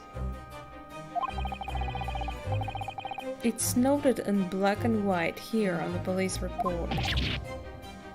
Good lord! The evidence has been tampered with. In order to corroborate Mr. Gildett's story, someone has unlawfully removed everything from under the seat.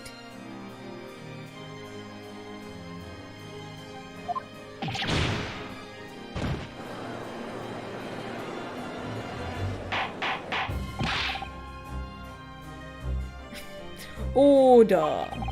How could such a devious contrivance possibly have been effected? Counsel. Naturally, we must acknowledge the deficiencies of the constabulary in allowing this to have happened. However, I assure you, when the omnibus was wheeled into the courtroom this morning, the compartment under the seat was not empty. What? How could someone steal from there without anyone noticing it? Well, my Nipponese friend... Why are you looking at me? Me? I just love this lost look on his face. This guy is too relatable. When the carriage was submitted as evidence, doubtless you examined it in fine detail, as would any self-respecting practitioner of the law. I did. Not right away, but I did. Pray, what did you find the condition of the under-seat compartment to be? It was empty. Quite empty, yeah. What is his face? Oh, to be sure, the young gentleman will be able to clear this up in a jiffy. Sorry? Go ahead. You tell the court now, fella. How this is all an elaborate excuse by the desperate Lord One Zeeks.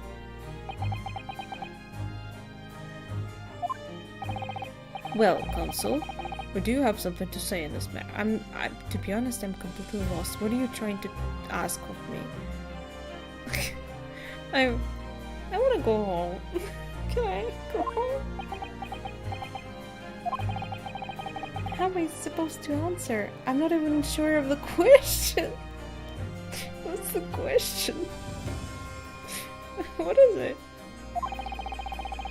What can I say about the state of this little compartment under the seat of the omnibus? I didn't look. Well, it wasn't empty. But it was empty. It was empty. I can't lie to the court.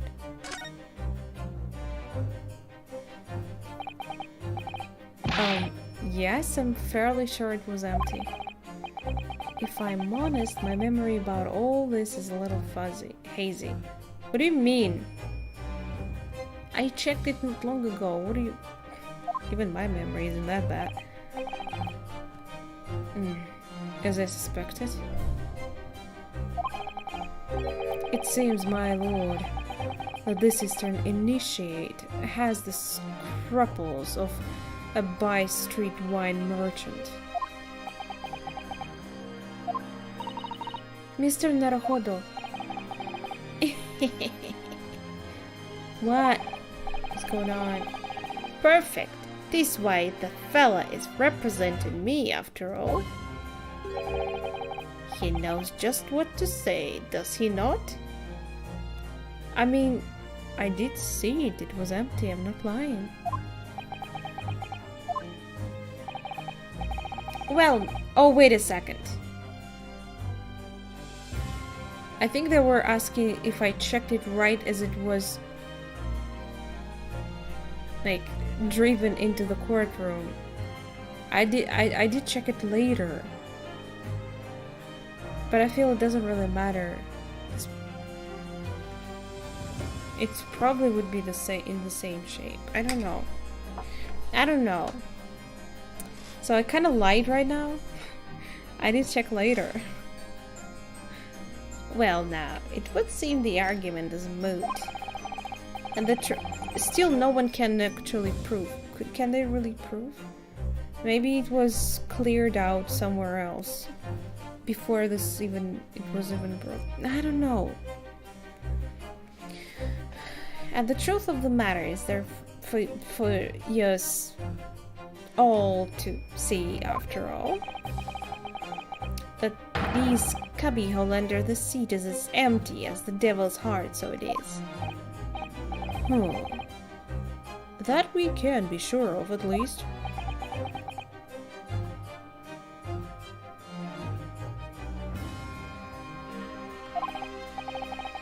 Huh? Why? Why do I feel like something's not right here? I should like the jury to weigh in on this matter, I think.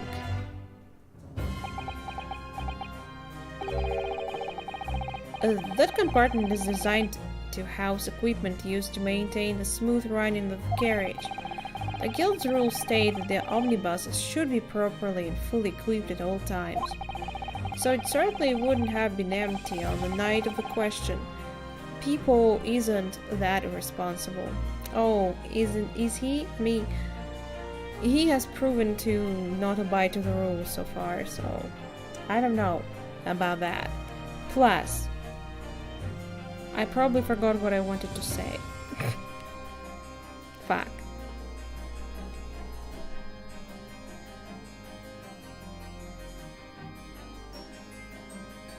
Yes, I forgot. Who would have guessed? That money-lending fleecer, and the big purse are lying.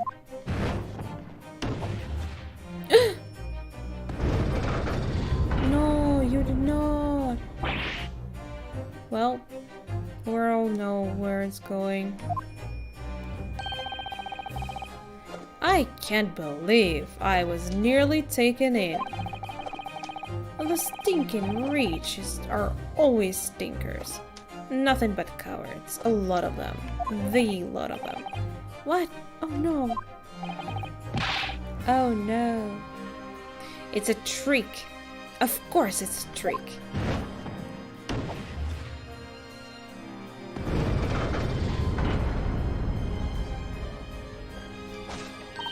I like how the whatever behind them is changing the color as they change their decision. You can see their alignment. Quite so. I must concur here. I hate my life. With calm, calculated reasoning, one arrives clearly at the truth every time. Yes, but every time a different truth, it seems. You should have said that out loud. Slap that in her face. My lord, I humbly exhibit the scales of justice. Clearly a verdict of not guilty at this time would be wholly inappropriate. Yeah, but so far a guilty is not also coming, I think. Not coming, I mean... Thank you, Consul. But before we proceed any further, there is a matter of the outstanding cross-examination. Ah? Counsel, for the defense, begin your questioning of the witness, please. Begin? Did we already? Like, weren't we in the process of it? The whole balance of the trial just shifted almost beyond recognition. The Reaper of the Bailey is at work, it would seem.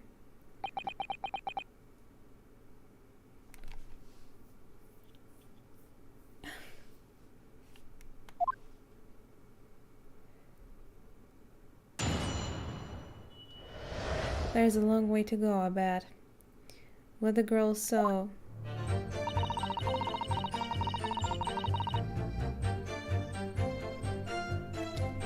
Inside the carriage before they hooked up the horses. Just like always. Hold it! So you usually... Wait, you do this often.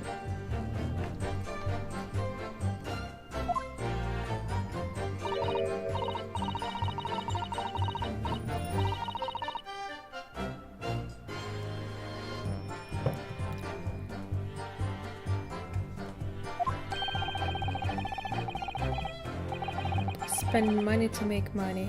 It actually makes sense. Well, depends on how much money you will gain after that. Because literally some people do that way. Consul, may I remind you that this girl is a petty thief. Kindly refrain from entertaining her tenants. Well, that does clear up the little mystery of the fares and all. 4 paying passengers at 5 pence apiece, making the 20 to which the cabman testified, and 1 little scapegrace riding for free. The red conch of a driver always goes for some grub before its last run, see? So that's when I slip into the carriage and get myself eaten under the seat, nice and easy, right?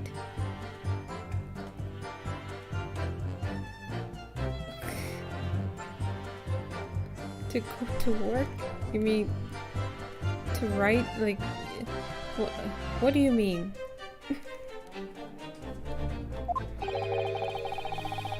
For the bus? No money for the bus? That can be a problem. But your hiding place is a storage compartment full of equipment for the coach, no? That sucks.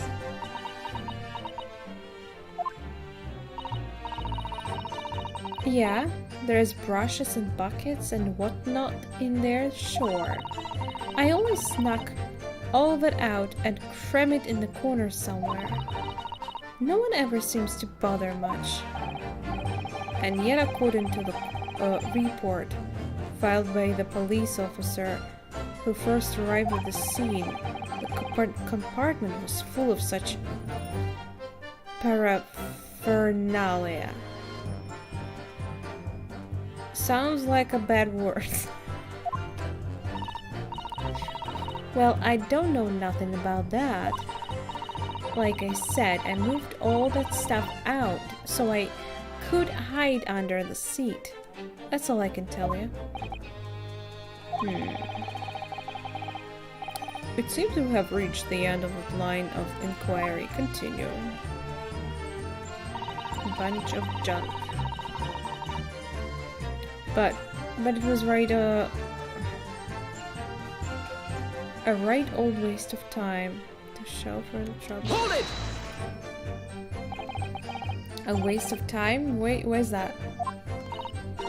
Well, most nights I'm on my own in the God permit at least some of the time. I'm on my own? What? I beg your pardon? Did you say God permit? Permit? Permit? Oh, yeah. Well, that's what my kind call it. You'd say the omnibus, I suppose. The point is any normal run the carriage ain't got no one in it for a while.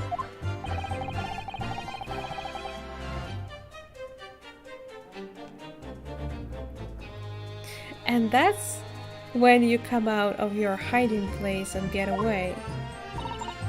That's it. Don't say anything. Don't say anything. That's it. Only that night. Only that night, this cove was set on me seat from the start. And he didn't budge the whole way, did he? Not once, 1 inch. I was totally stuck. I'm not sure if he moved anyway, like on that seat would help you much. Do you mean to tell us that you were present in the carriage for the duration? You were under the seat the entire time while events unfolded in the enclosed cabin? Yeah, right, mister?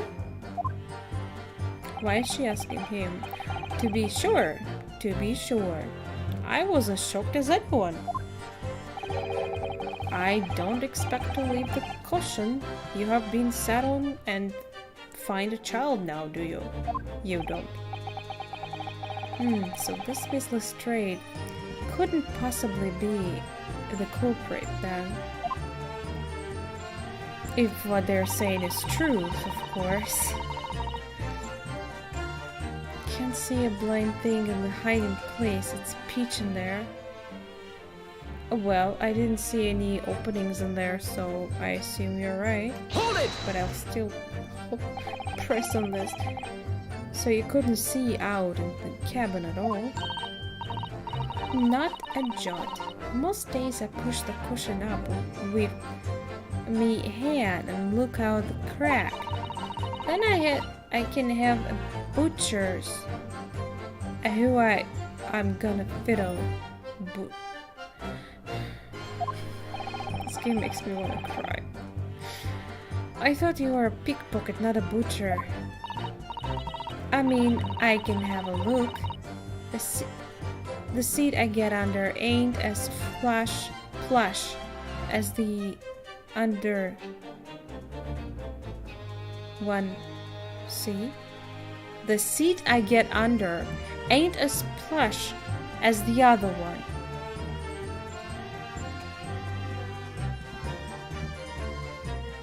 What? So most of the time the passengers plant themselves opposite. Ah, okay, interesting. Why they like have different cushions there?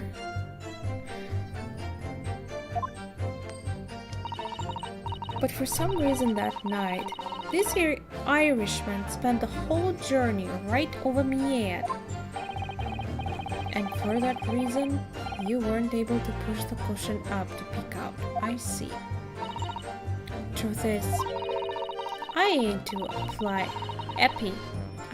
I ain't too happy in small dark places. Feels too much like being thrown in the clink. But it's the only place to hide in them carriages, so it's... Opson's choice. Why doesn't she just stick to picking people's pockets in the open then? I'd say there's some reason that she's not letting on, judging from her demeanor. I still don't understand how it's like working for her. Pickpocketing? Like, people are literally looking at your direction.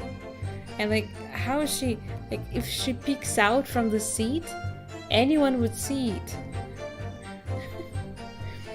So, anyways, I was a bit scared, but I had to just stick it out under there. Nothing else for it.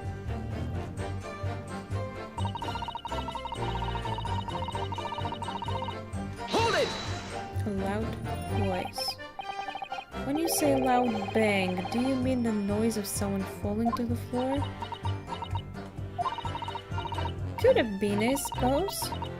I don't remember so well. Point is, it made me jump.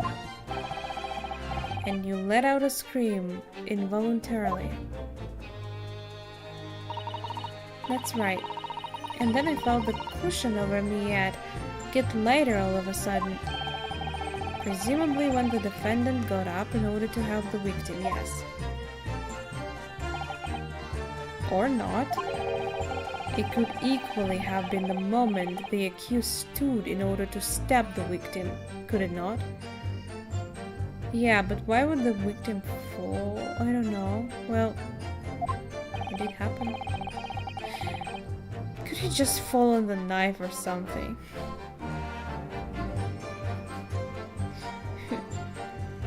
Well, girl, did you see what happened at that crucial moment? Yeah, I saw it. Did she? I pushed up the cushion and added quick butchers while I had the chance, didn't I? The Irishman was sitting up. The bloke had fallen on the floor on the seat opposite. In a seated position? What do you mean? No, there was a sound of falling. Plus, he said that he picked up the body from the floor to sit it back on the seat. What I'm saying is the moment of the body falling is when he actually fell on the knife and died. That matches Mr. McGilda's account, of course. But then, the fella suddenly turns around and looks right at me. I sunk back down again, but it was too late by then. I should never have risked looking.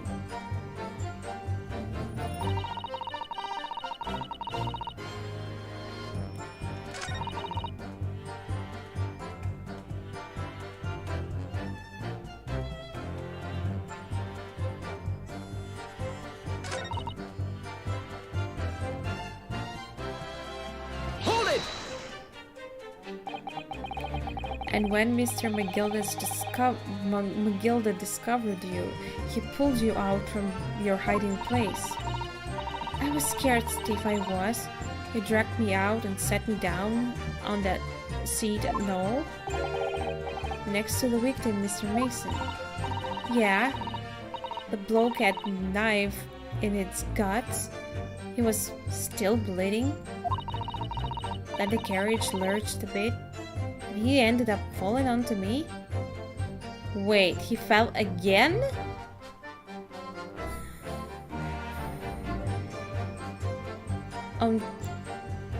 To you.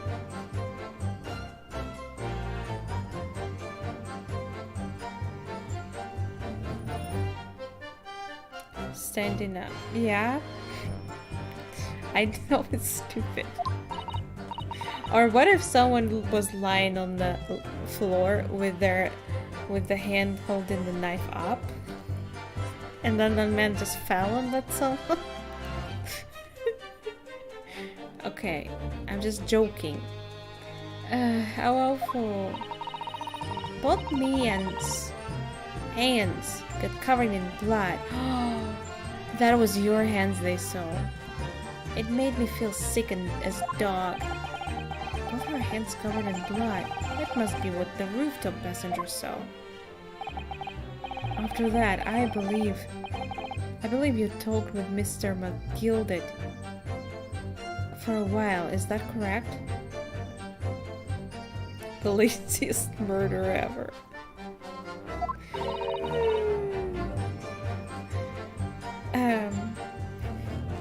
He asked me some stuff, but can you consider yourself a murderer if you're just laying down there and waiting for someone to fall on you? But I think that would count as an accident. If someone just stumbles and falls on you. Wanted to know my name and what I was up to and that. Can you speak like a normal person, please? Then I heard something from up above. Someone screamed.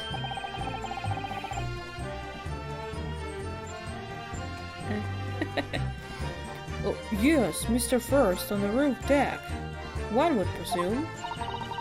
Well, I didn't want no one seeing me face, so I didn't look up. Then the horses were drawn up smartish, and this here Irishman says to me, "Get back under the seat. I'll see what you can get away later. I'll see that you can get away later."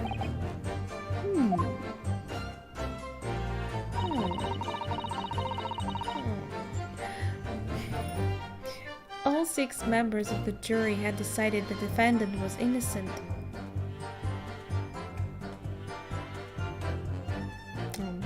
It was a long time ago, Susato.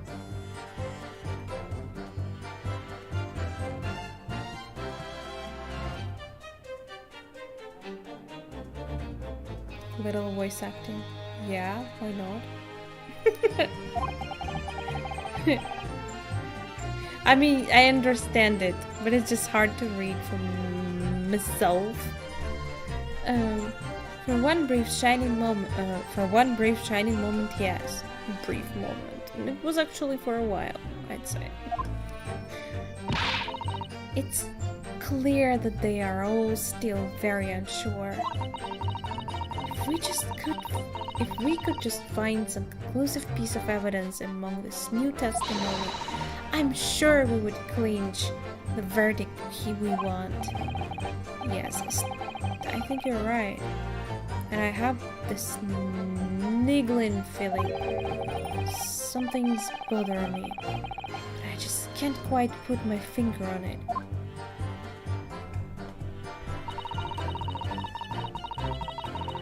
The piece of evidence. They want me to present something, but I have no idea.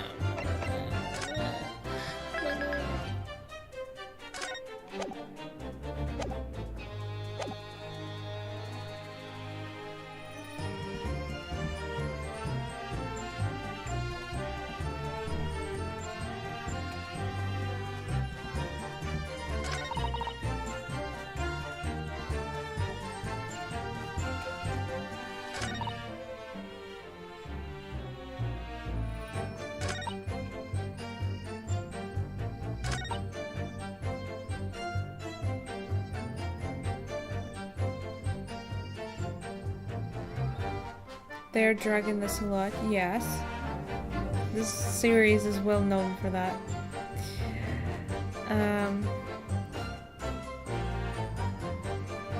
I bet you there's way more to come before this case is even solved.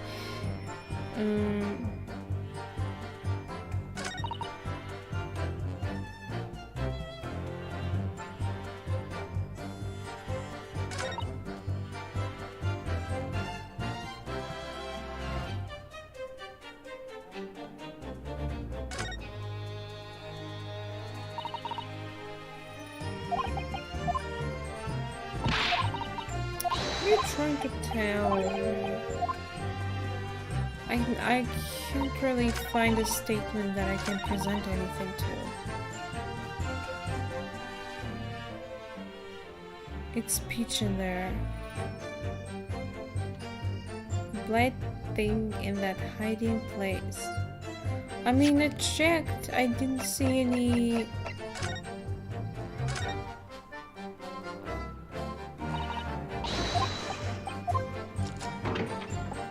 Can't sleep. Well, join in stream time.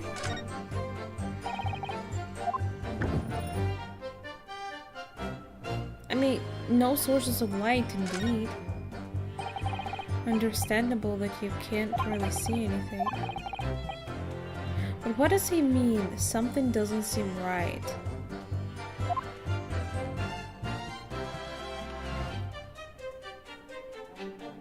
I don't see anything wrong. Can you?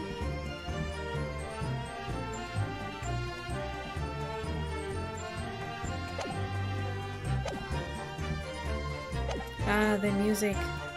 My favorite part.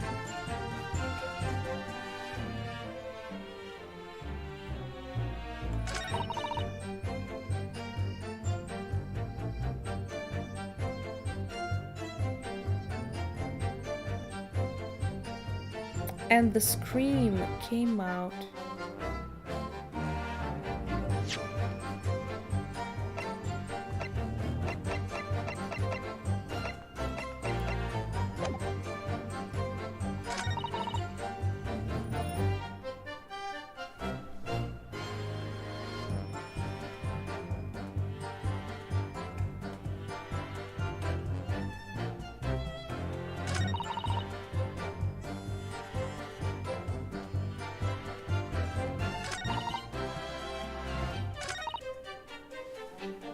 What's on top of omnibus? And I need to find a statement to connect to the evidence.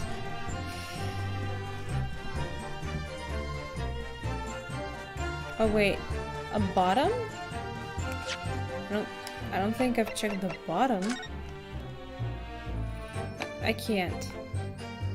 That's as far as I can go.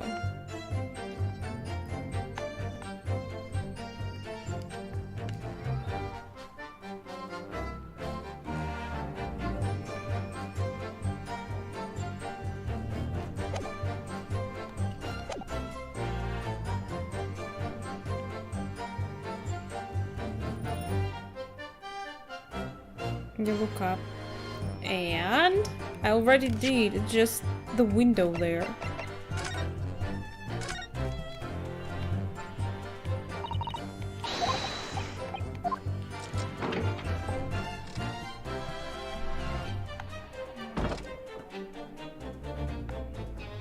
I only know that you can get outside.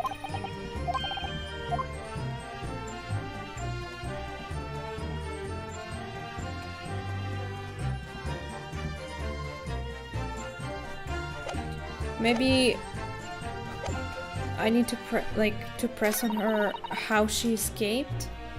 Help me get away. How did he? Did I press on this? I did press on this.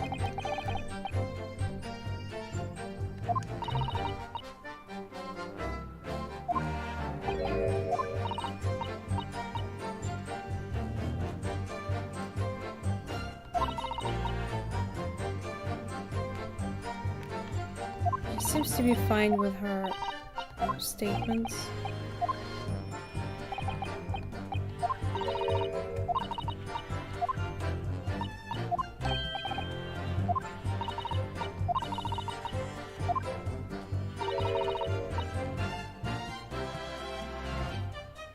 I'll see that you can get away later. How did she get away? If the police came out, okay, probably like... I don't understand. Let's try to present the omnibus at the last statement. Will it work? I know what. Objection! Nah, I think it's wrong. That's wrong.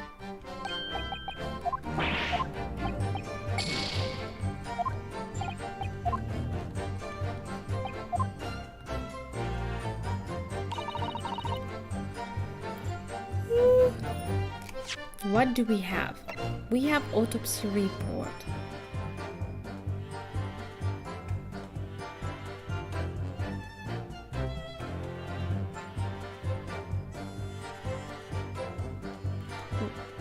Wait, it says internal hemorrhaging as a result. She said he was bleeding, but yeah, there's still some blood out. I don't think that's...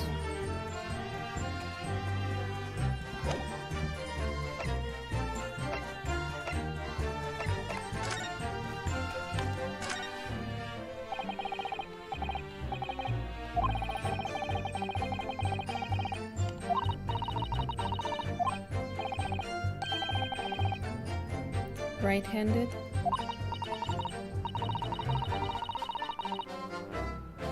Oh, was he? I didn't notice it.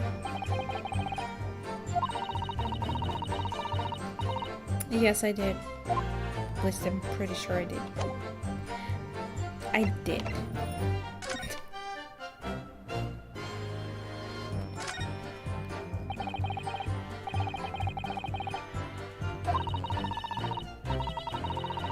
Why undeniably? Also, why did he could be W. Well, I'm not sure it is. This is one of those, you know, turnabout cases.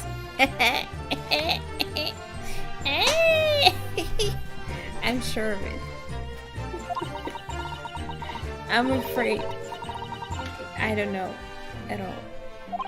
I think it looks like an M. Who are you?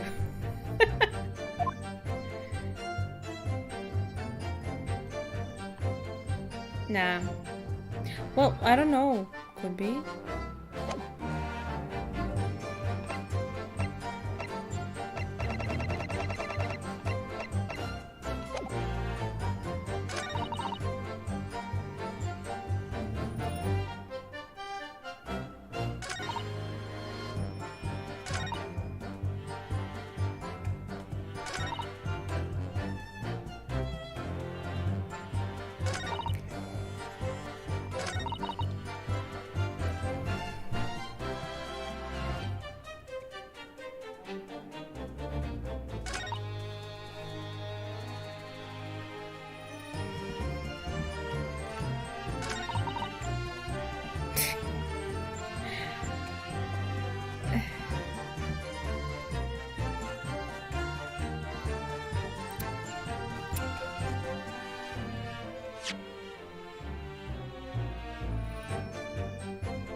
I can't.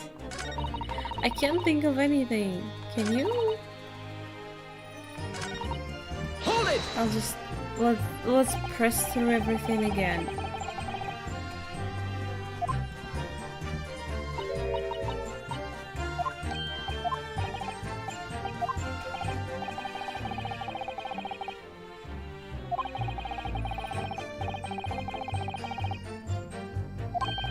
No, it plays very slow.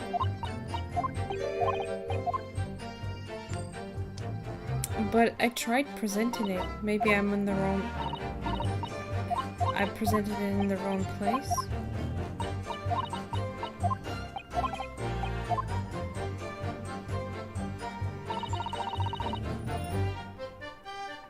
Where did I present it? I think here. Hiding plate. Wait.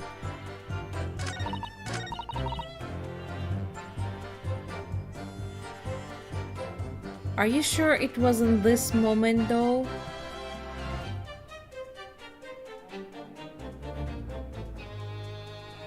Based on what you see.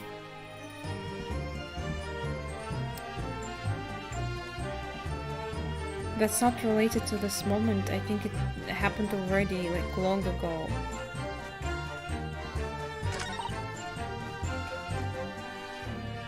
She just says it's a waste of time. This is absolutely not related.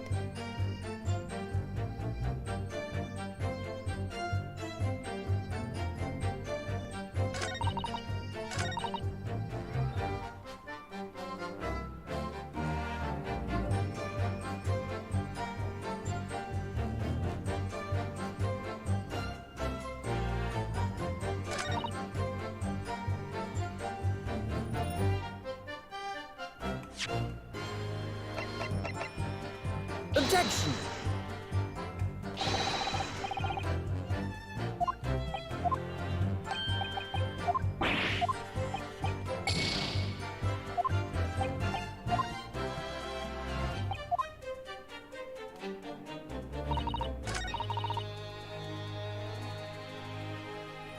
Scream.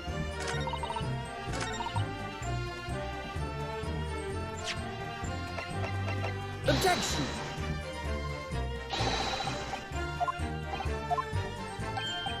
No, it doesn't work.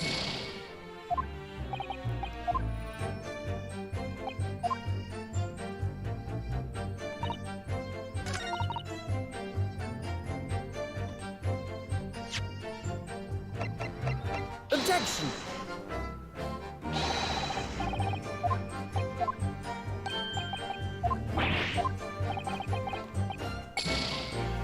Okay.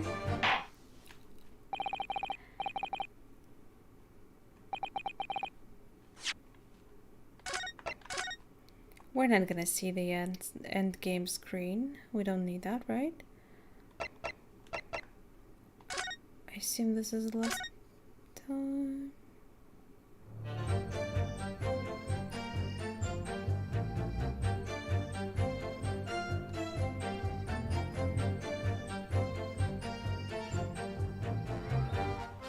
Why she says I snuck inside the carriage before they hooked up the horses. Shouldn't the horses already be there since it should have been the last ride? But I don't have any evidence to like about the time. But it was in the evening, I know that.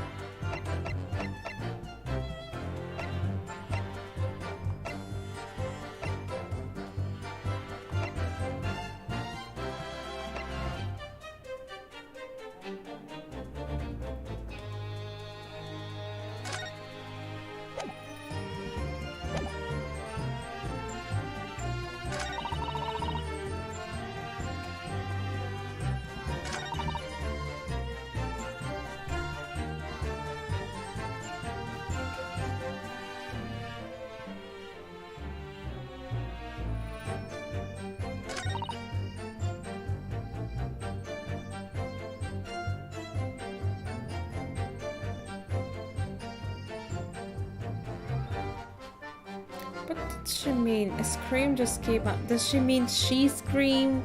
Did she hear that other scream from the young guy? I'm looking it up. That's gonna take a while though. Because I have no idea like, where I am at. Well, I mean, episode 3.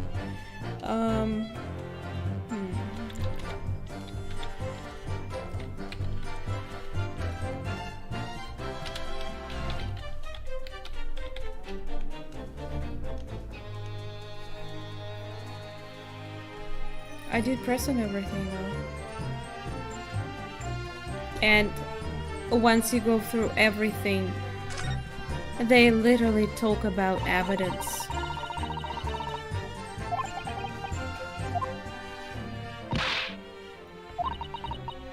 If we could just find some conclusive piece of evidence. Testimony.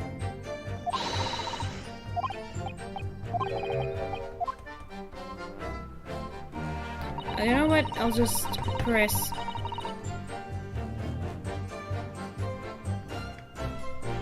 Hold it! Press this and autoplay while I'm looking it up.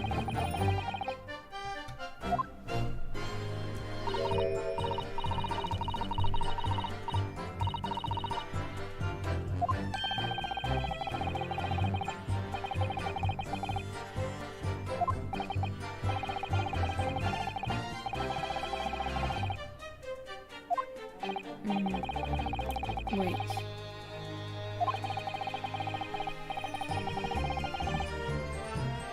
How's the case called?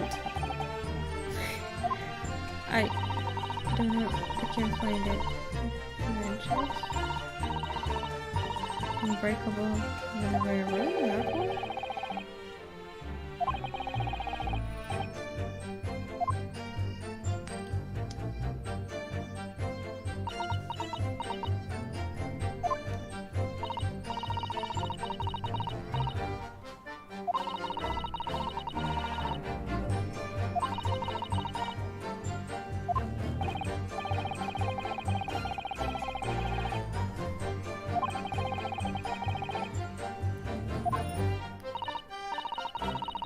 No, the order on which you press does not matter.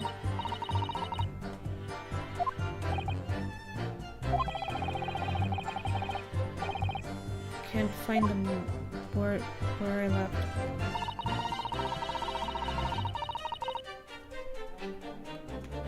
Hold it! Maybe later.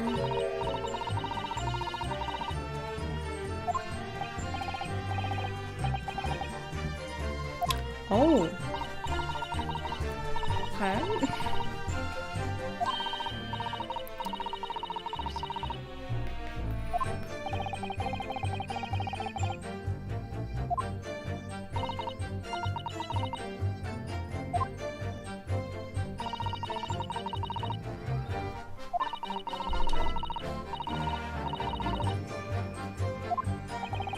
Wait, what?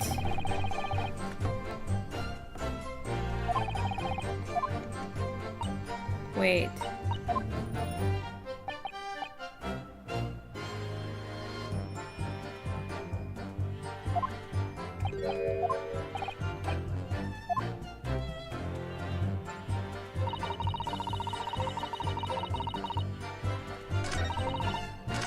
It says, press on the fifth statement.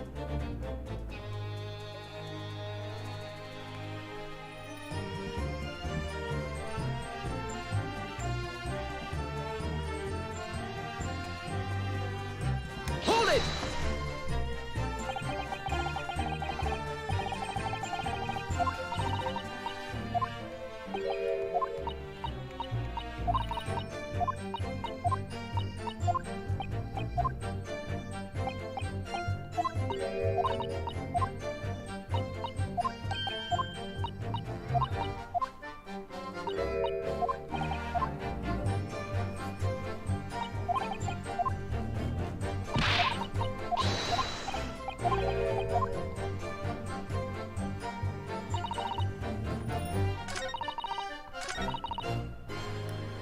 Hold it!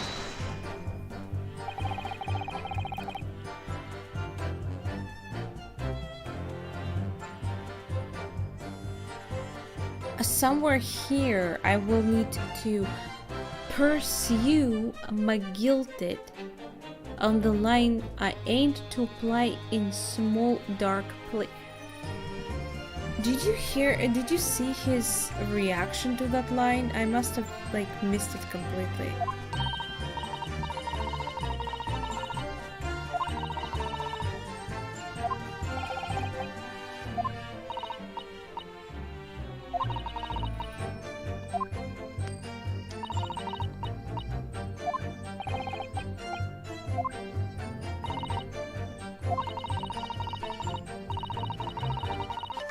Well, no. That wasn't there! I did go through the shit.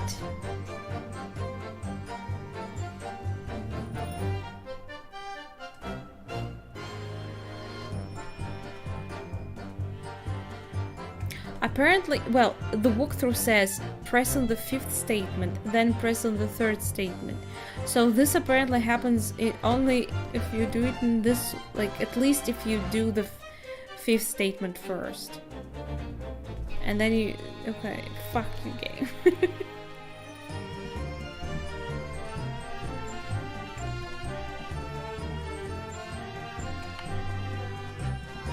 Excuse me. I mean, usually it's not the order thing. It's basically like, well, I remember there were a couple of moments when you actually have to press, even if you like went through all the pressure, you have to press again on some of the things.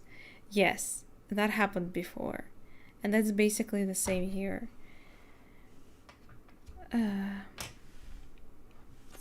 I mean, it's fine.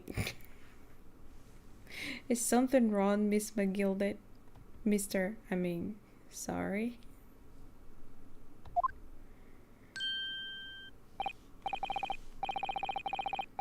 I do apologize. Was there something the matter, Council? I'm just wondering if Miss Lestray's last comment made something occur to you, perhaps. It looked like it did. You seem to be thinking something to yourself. Oh, no, it was nothing important.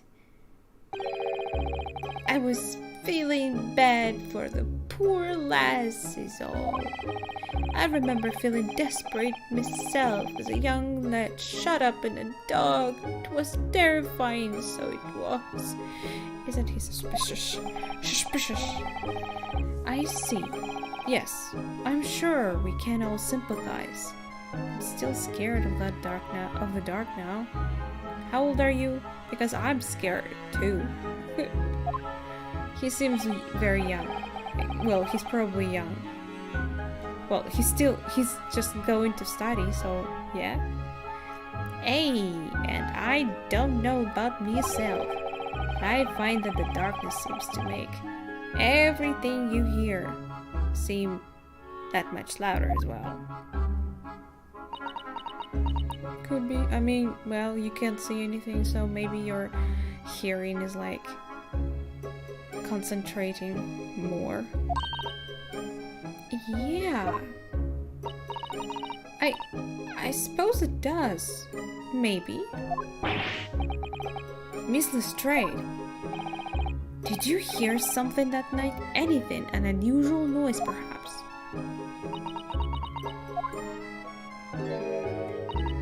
Nah, not really. What do you mean? All I could hear was the Irishman snoring. Be jabbers. There's no need to tell the whole world of me foibles. Foibles? What is that? You little scamp? What a pity. If only Miss Lestrade had heard something, it might have given us a vital new clue. She did say like a few moments ago that she did. Weakness. Bad habit. Yes. Yeah, snoring is not cool. What should we make of that last statement of hers? Well,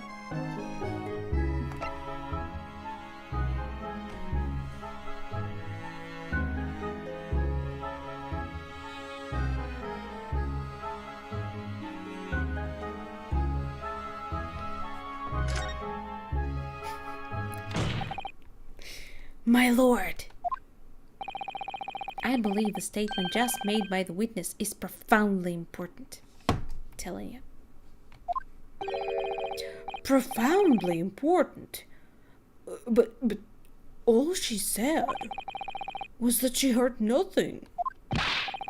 Yes, which is the profoundly important point. It's almost sure. I mean, I'm almost sure of it. Almost. almost is not enough here.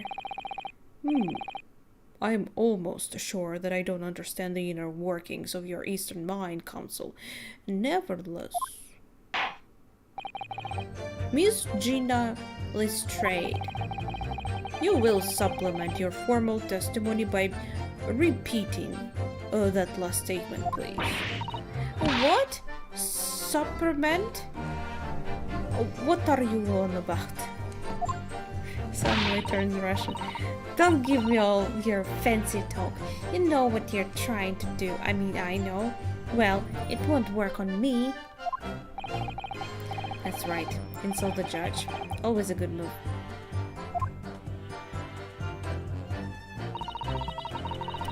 But she did add the last statement. Wait, where is it? I was straining my ears to work out what was going on, but all I could hear was snoring. Oh. So he was still sleeping?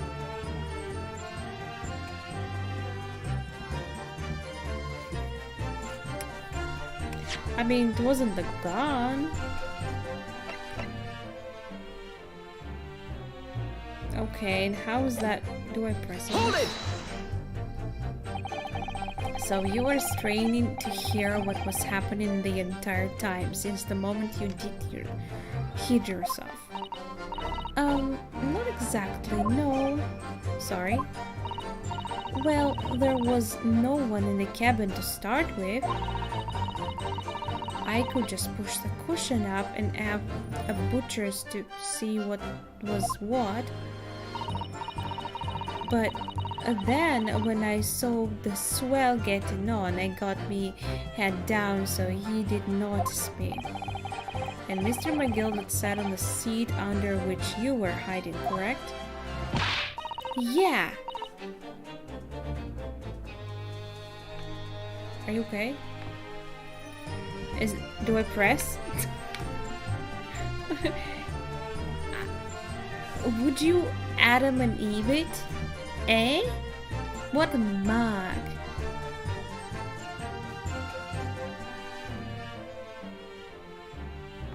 I will press again. Okay, let's just go through it. So then all I could do was listen. I was waiting to jump out of there as soon as I heard him leave, see? But would he? Not likely. Even though he stopped here and there, I never heard the door open. So I just had to stay put and listen to him driving his pigs to market, snoring like an old dog he was.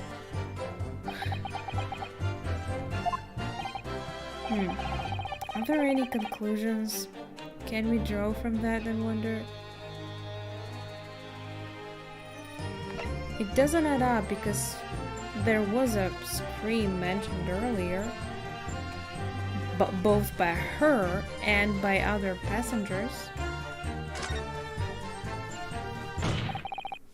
Miss Lestrade, what you have just told the court is clearly at odds with the facts. The odds? At odds? Are you sure, man? Are you sure, man? Absolutely. I'm not even a man yet. It seems my learned Nipponese friend is not as dull-witted as I feared. So Van Zeeks realized it too.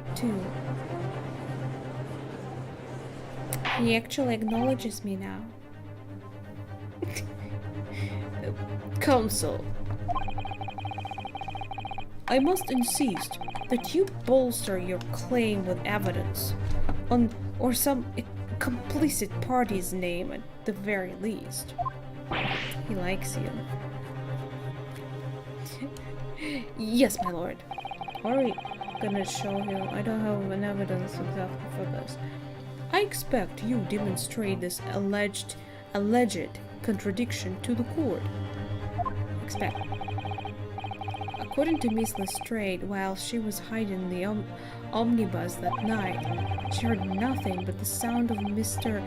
McGilded snoring. But think, Vrianowski, think! No, he does. Why? He does. Don't lie to me. He does. A person? I don't have an evidence. But a person? Someone screamed?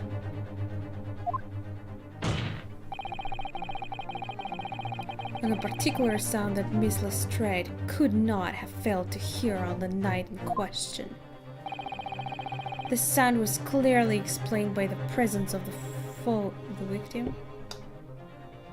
I mean, not very.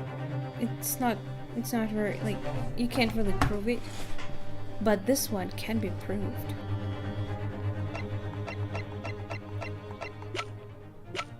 This guy screamed. Take that!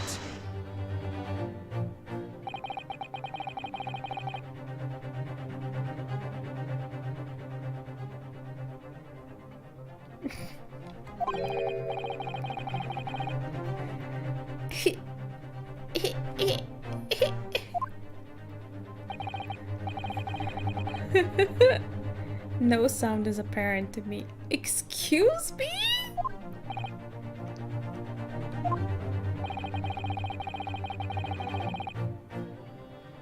Okay, maybe it is the victim falling.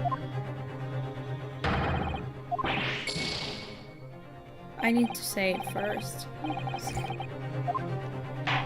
Fuck!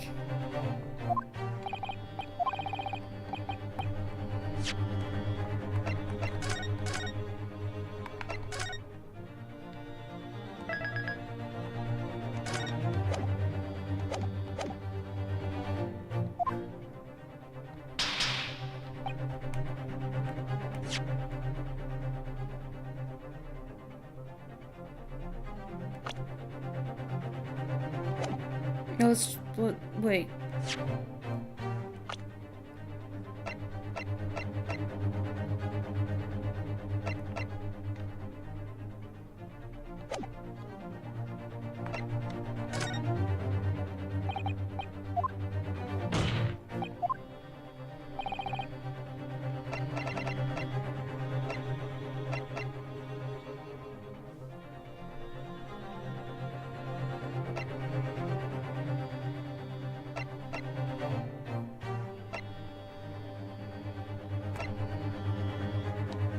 Take that!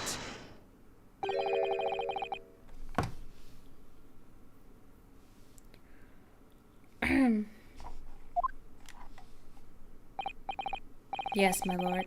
The sound that Miss Lestrade cannot have failed to hear is that of the victim, Mr. Mason, boarding the omnibus.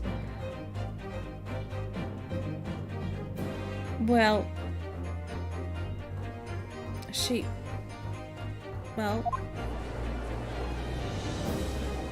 did come in there before anyone was aware.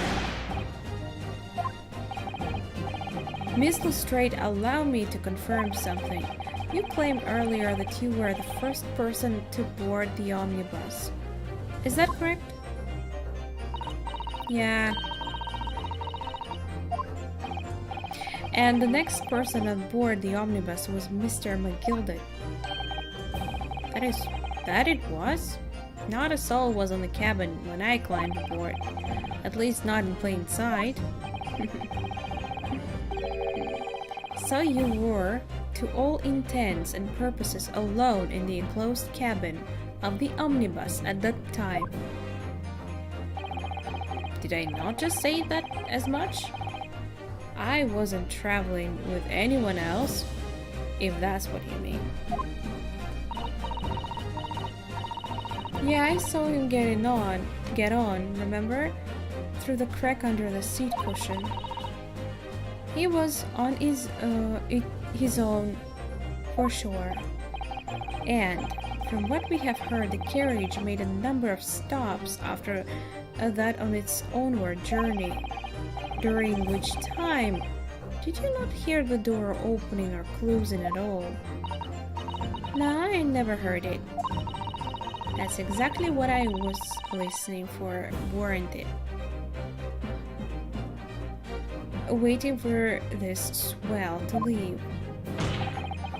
In which case, when and how did the victim end up in the carriage? Oh, well, that's weird. I have no idea.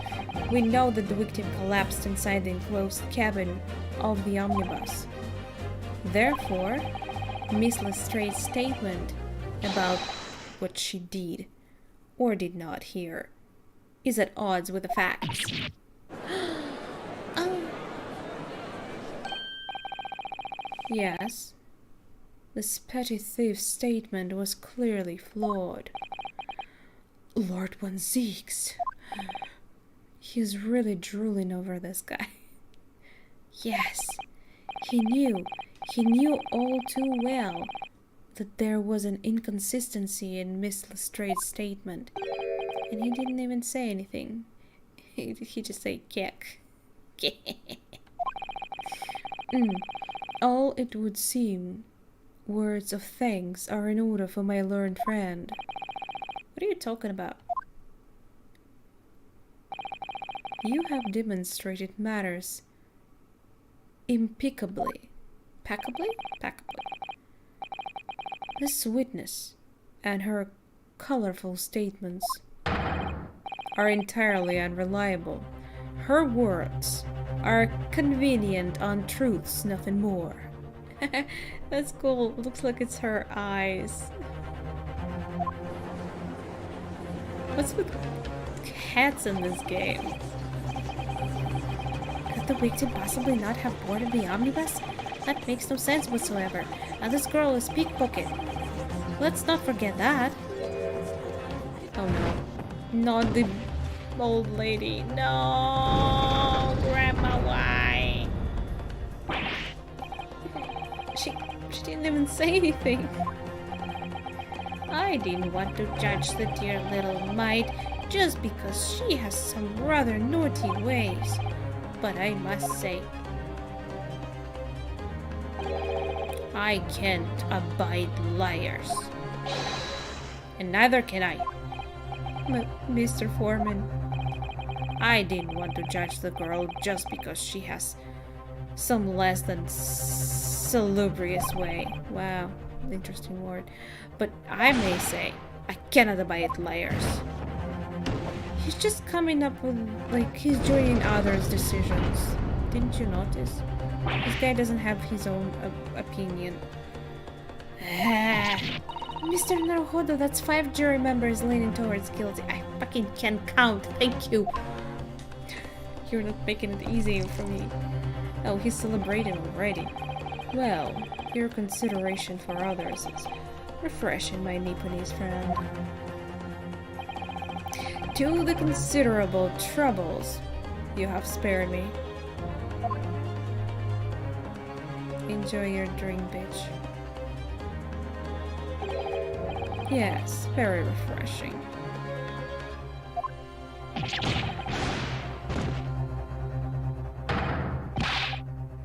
What are you playing at? Have you forgotten who you're working for, you useless Eastern Ahmed? Is he talking to me? What the fuck? This is carnage. It's perfect. This guy. Didn't your mother teach you that you shouldn't lick the knife? I don't know where it's coming from or whatever, but I remember my mother was telling me, don't lick the knife. You're gonna be evil. Like, she didn't say it's dangerous, you're gonna cut yourself or anything. You're gonna be evil. And I was like, okay. The juror number 2 is the only one left. For how long though? Yeah. Mr. Naruhodo, the way this is going, I know. If we can't find some new way to convince everyone of Mr. McGilda's innocence, do I really want to, like, protect him? Did you hear how he called me? The judge will rule and we will have lost. Oh no. I very much wanted to believe the words of one of London's most respected gentlemen, but those of us in service know we must accept hard truths. Hold it!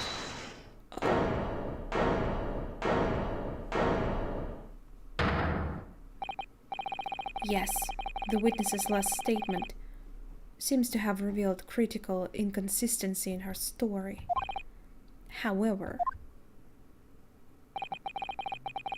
if we consider the possibility that her statement is in fact the truth, it may shed an entirely new light on this whole case. What are you saying? Counsel! I'm sorry, sir. Whatever you mean.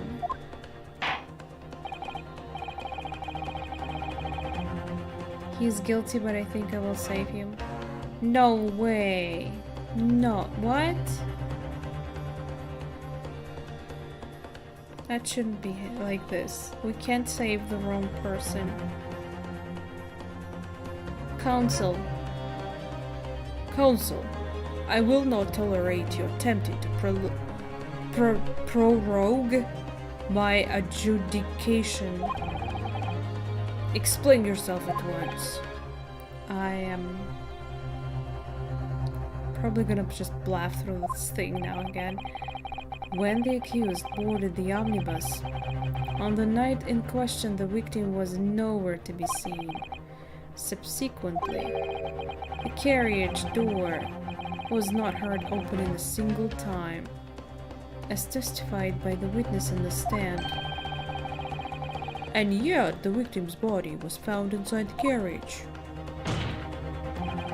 If this petty thief's words are to be believed, how do you explain the victim's miraculous appearance inside the cabin of the omnibus?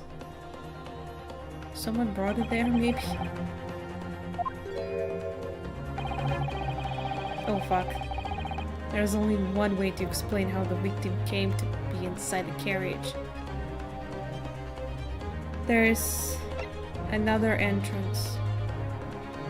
Is there though? I know that the... well...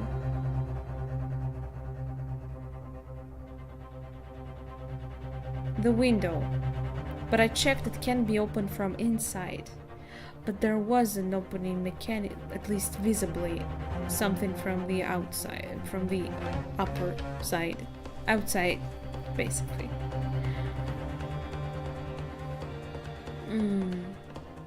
But could he already be there? I mean, she told to us that there was no one. She could be lying. He was put there after he died.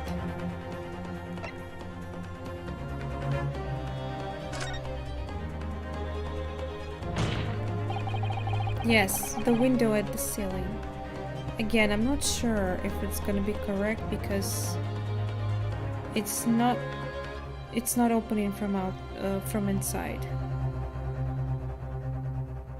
I mean, let's see.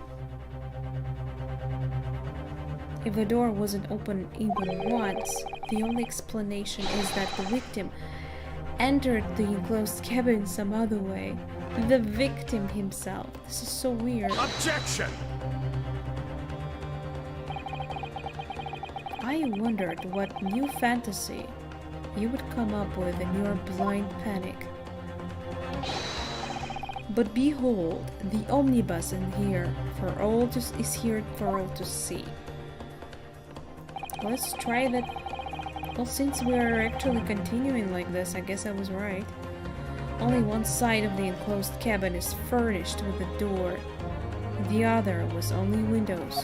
Has fixed windows, which can't possibly open, in short.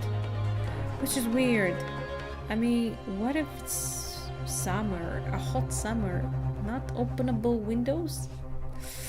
Ow. That must suck to be inside. There is no entrance to the cabin, the other than the Objection! door. But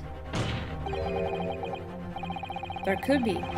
There's one possibility you haven't considered. Oh, really? Really? Yes. One other way inside that isn't the door. Another opening. The use of which allowed the victim to appear inside the enclosed cabin.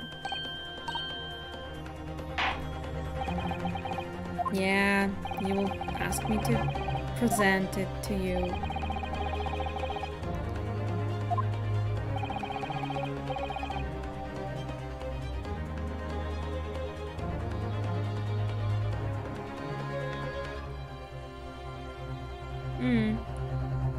Oh, okay. Understandable. Take that! The answer is obvious. It can only have been the skylight. I say, the skylight. Objection!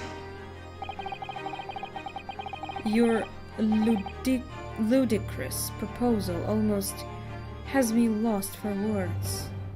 However, Objection!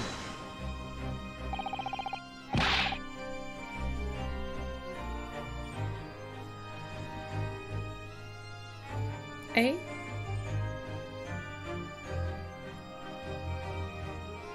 Are you okay? The skylight may well be large enough for someone to pass through. Objection! So you claim. But do you have a shred of evidence to support your addle-brained theory? What kind of evidence do you want? Do I? I don't. That's how he probably fell on the knife. He tried to get in through the window in the open on the ceiling and just fell on the knife. It was just laying down there with like poking up. Both Mr. McGill and Miss Lestrade said the same in their testimony. They each claimed to have heard a loud thud, such as the noise made by someone falling to the floor.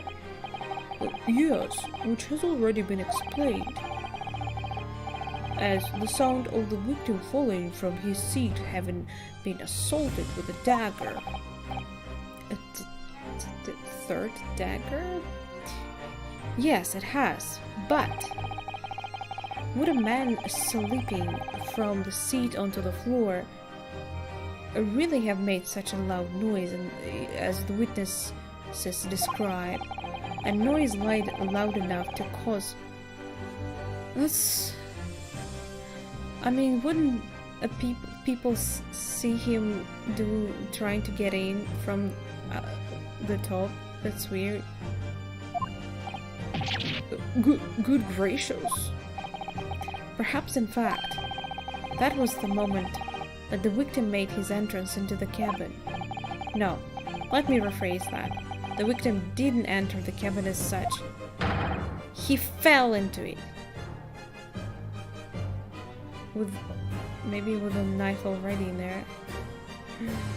But does this mean that two people on top were involved into the killing? Objection! You are now suggesting that the victim fell from the skylight into the cabin? That's simply impossible. How can you be so sure? Because if the victim had fallen inside through the skylight, as you say, the passengers on the roof deck would have seen it happen. And yet, not one person made mention of such events in their testimony. Well, yes, that's true, but...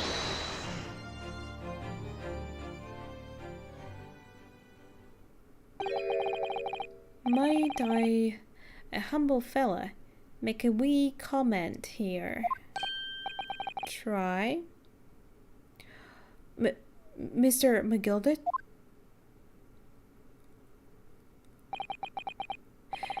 To be sure now, the two fellas who were sat on the roof that testified for said nothing of the victim falling through the skylight.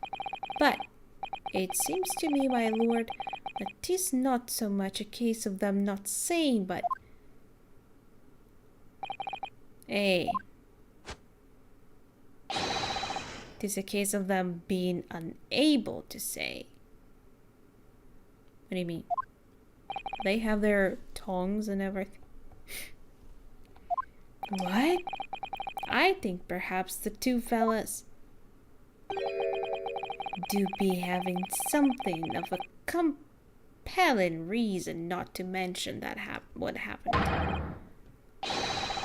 Would yous not agree, fine ladies and gentlemen of a jury? I don't follow. Oh my goodness, surely not. What? Those two chaps on roof? You mean the ones who stuck that knife in the man were...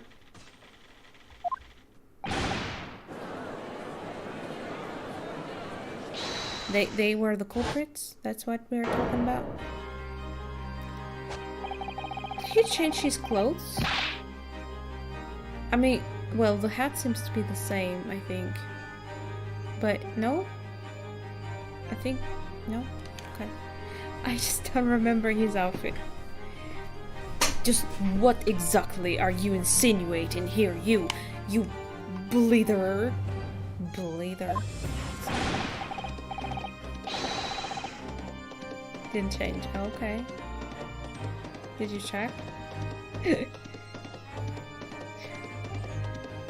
What's that? Are you okay? You, rotter! He said, you rotter! What are you insinuating? This is flaming outrage.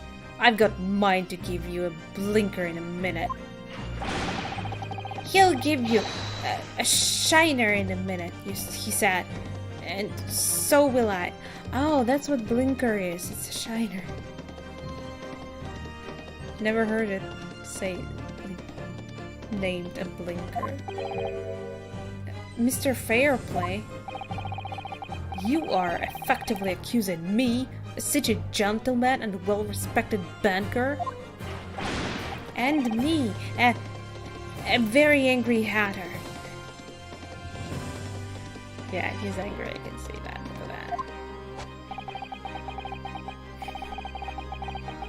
It's like an angry kitten.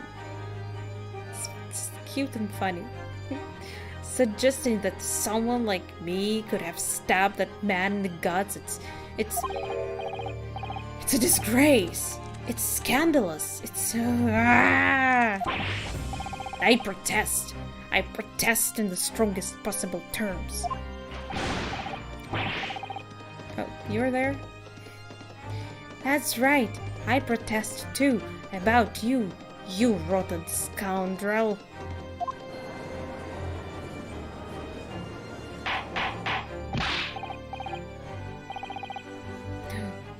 This is not the time, witnesses.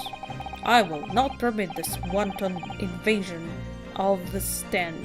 Return to the anteroom at once.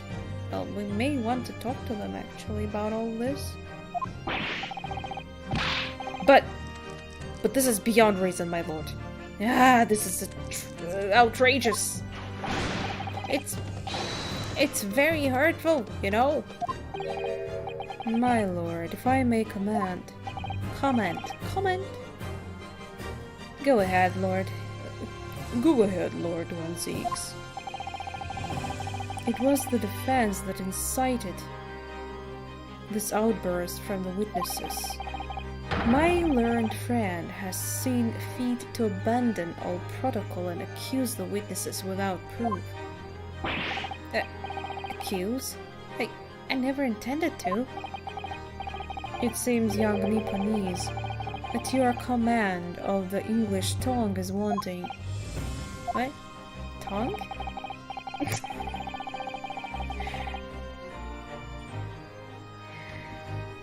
You proposed to this court that the victim fell through the skylight from the roof deck of the omnibus. That hypothesis cannot possibly stand without the rooftop passengers being aware of the events. Yes, and?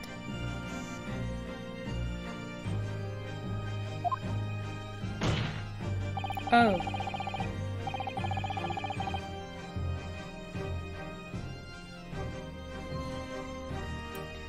I have branded these gentlemen liars. I mean you. Not him. You have intimated their criminal guilt. Intimated? I'm learning so much. Will I remember that? I really doubt.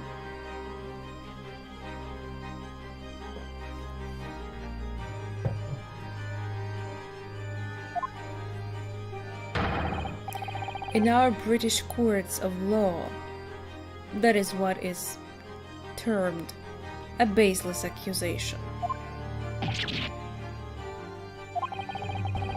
I know it was rash to put this idea forward without any actual evidence, but you can't just dismiss it without second thought. What are you wasting time for? Get them to testify. Indeed. He's telling, spilling the truth. I thought there was something fishy about that hat from the moment I laid eyes on the fellow. It's okay, head, come on. We have to see this matter through now, one way or another. If there's filth and rubbish in our midst, we must dispose of it at once.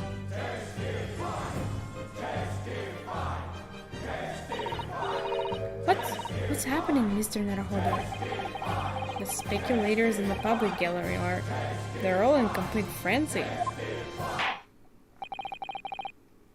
Mr. Fairplay and Mr. First. My lord? You will take the stand again and make another formal testimony in reference to the indictment brought by the defense. Yes, my lord. I didn't come here for this.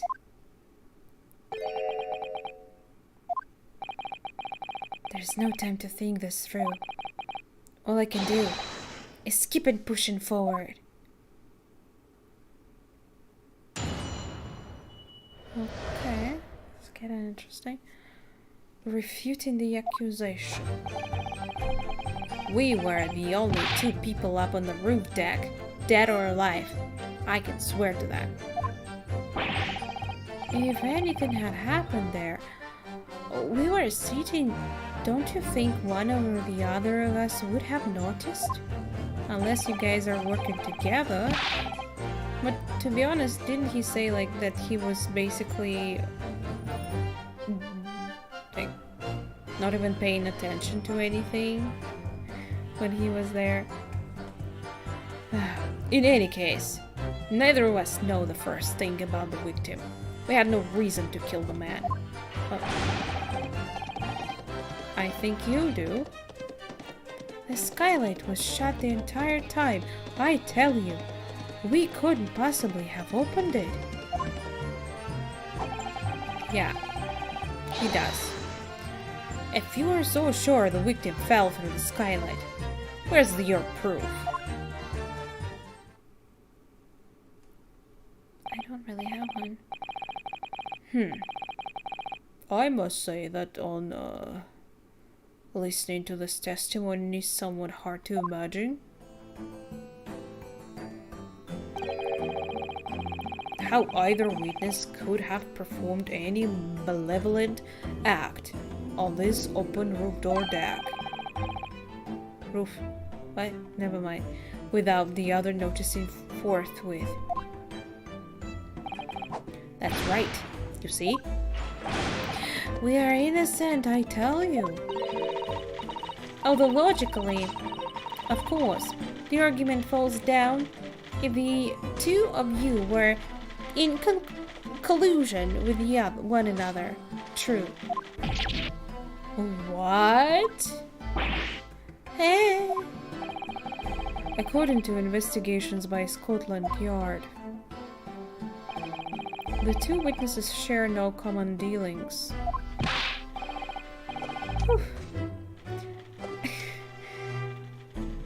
Ha! Well, I don't trust coppers any more than I trust the stinking reach. Something doesn't feel right here.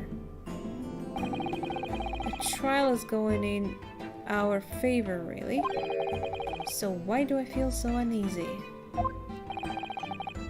Because you feel like some bullshit coming up. Where is... The trial is going in our favor. Look at the scales. Yeah.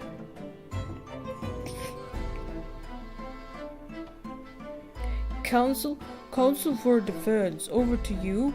Your cross-examination, please. Thank you.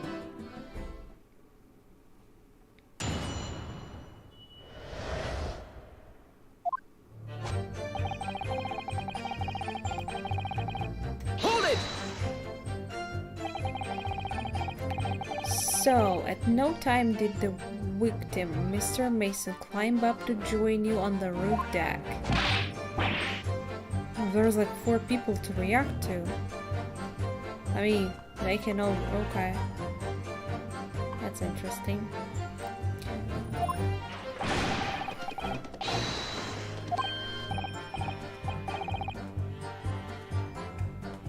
I remember seeing them both. Ah? I saw the victim inside the enclosed cabin talking with this man here. Did this really happen though? Is it true, Mr. McGilded? Dear me, my lord, at the risk of repeating myself, I boarded the omnibus alone and noted off inside almost immediately. That's an outright lie. Without doubt, you were engaged in.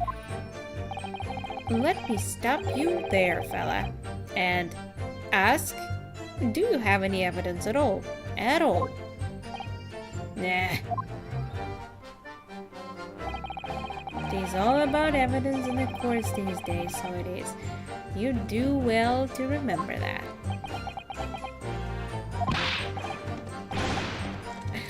I saw you with my own eyes. This is going so well. Well, it's not bad, definitely. If anything had happened where we were sitting, don't you think one of the other... Hold it! Well, it was on the final run of the omnibus. At past 10 o'clock in the evening. It would certainly have been quite dark, perhaps too dark to see clearly. Is this some kind of lark? A lark? Is this some kind of a joke? He said. Is that what this is? Or perhaps one or the other of you fell asleep briefly.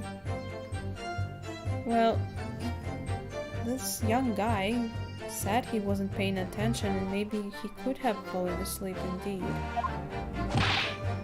Are you fair, Duncombe, sir? What? Are you serious? Oh, this guy is translating stuff to me. Thank you very much. That's what he said. It's impossible, I tell you. I'd give you the keys to the vault if you could fall asleep in that bitter cold. I heard people have been falling asleep in like very, very low temperatures and dying.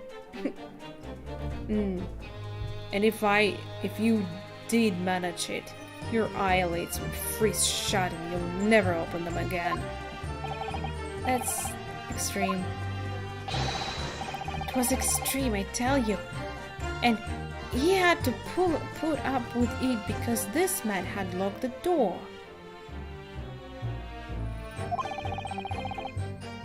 Yeah, I heard so, but whenever I'm cold, like in this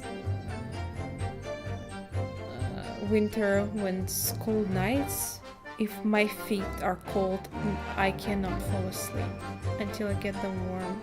And not just feet, like if I'm just cold. So, I guess it has to be very low temperature to help you fall asleep. Any true gent would have unlocked it and let me in when I knocked. I'm dreadfully sorry about that, young fella. But you see, I was away with the fairies and I didn't hear you at all. That's a lie. I saw you through the glass. You were talking to someone. No, it was a cold night, so it was. People do these same things that aren't real in the cold. It's hardly surprising. I really don't know who to trust. Seeing things.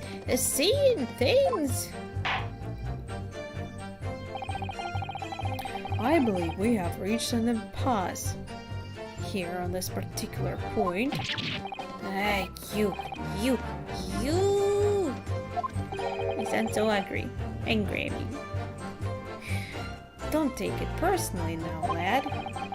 If I'm a suspect in this case, then 'tis only fair that you and the other Finn are too.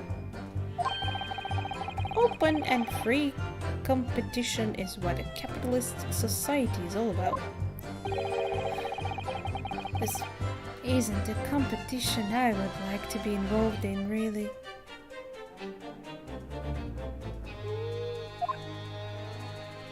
Fuck him, someone. And it... Hold it! So, you had never met Mr. Thrice-Fired Mason before? Oh, Loom? No, not once, never. He'd never met the man before, he said, never. And you, Mr. First, had no prior dealings with the victim either. That's right, sir. Hatters don't have much to do with brickmakers, to be perfectly honest, sir. No, I imagine not. You see? How many different ways can I put this? Neither of us have the remotest connection to the gentlemen who were inside the cabin. Excuse me! Mr. McGilded. Yes, counsel? What can I be doing you for? Did the victimless statement give you witnesses? Witnesses, not victim. You pause for thought somehow. And not the remotest connection? Is that right now, I wonder? This music though, like it, I feel like it would fit more to Professor Layton. What are you insinuating now? Ah, Mr. Fairplay, it has been too long, so it has. Eh? If I'm not very much mistaken, I believe this fast approaching, is it not? your repayment date. Indeed. I beg your pardon? You borrowed 20 guineas from me, sir. At an unconscionable rate of interest. You tricked me. It's extortion. Well now, is that a touch of begrudgery, is it? A sort of begrudgery that might motivate a fella to pass his crimes off to another. Oh. Envy.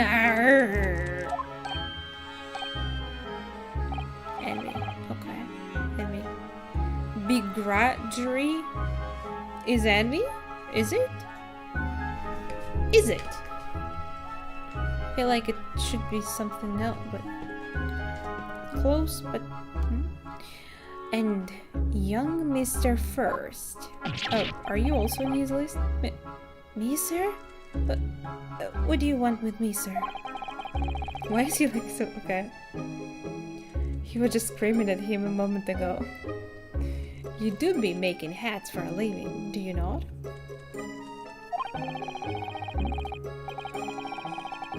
There, top hat sliding about your head. Is that one of your own creations, is it? Oh, well, I'm still just an apprentice, you understand? I am learning to find the perfect fit for whatever fine gent walks through the door.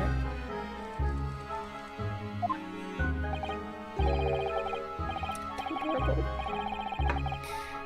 The perfect fit, is it?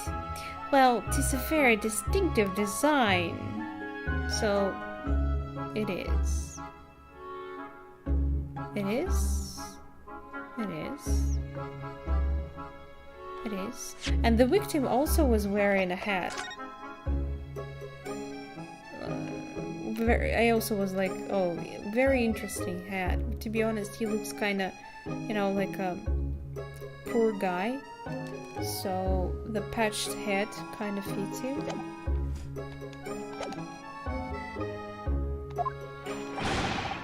Many customers like it, I tell you. They like a distinctive touch. Customers such as thrice-fired Mason.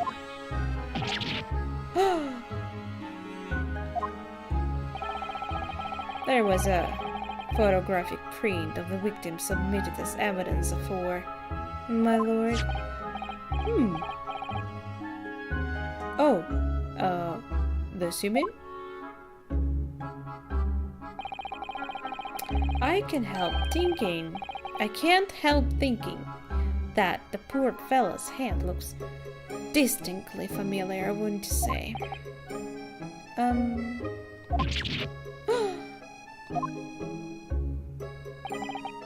That's one of my hats.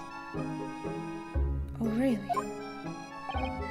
Hey, that it is. So it would seem the brickmaker was a customer of yours. The sort of customer I'd wager you could have had a wee quarrel with over the distinctiveness of the goods. Oh, no, sir. Absolutely no, sir. What are we getting into there? Well, there's really nothing more to add. It wouldn't be right to say that the two fellas here haven't the remotest connection to the victim, you see. I rest my case. You little wessel.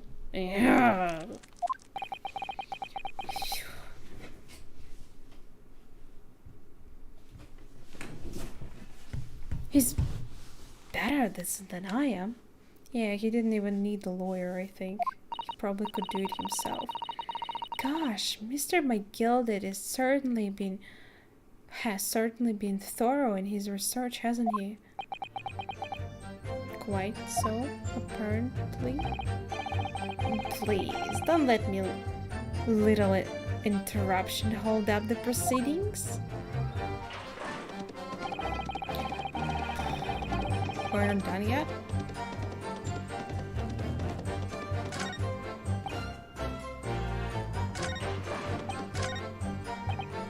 By the way, we had no reason. Couldn't I just present the reason? Okay, let's just press for now. Are you quite certain about that? That the skylight was shut the entire time? I'm going to lose my block with you in a minute. He's going to lose his rag with you in a minute. That's what he said. Okay, not sure that actually cleared it up for me. Take a look for yourself. Go on. You see, it's shut fast now, just like it was on the night. But there, I can clearly see you can open it from the side. So it is, of course. A fellow the size of Mr. Mason could likely break right through it. Steel and all. What? Just looking at the size of the thing, you understand? Nah. No, you hold on there a minute, sir. The size of the thing means nothing.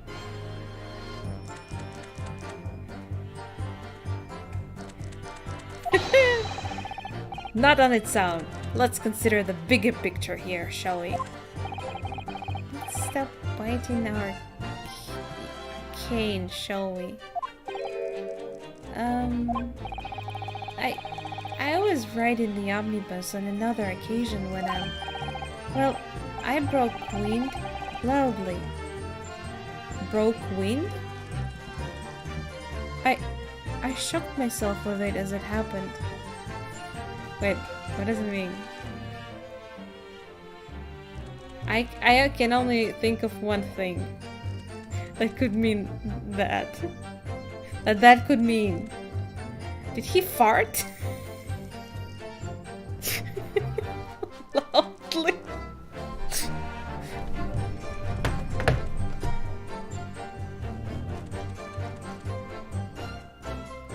No. Is it what it means?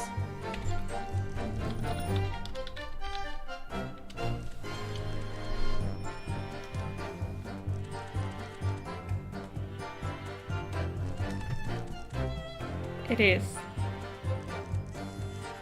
It is. Well, I like the description, but it tells you when you just Google break wind. Quite specific. Try it.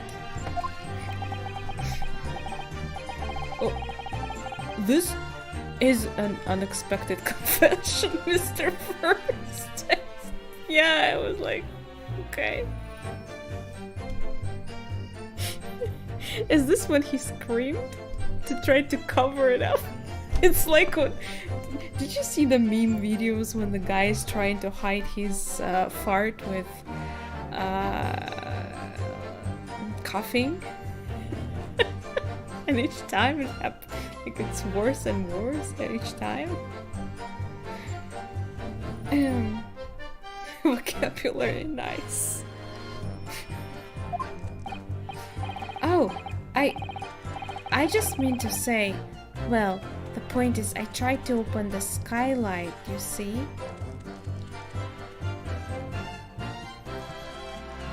And that didn't work. Of course, we know it's not openable from inside, which is weird, to be honest. It should be able to be opened from out inside, because that's where it's fucking hot. Family Guy peeped too. And the Google didn't see. But just my luck, I couldn't make it budge. The stench was terrible. Oh, my little boy, oh my god. I'm so bad for him. Everyone was looking daggers at me, sir.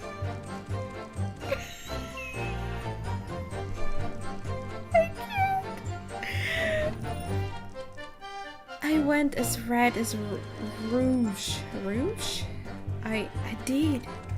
Yeah, I can imagine. Look at him. Look at that innocent face.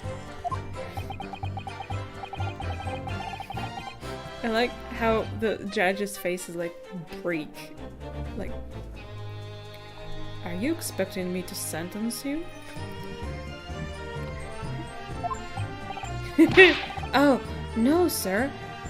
The point is, the skylight can't be opened. Wait, that ain't...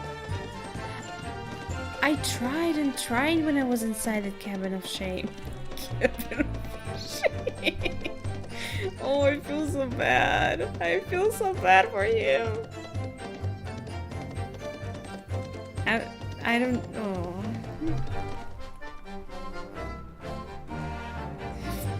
Excuse me.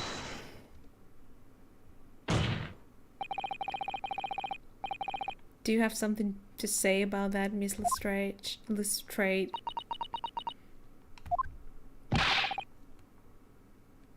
Miss Lestrade.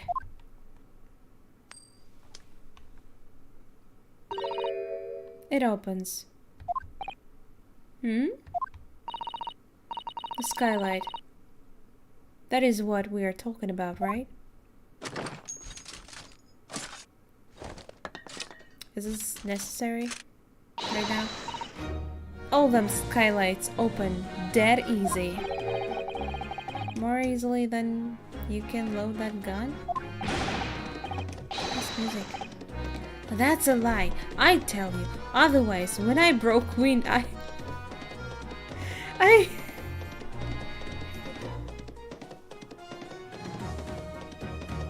On Discord?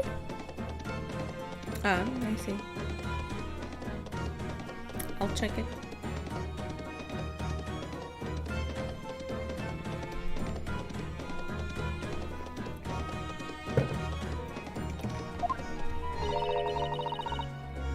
You can't do it from inside, you mug. Oh. Look, a few weeks ago, I was up on the roof deck of one of them drags, and I had a great old howl. I mean, I had purses coming out me ears. Miss Lestrade, this is not the forum to be eulogizing on the subject of your criminal activities. She doesn't give a fuck. Well, anyway, I had a bit of scare. Of a scare? When I lifted the last bloke's purse, he got wise to me. Wise? All four of them surrounded me, so I couldn't hop off the bus and leg it. So, what I did was I used the skylight. I opened the catch and jumped right through. What? Yeah, the catch for them skylights is on the top side. That's why you can't open them from the cabin. Skylight opens from the top roof deck. Bailiff. Okay, they're gonna check it out now.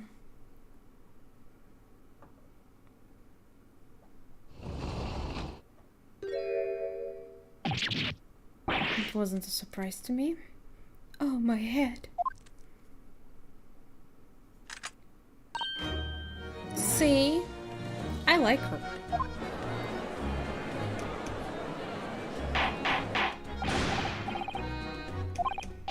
Tick, tick.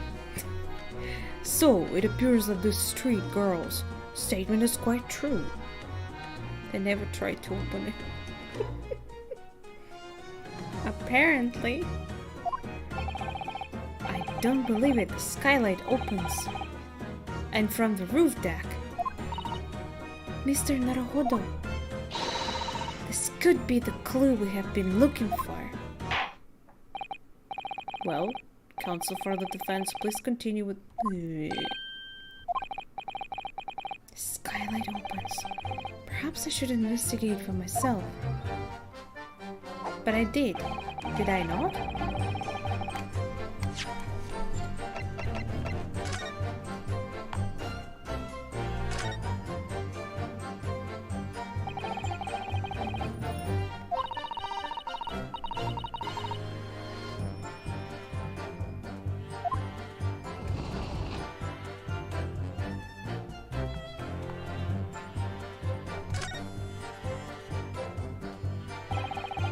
No, I tried from inside, it's not opening. But I also tried from outside and they didn't even comment on it. I saw the opening mechanism and they didn't even mention it. Maybe now it will. Nah, it's I really doubt. Plus, but we're trying to defend our guy here.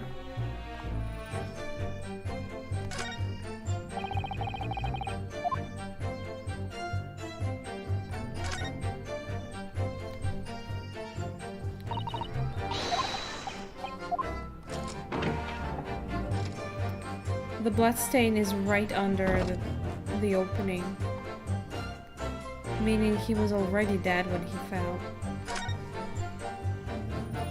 Well, at least he was already stabbed.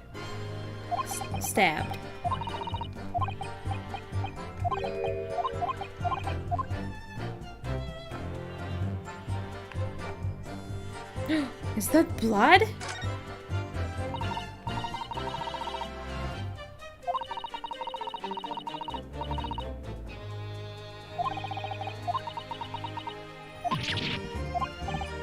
What is it?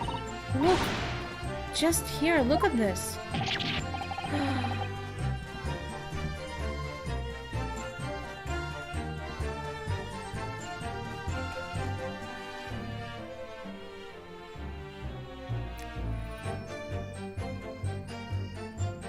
It's 19th century.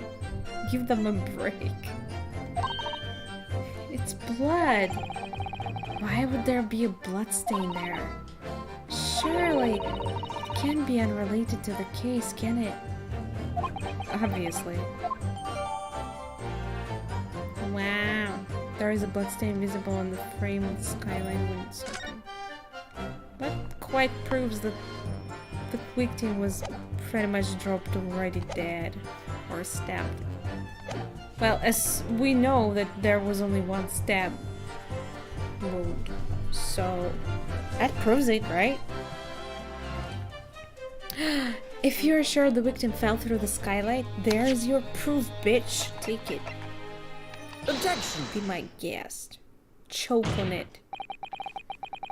On the night in the question, the victim was fatally stabbed in the stomach, and immediately afterwards the victim's body was pushed through the skylight into the cabin below.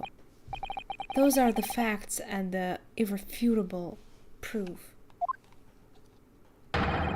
It remains clearly visible in the omnibus that stands before us today in this very courtroom. What? What you heard? That's utter humbug. You can't possibly have any evidence. No, you can't. I mean, we didn't do it, I tell you, it's impossible. Irrefutable proof. Here, in this courtroom. Counsel? My lord? I believe everyone would appreciate a little clarification here. Where exactly this evidence?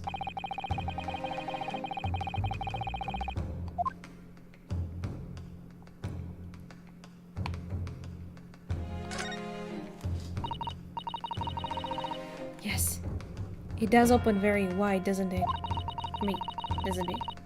Wide enough to kick someone like you through, certainly, Mr. Naruhodo. Why me? Why someone like me? Ominous silence. She's planning something. But what is it? Look! Just here. Look at this. We already checked it out though. Why would there be a bloodstain there?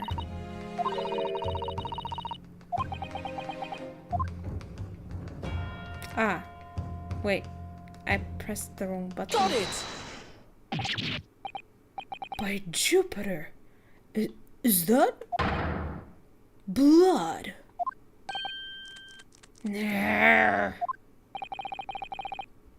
This bloodstain proves two things. Firstly, when the incident occurred, the skylight of the omnibus was open. What? And secondly, the victim was already bleeding when he fell through the opening. Oh my.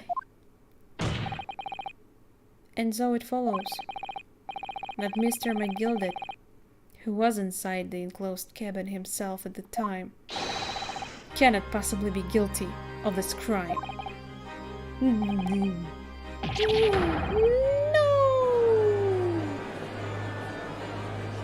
Gotcha. Hold it! But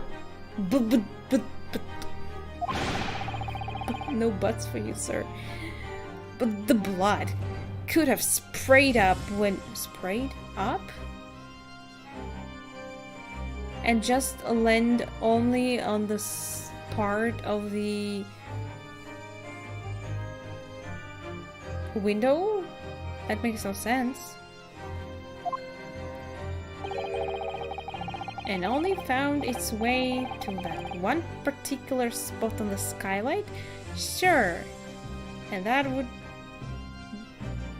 be very convenient. Yeah, indeed. That look. He's ruining his life right now.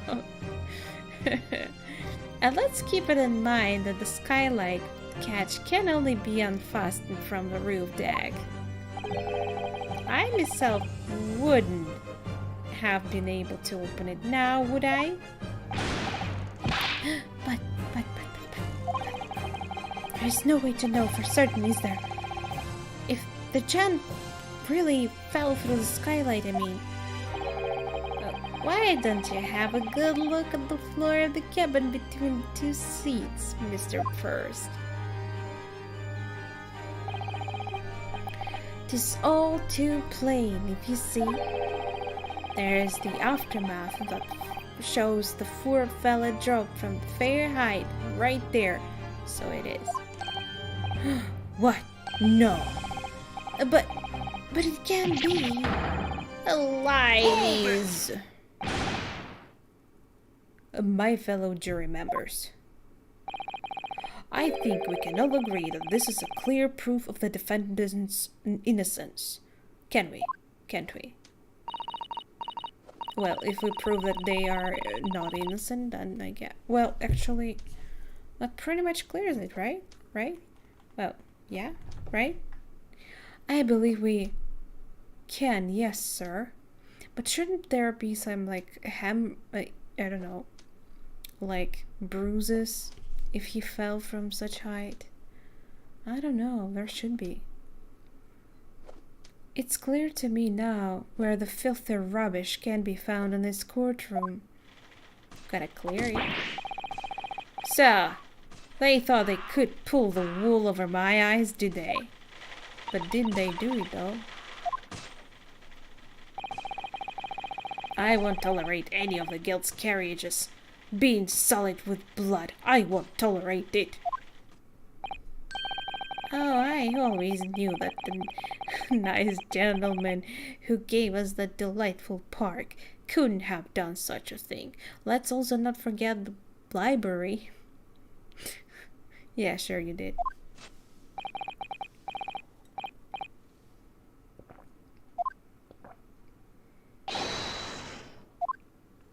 Objection!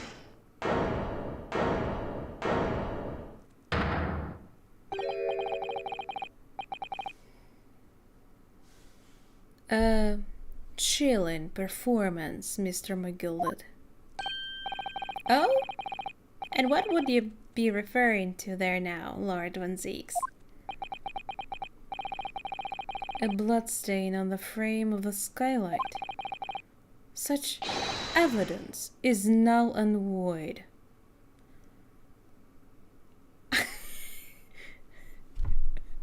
I'm having a Pikachu face right now. Because what the fuck, dude? Why? Yeah. Why? For one extremely simple reason. That smear of blood never existed. What? What do you mean? Objection! What are you talking about? It's there for all to see, and it's clearly blood. Objection! I personally attended Scotland Yard's investigation of the omnibus. The officers involved went over the carriage with a fine-tooth comb.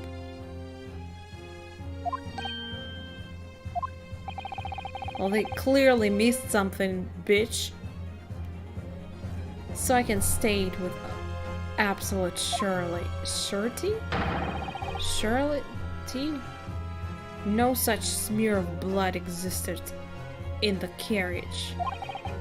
At least, not until this trial began.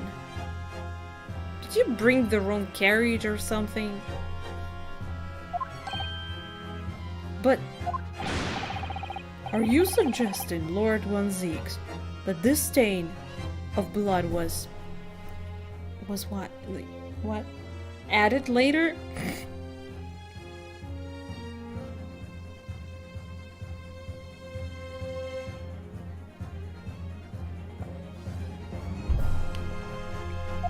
I don't even know what to think.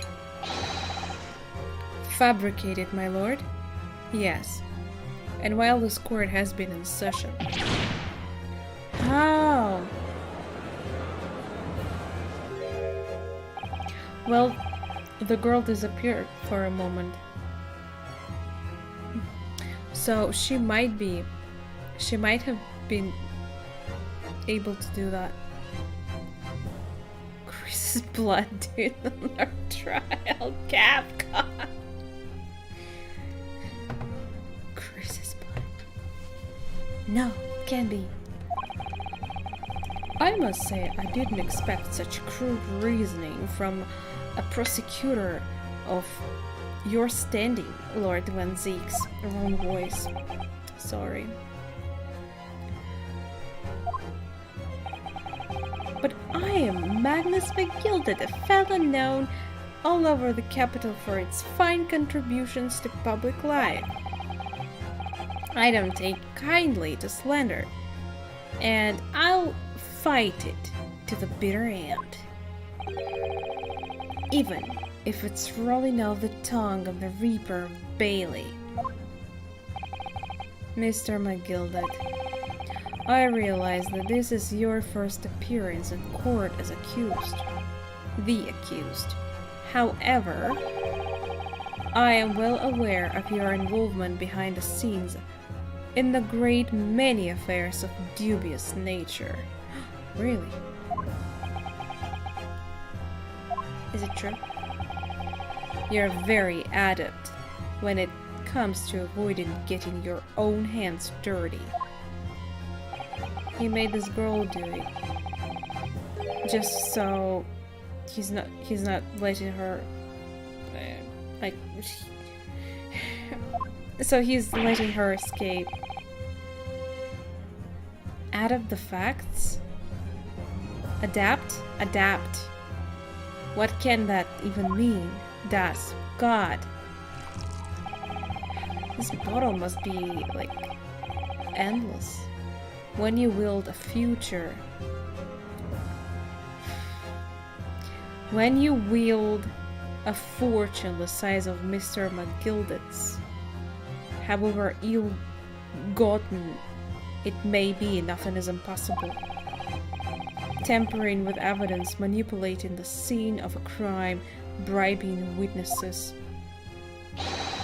I toast your ability to concoct the most convenient of stories, sir.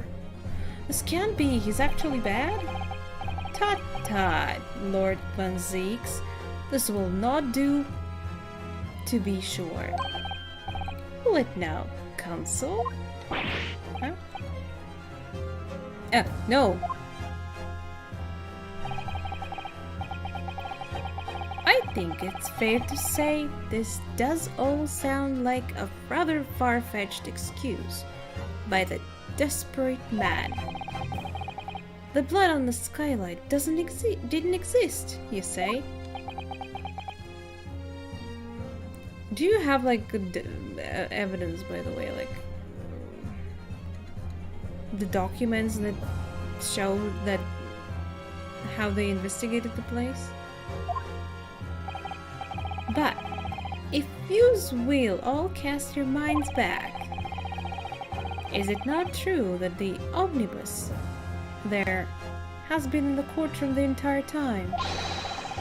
How could anyone possibly have put a smear of blood in it without the word or his wife seeing? World. Isn't that right now, Council? Actually, not really right. It's true. It's not. Smug bump, yes. Exactly. The omnibus has been in full view the entire time that court has been in session. My learned friend. Here's to hearing your opinion on this matter, in your own words. I wonder why he lets me do that. I mean, I can just say, no, there's no way.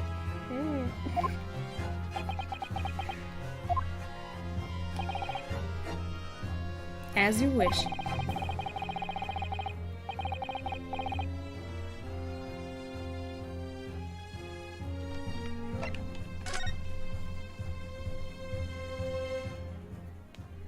I mean, that wouldn't look good for my defendant, though. As a defense lawyer, it's my job to advocate for the defendant as best as I can. But still, I feel as though there's something even more important at stake here. There is no evidence to suggest that the defendant did as my learned friend suggests. However, in terms of having the opportunity to carry out the alleged temporary, there is one possibility. Good gracious! Explain yourself, Counsel. Why me? He suggested that. Let him explain. Yes, there is. Oh, maybe he is gonna? It seems my learned Nipponese friend has no intention of running from this deceit. Deceit? I'm sure everyone still remembers clearly. The rest says that we were forced to take as a result of the smoke grenade fired by a witness currently in stand. Bang, bang. You shut me down. Ooh, what is going on? Yeah, that verse says that had to happen.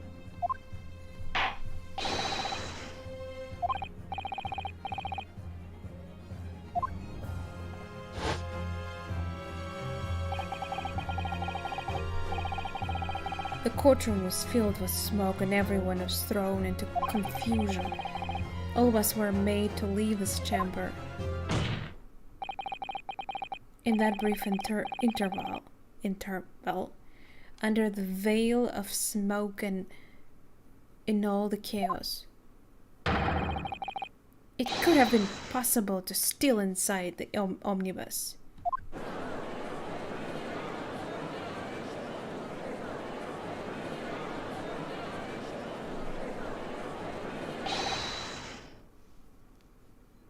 Are you wise? I mean, I guess I'm not. What are you trying to pull, you rotten feckled gouger? What does that even mean? Feckles gouger? Feckless.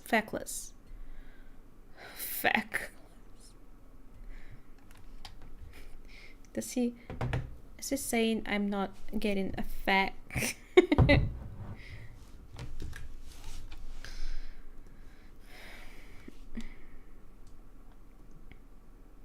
Lack of character. Gouger.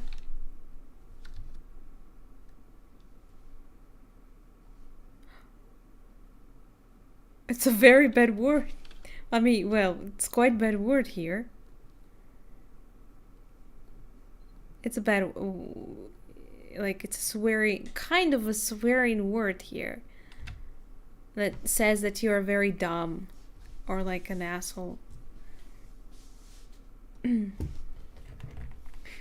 Wow.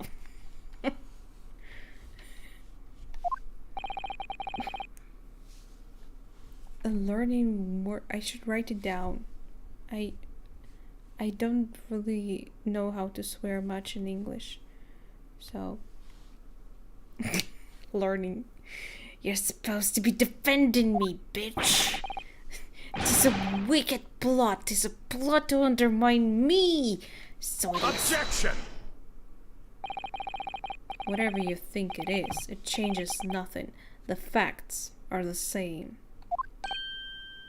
Slang. Oh, but are you sure about that? Maybe not necessarily.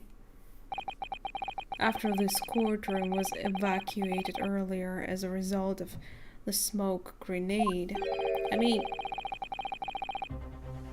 I can still use Irish slang, why not? A number of inconsistencies materialized in relation to the omnibus. Inconsistencies such as, to start with, the storage compartment underneath the near rear passenger seat. When the police investigated the omnibus, this compartment was full of the driver's items. True. Secondly, at least they said so, we have the smear of blood on the edge of the skylight.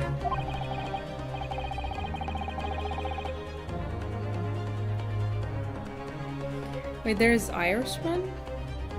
Oh, I think I remember. I didn't really see much of Samurai Jack, but I kind of liked from what I saw, and I think I remember that character.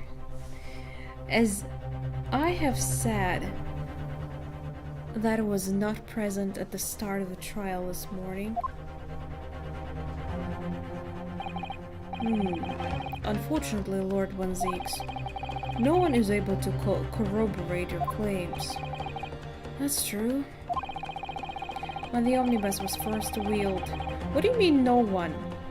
Someone conducted the investigation there, right? So just call these people in. They can confirm or not. When the omnibus was first wheeled out, both the storage compartment and the skylight were shut. M-rated. Don't need to have watched the rest. I mean, what came before? Why? How so?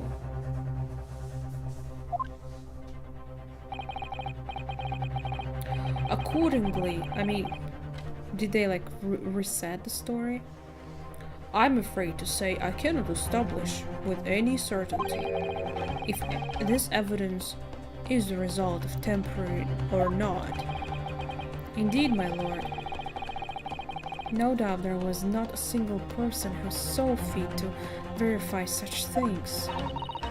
What do you think? Sorry? About the omnibus.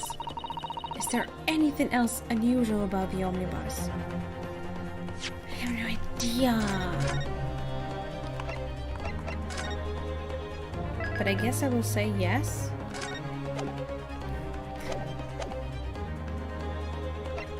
Wait, I saved, right? I didn't just... Give me a sec. I wasn't sure. Judging by the time I did.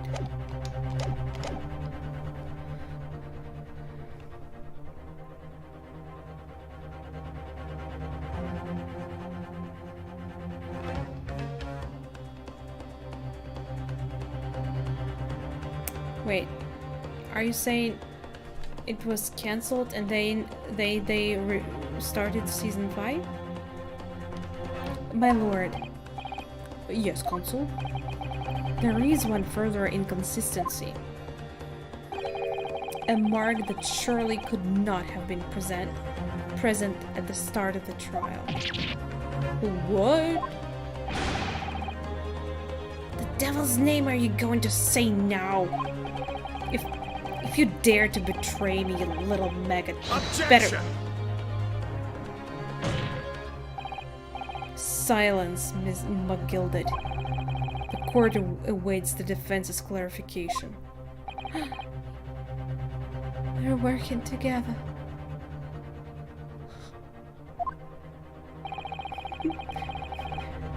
This trial keeps swinging one way and then the other. I have no idea what's the truth and what's deception. What am I supposed to believe here?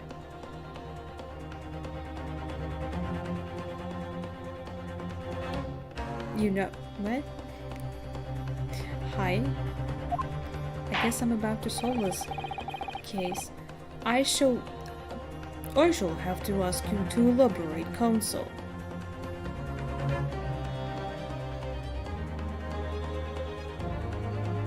When the fifth season came out? Was it long ago?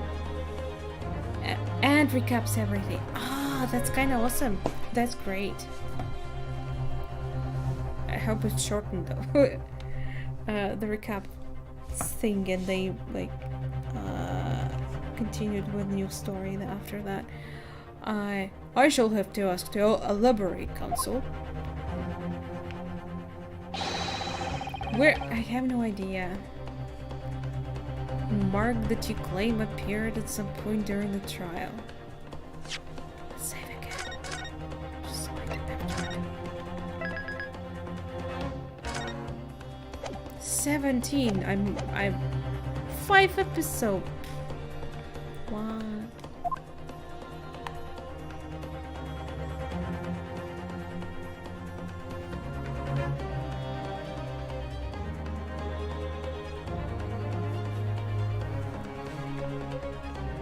I mean, isn't it?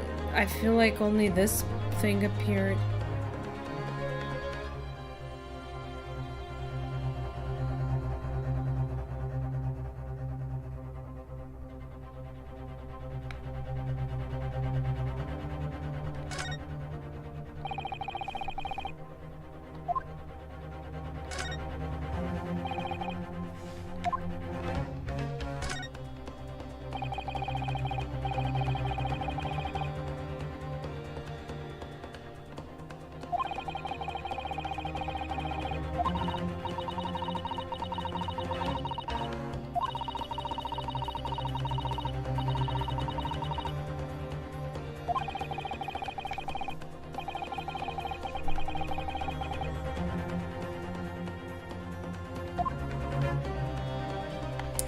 Women's clothes are very impractical.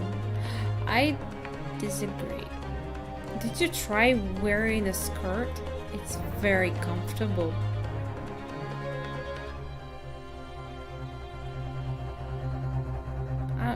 What?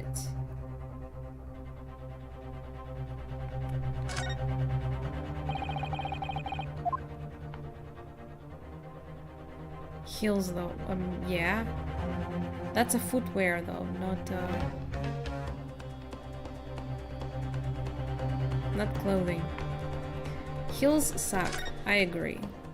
They should be like completely banned. Well, a short heel is actually good for your feet. Short ones, but like slightly elevated. But yeah, anything other than that is killing you. Don't do that.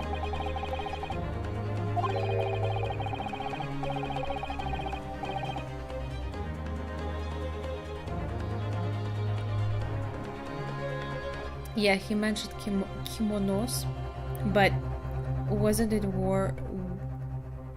weren't men also wearing it? or similar clothes. I'm not sure what I need to present. Where exactly is this alleged mark that you claim appeared at some point during the trial? I...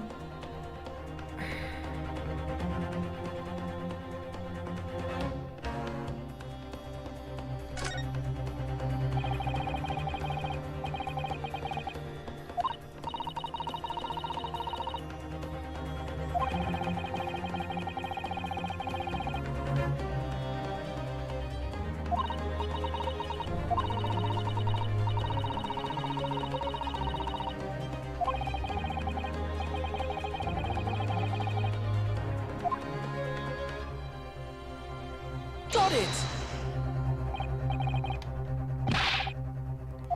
That's not it. Of sweat around your collar? I mean, but that blood doesn't make sense, to be honest. If you look on the picture,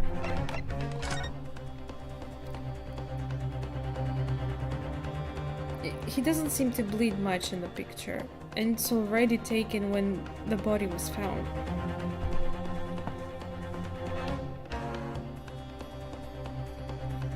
So I don't really see how the blood actually gets under him.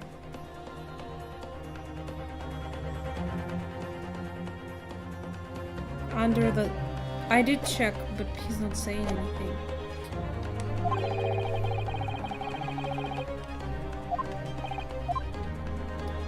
I checked it though, I did not present.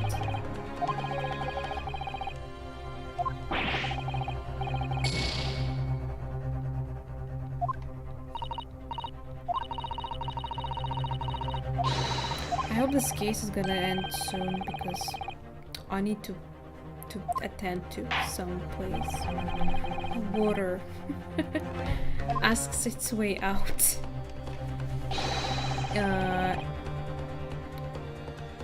Yeah, I have no idea. I have no idea.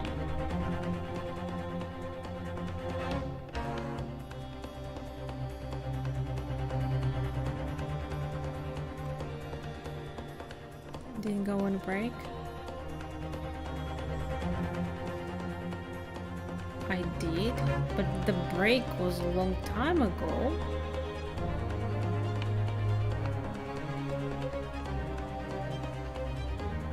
Got it!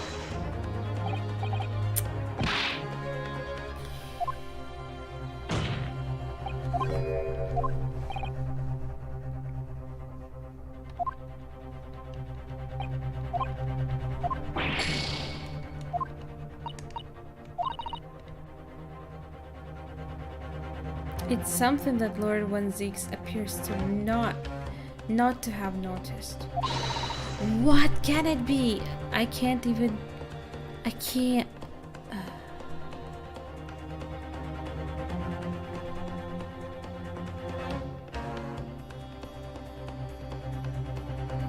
Bloodstain. It's bloodstain. It's bloodstain.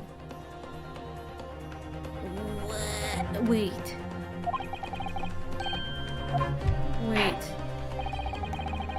Wait, maybe I'm looking at it in the wrong one. Unbelievable, it's bloodstain. Can you believe this? Are you saying this huge... But this makes no sense. If they made this... Oh, if the stain isn't there originally, that means the body did not fall from up there.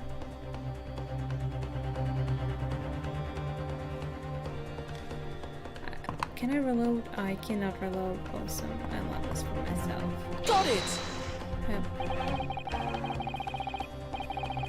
If we consider that the victim fell through the skylight onto the floor in the cabin, you would certainly expect to find signs of blood where he landed.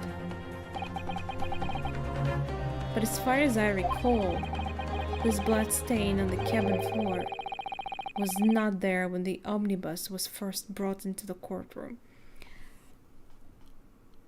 I don't know. Whenever I checked, it was already there, so I have no idea where this is all coming from.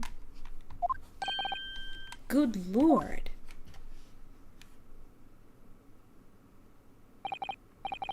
Yes, I do believe you're correct, Counsel.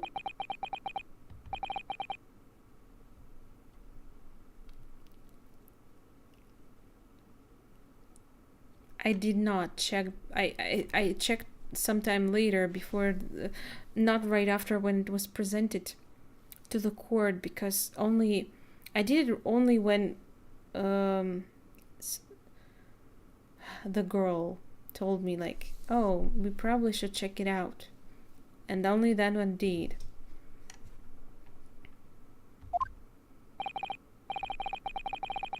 Although as advocate for the defense, one might say that so I have no idea how I somehow know that that bloodstain wasn't there before. I never checked it. That a very careless slip of the tongue. A tongue? Again? I believe that bloodstain on the floor is the decisive piece of evidence. But if the question is whether that evidence is genuine or whether it was unlawfully fabricated by someone, I feel compelled to admit that there is at least a possibility that the evidence is fake.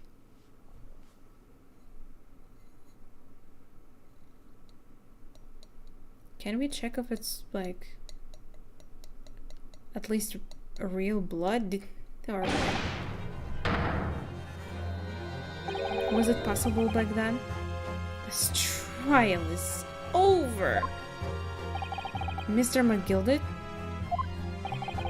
I've done everything I possibly can to cooperate with the court, but this is all over now. But you are the defendant. This is over, I tell ya.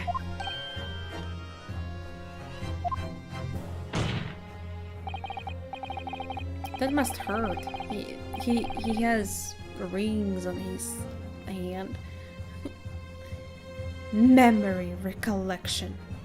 What people think they saw, this is all nonsense. Facts are what counts, and the fact is that bloodstain is there now. Well, and over the course of this desperate trial, long and extremely drawn out as it has been. You said that, not me. That good-for-nothing Reaper of the Bailey has failed to present any decisive evidence at all.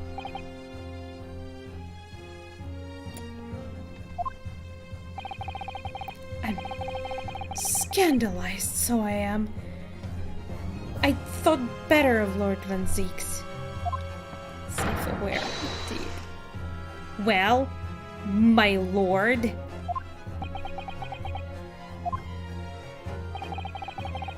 I must concur with the defendant.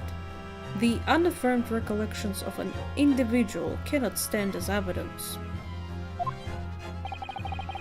At this moment in time, the particular bloodstain in question is very much in existence, and in the absence of any credible method by which to prove its alleged previous non-existence, I regret to say that it would be improper for this trial to continue. Your lordship can be serious. Lord Van Zeeks, what is your position? The prosecution, my lord, has no further witnesses or evidence to present. This is gonna be your first lose. I mean, I'm not happy about my victory, but apparently I'm gonna win? Very well. In that case, as I believe we have explored every possible avenue in this matter, I shall proceed to my adjudication. As a formality, I am of course obliged to confirm with the defense first. What formality? As things stand at the moment, it would seem that Mr. McGilded will be found not guilty. Yes. Which would mean we have won. Is that really the right outcome here? But I was told to win in this case, or else I wouldn't be able to enter the academy. So... is it really alright for me for the trial to come to an end now? With all these unexplained inconsistencies, it does feel wrong. Counsel for the defense, your closing statement, please.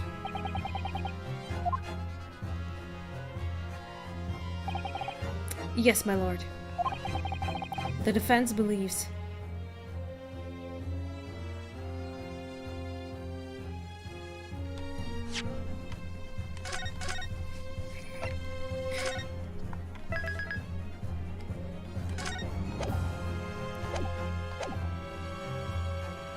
could be guilty.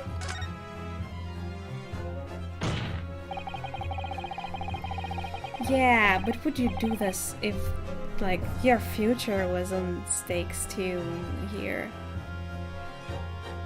I am here in this courtroom today to advocate for the defense of my client, Mr. McGilded. However, at this moment in time, I cannot, in all good conscience, attest fully to the defendant's innocence. What are you saying, man?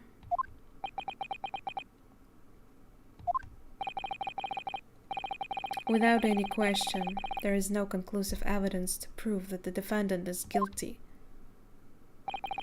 However, there is also no conclusive evidence to prove that he is innocent. Good. Good gracious me! Oh, duh. This is unprecedented behavior, counsel. A defense lawyer calling the accused innocent into question? Are you of sound mind?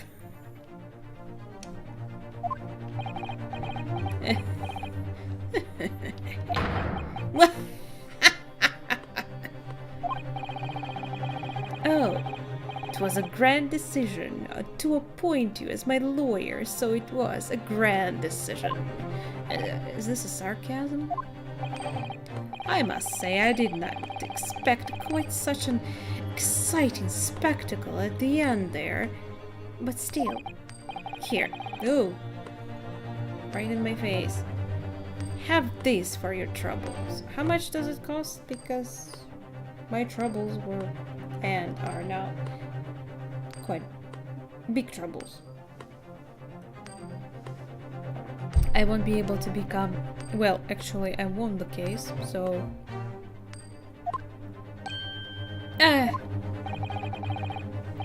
Your job here is done, fella. And some fine work you've done, so you have. What do you mean? This is just the right honorable gentleman to succinctly put it for.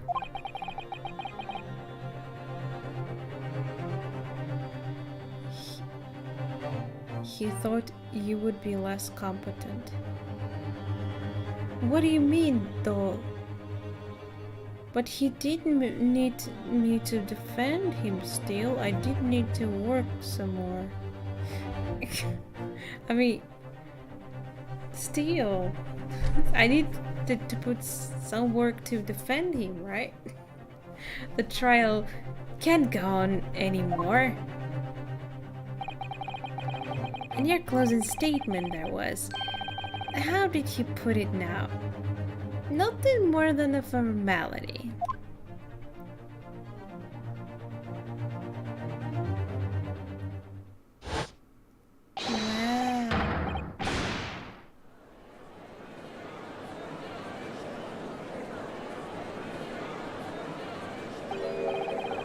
good enough to be not guilty. I mean, I understand, yeah, but I'm a little bit too smart than he thought. But I'm not the only one who basically corrected it. The prosecution also did it. I really don't know what to make of all of this. Was the evidence we've seen genuine? Or was it fake? His lordship would be fuming. Any unsightly rubbish should be disposed of promptly, as I said. But after hearing all this, can't all the jury just turn their thoughts differently? Like, he was so sure that he won right now, but they can, like, completely choose something else.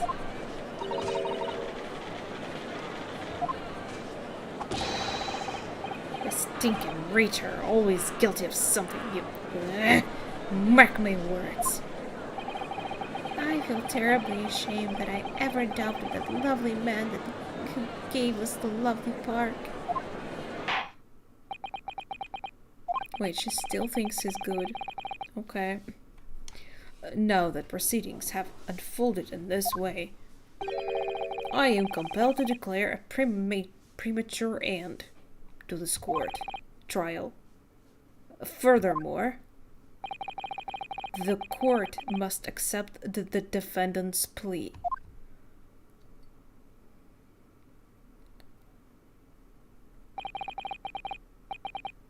This is so kind of dumb. Well, yeah. Why am I surprised? There's always something really ridiculous going on in this game. I thank you kindly, my lord.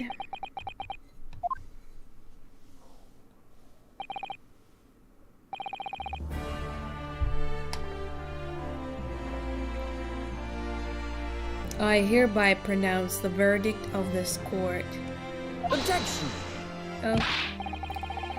But we still haven't determined if the bloodstain is in the omnibus is genuine or not.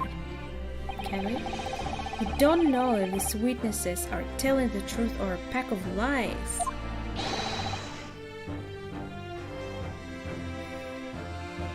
We have no idea about the truth.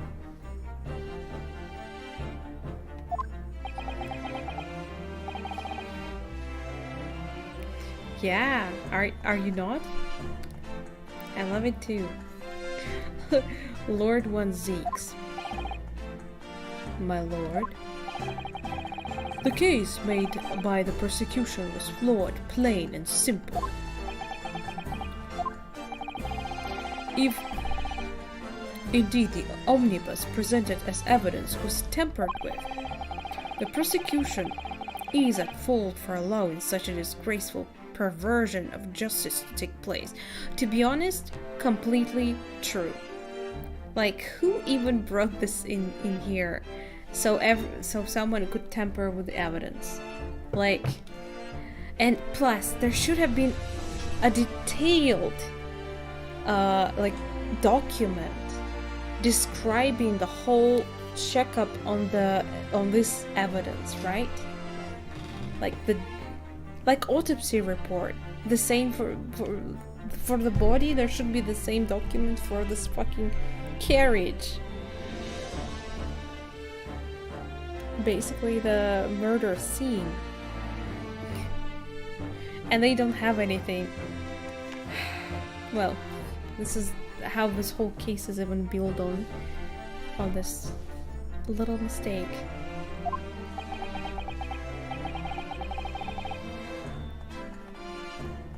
My sincerest apologies, my lord. Objection! But wait. When we were evacuated from the courtroom, Lord One Zeeks ordered the evidence to be secured. Well, maybe it just didn't happen that quickly enough. I'm afraid the prosecution cannot shun responsibility in this matter. That's so unfair. That's cute. Trying to protect that guy who dissed on me so badly. The culpability of the defendant has not at the present time been established by this court. Consequently, the jury will not be required to proffer judgment. What?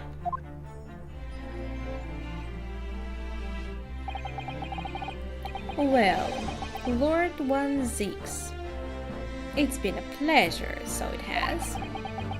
And as for you, my dear fella, I couldn't have asked for a better defense. My pleasure. Do you mean to tell me that this has all been a grand waste of time?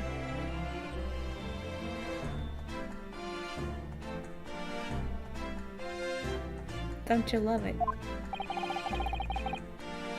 'Tis the law of the land, my good man. If you'd like to pursue this matter further, you can always go ahead and try to change the law. Magnus McGilded. Good grief! You've more to say to me, have ya? Just one thing. A warning. This is far from over. Those eyes.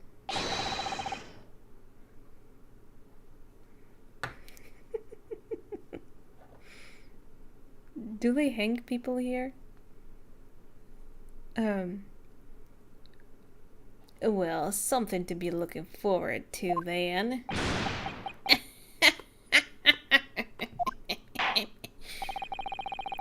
I hereby pronounce the defendant, Mr. Magnus McGilded, not guilty. Woo-wee! What did it? Woohoo! Woo-woo-woo-woo! Actually, I feel like something like this already happened. Like, we defended someone that wasn't really good. I have very vague memory of the previous games, to be honest. Barely anything. With the courtroom in pandemonium for the second time that day, the judge delivered his verdict. And my first ever trial in Great Britain came to an abrupt end, with the defendant being found not guilty, ostensibly a victory for us. Where are you going?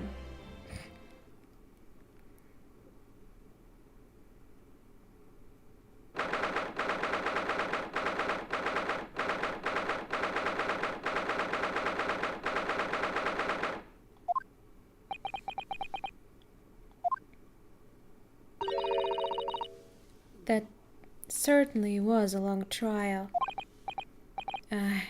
Yes, it was. Your first ever trial on the foreign soil, and your first victory. It was a wonderful performance. My heartfelt congratulations. And to you, Mrs. Sato, thank you for your assistance. She's an assistant after all. My chair is breaking under me. Like literally, it already makes noises.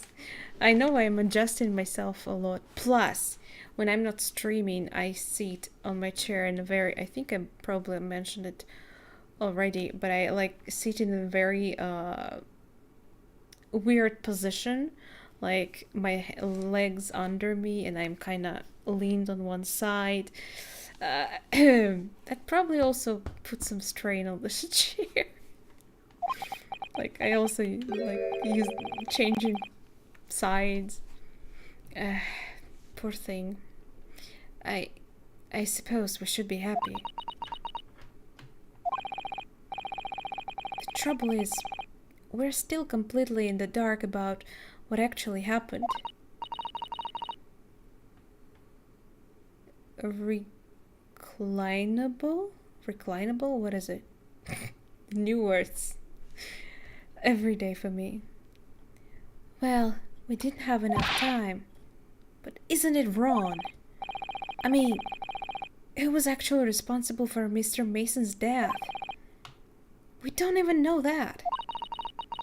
The sole aim of the defense is to obtain a verdict that exonerates the defendant.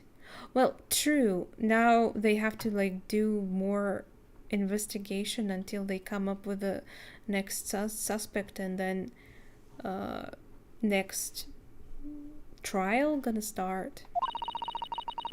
You carried out your duty to perfection.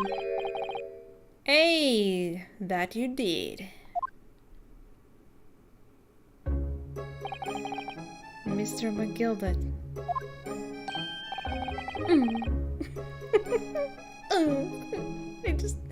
I like her matters? How do you call it? Bending into laid down. Wait, it's not supposed to be to do that. Ouch. And that girl is with him too. Okay. I'm sorry to hear that. Well, it seems the stories are true. Oh? What stories? About the 6 enormous fireworks they do. Can you not?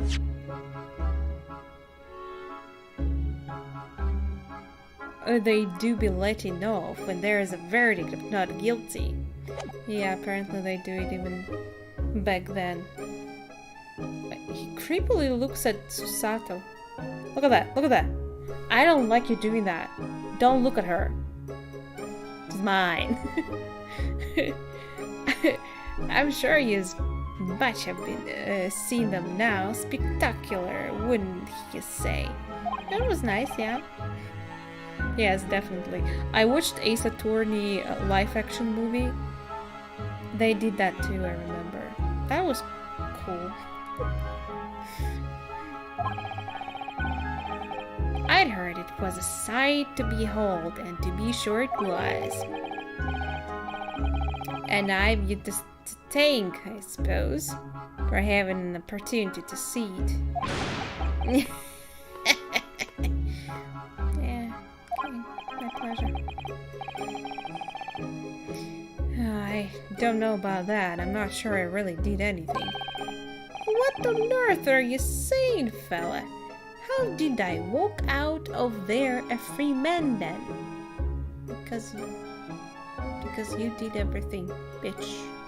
I like how he has actually been quite nice to me here after I tried to actually change everyone's opinion on his being not guilty. True. I still don't understand why would he kill that person though. What was his... Did he though? Maybe he didn't. I just don't know. Yet, maybe? I don't think it was so much thanks to me as down to your planning.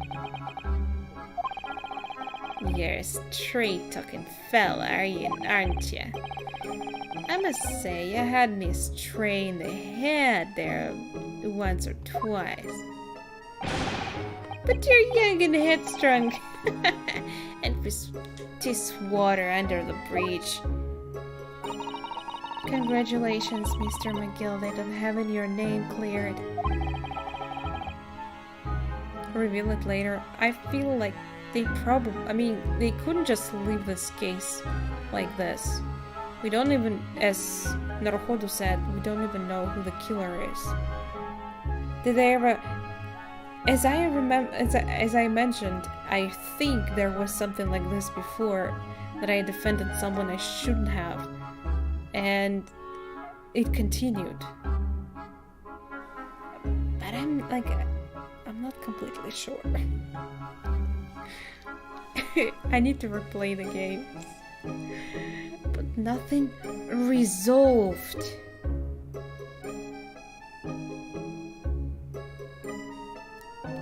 the second game in the Great Ace Attorney is called Resolve. I hope they're not gonna continue this case there, but here. There's only one thing that matters to me. Oh? Hey. They've all seen that I didn't do that odious and abstinent deed. This grand, is it not?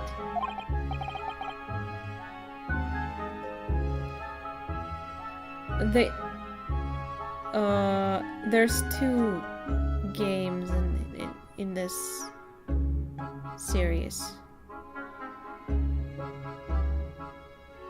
Well, I'm not sure it was actually... originally they came out... This game came out in 2015, I think. Only in Japan though.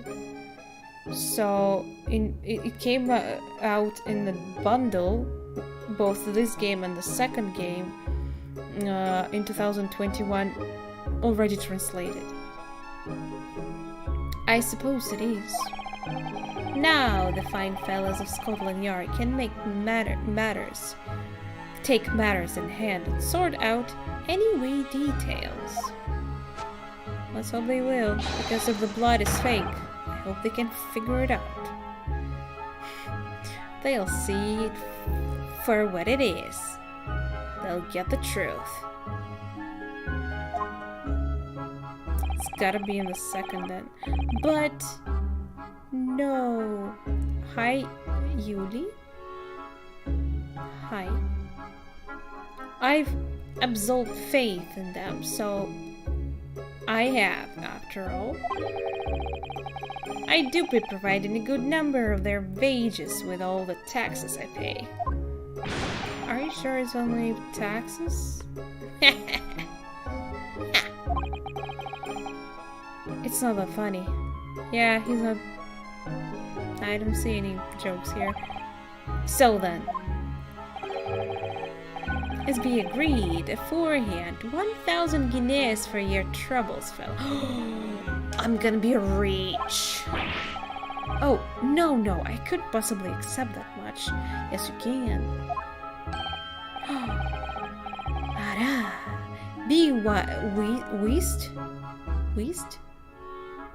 You're humble people, are ya? You from the east? Well, if you insist. No, I do not. Give the money.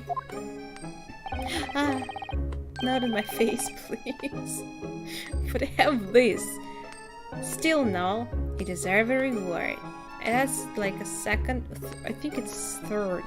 I think you threw one at me in the beginning when we just met. How much are they worth, I wonder? Mr. Magnus McGilded. Bailiff. What's going on? Everything is ready, sir. If you'd like to follow me into the courtroom. Ready? Into the courtroom? Ready for what? What's this, officer? It is sooner than I was led to believe. I hope it's not inconvenient, sir. There were some changes to the schedule. Well, I must be making tracks now.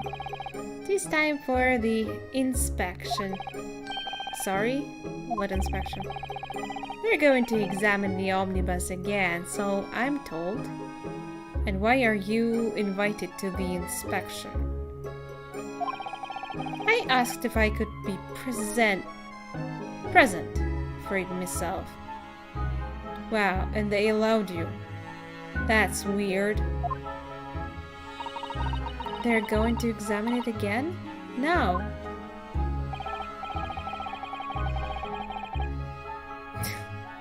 I think so, DKP.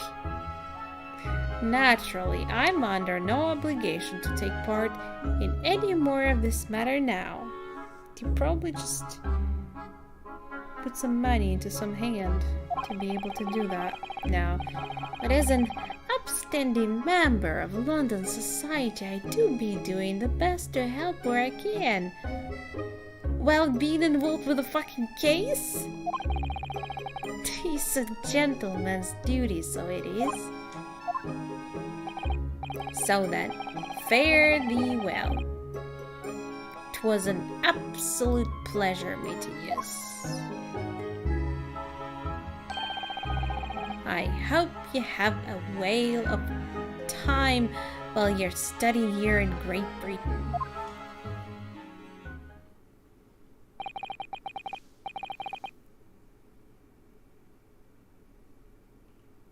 Can't of the same crime twice, I don't think. We'll see. And there he goes. A free man. Unless he's gonna kill someone else. Oh, I forgot she was here too. No, stop. Don't move. Where is I want to say gotta move on. She really does take forever to load that thing. Miss Lestrade, would you mind putting that thing down? You're a grown-up. Sorry? And I hate all grown-ups. I thought she ate them at first. Wow. Plus, I thought that Naruhodo is quite young. Like, he's not really adult yet. Ah, there you are. She has quite an interesting voice, doesn't she? Who the hell is this? Naughty, naughty, running off like that. Is this some kind of picnic? Who's this little girl now? Picnic? What's this has to do with what's going on here? And taking that with you as well. I was looking forward to the trial run of my experimental smoke grenade launcher. Grenade launcher. That's what it is. Ha! Oh, what the fuck? Oh, do you want to play? You won't beat me. Excuse me, but who are you? She looks like Sailor Moon's daughter. Good day to you. I'm the inventor, I suppose, of that machine. The inventor. Well, normal smoke grenades are so dull, don't you agree? White, white, and more white. Steampunk moon. Yeah, I see their outfits are inspired by that.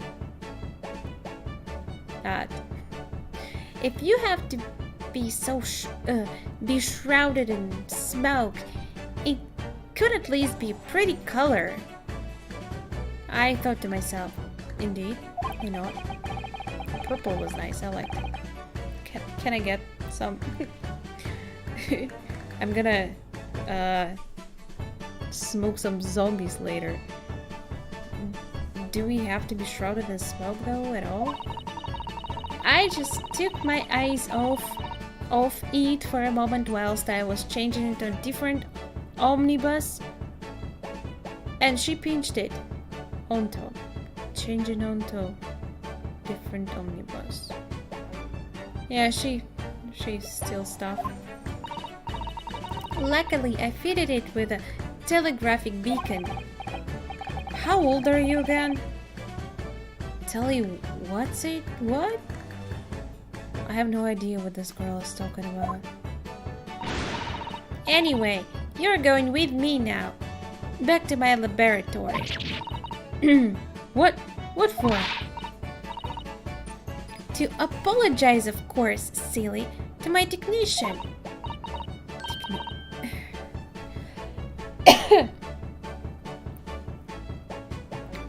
I've been speaking for how long? Like 8 hours now?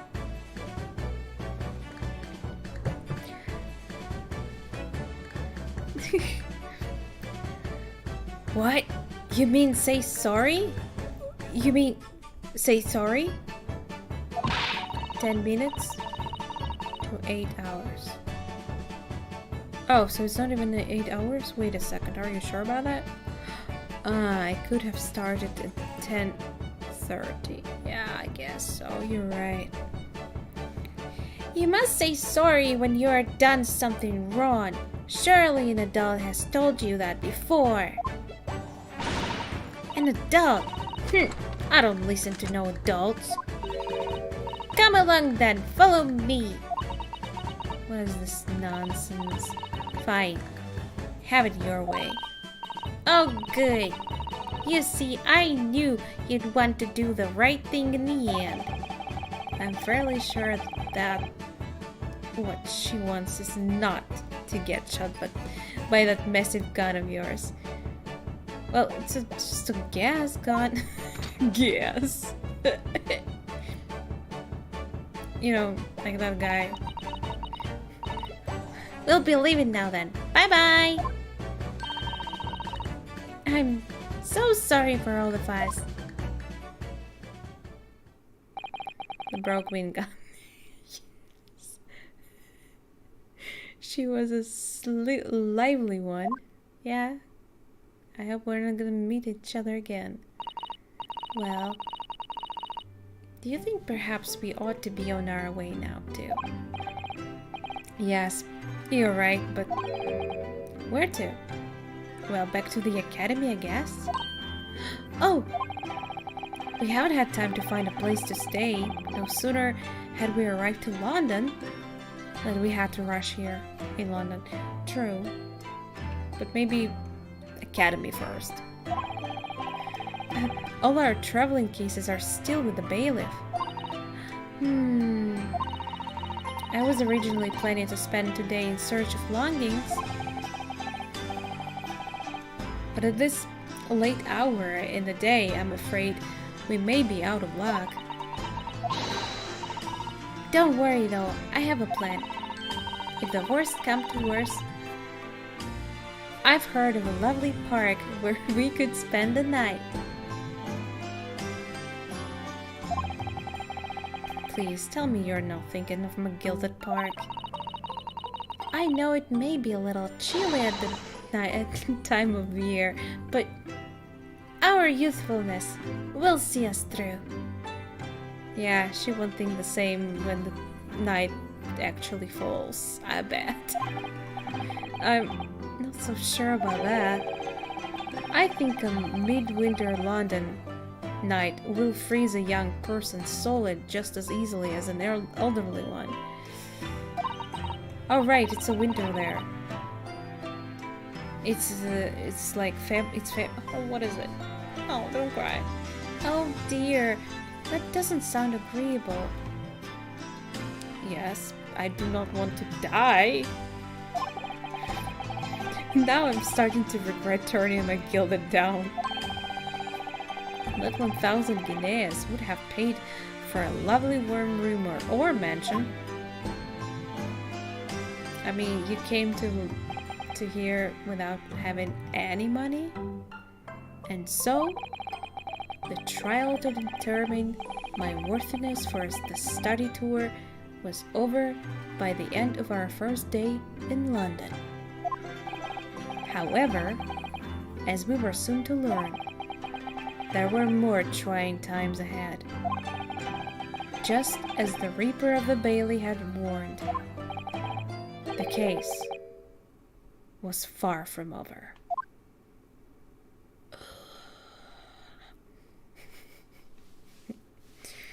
How does it feel? Oh? What's going on? Cutscene. Fire brigade! Water! Bring water! Water! How did this happen? I don't know, sir. By the time I got You here, said it was that. already engulfed. No one was supposed to be allowed in here before we started investigating.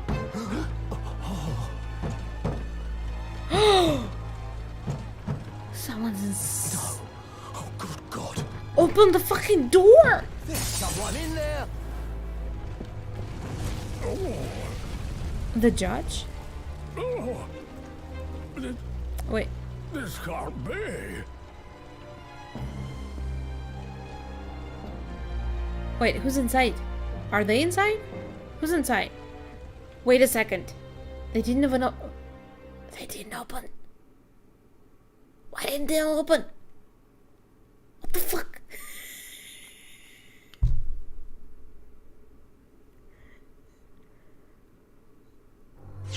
They just let someone die in there. Wow. Right in the courtroom. This is the...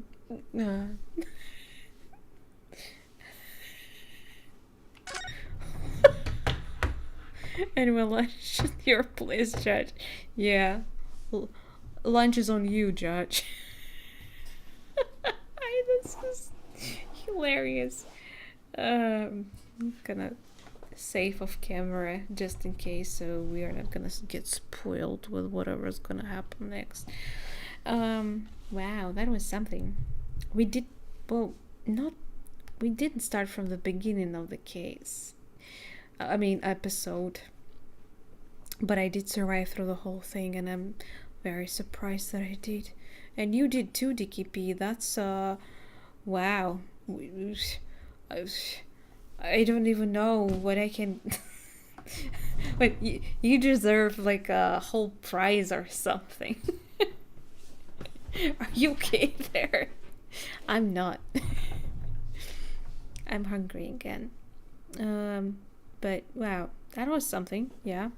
And I kind of hate when they do this, you know? The case is not solved.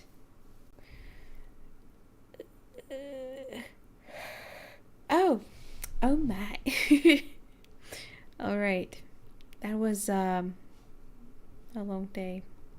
Let's call it a day. Really, I'm very happy that you did have fun. I did too. I really love this game. And yeah. I hate that you make better jokes than I do though. But maybe some people who will rewatch or watch it will also find it funny, so you're quite helping me. I appreciate it too. All right.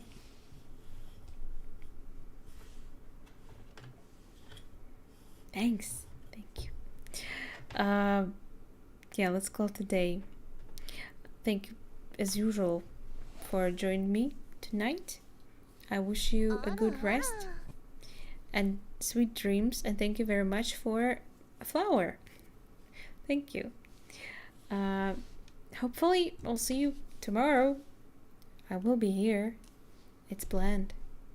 And I already forgot what I'm gonna play. It's Star Wars. Presumably I could finish it. Another finished game. Let's see. Alright, bye.